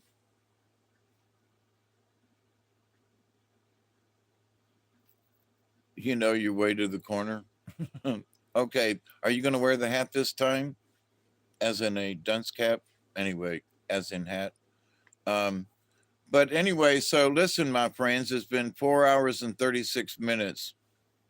Yeah, it's almost 4 a.m. Yeah, it's almost 4 a.m. here, the old time. It's 5 a.m. on the East Coast. Next weekend, this coming weekend, actually, I guess, is when the time comes back. So y'all will be on the same time as me now next week. We can have a big, um, you all gain an hour, so we can have a extra hour party. I'm taking clonidine. I don't know if I've heard of that before. Yeah, good night, y'all. Take care. I'm fixing to get out of here too. So, and I do love you. And I love hanging out and chatting with you about all kinds of things. So, whoever was like came in earlier and wanted to know what we were going to talk about, yeah, we chatted about a few stuff. So, beware of the moon, you know, and keep an eye on the skies, day and night. Be be aware of clouds. There's been a lot of stuff that has been hiding in the clouds. Dante has showed us that the several different ET races use clouds as cover for going in and out of the space time continuum. But so keep an eye on clouds and keep most folks got their camera, know where the button is for the video or to take a picture, um, and know how to zoom in, because you might get a picture of a lifetime, and it might not mean anything to anybody else, whether you're going to sell it on YouTube or not. But what will be the picture of a lifetime will be for you, and you to say, "Oh my God, I just videotaped a freaking UFO. I seen it and I videotaped it." Well, I don't believe you. Well, but I don't care, because the things that I have seen and have proven to myself, and ET was like, hey, look up, Dave. Holy shit. There really is something up there. Did anybody else see it? No, at least not that you know of. Um, but so they have shown me several things over the many years that I've been around. And if you get that opportunity, they will, if you ask the universe to show you something and to prove something to you, they will. They'll tap you on the shoulder and go, look, hey, look over here. And you won't know why. And you'll look over there and go, oh, holy crap. And, and if you're careful, and if you get that feeling of like, hey, look over there, then get your camera out just in case. You might be wrong. It might be something else, but just in case I got a feeling, where's my camera? And then just get ready, because it might be something that might be worth a picture or a video, for real.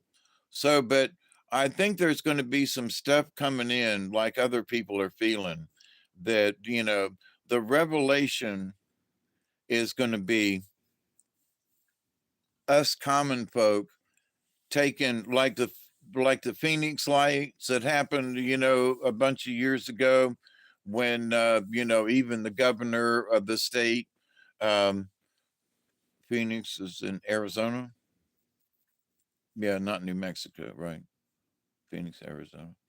Oh, I think. Anyway, so that there are going to be people who see the same or similar incident and take pictures of it from all around from different angles. Like the Phoenix lights happened years ago.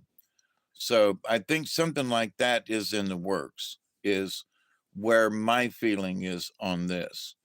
And so it's not going to be just one or two people that see something and take a picture of it.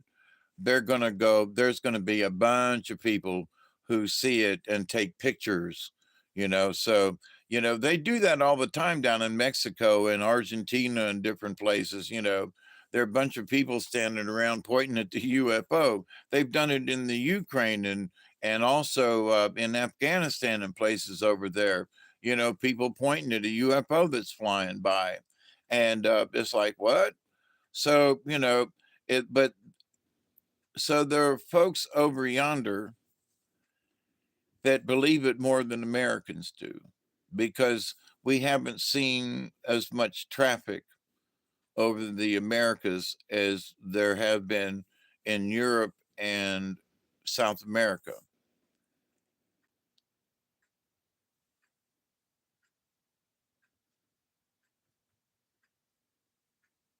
That damn rat's back. He's gnawing on something over here. See, it's the gnawing that gets me, What is he chewing on? It can't be good. What are you chewing on up there? Yeah, he's back. I'm gonna have to go bang on the ceiling again. Well, I'll let you go. But so, to this point of what do I see? Yeah. So what do I see if I were doing remote viewing? My remote viewing says that there's going to be this incident where more people are going to be taking pictures of it or video. And it's going to be something that enough people are going to be, wow, we really did see a UFO. Well, it could have been one of ours. Well, okay, it could have been one of ours. Um, and maybe it is one of ours, but we all saw it and we all took pictures of it. And that's what counts. Well, is it theirs or ours? Well, if it looks like theirs, it might be theirs. Well, how do we know if it's ours or theirs? That's a good question. But the fact that folks will see it, of course the other side is going to go, no, no, no, it ain't ours.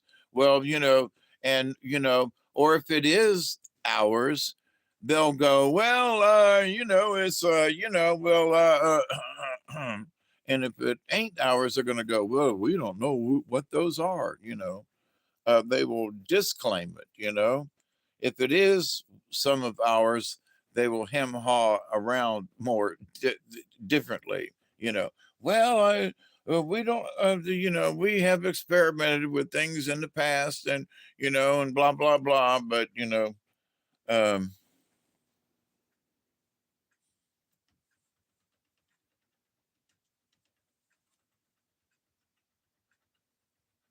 that little bastard is making all kinds of noise back there. So, but anyway, that's my 10 cents on the what's coming. Um, as far as the alien thing, I think it's going to be us common man that's going to prove it to each other, and it's going to be undeniable what anybody else says. Is it ours? Is it theirs? Who gives a rat's ass? Well, there's a rat up here and I'm going to get his ass. But with the sense of what's coming, it's going to prove if it's ours, holy crap, we've got some of those things. Really? Okay. And if they want to say, no, it's them, somebody else, well, it's going to prove that, yep, they really are there. So, my friends, after 4 hours and 45 minutes, I want to say, I love you. Thank you so much. I'm going to go beat on the ceiling and chase the rat away in the middle of the night again. I love you. Be safe. I continue to pray that each and every day, that each and every one of you will continue to learn how to accept and receive the knowledge, the healing, the wisdom, and the many blessings out there floating around in the universe. So keep an eye on the moon. You too, Richard. God bless y'all. May the spirit be with you.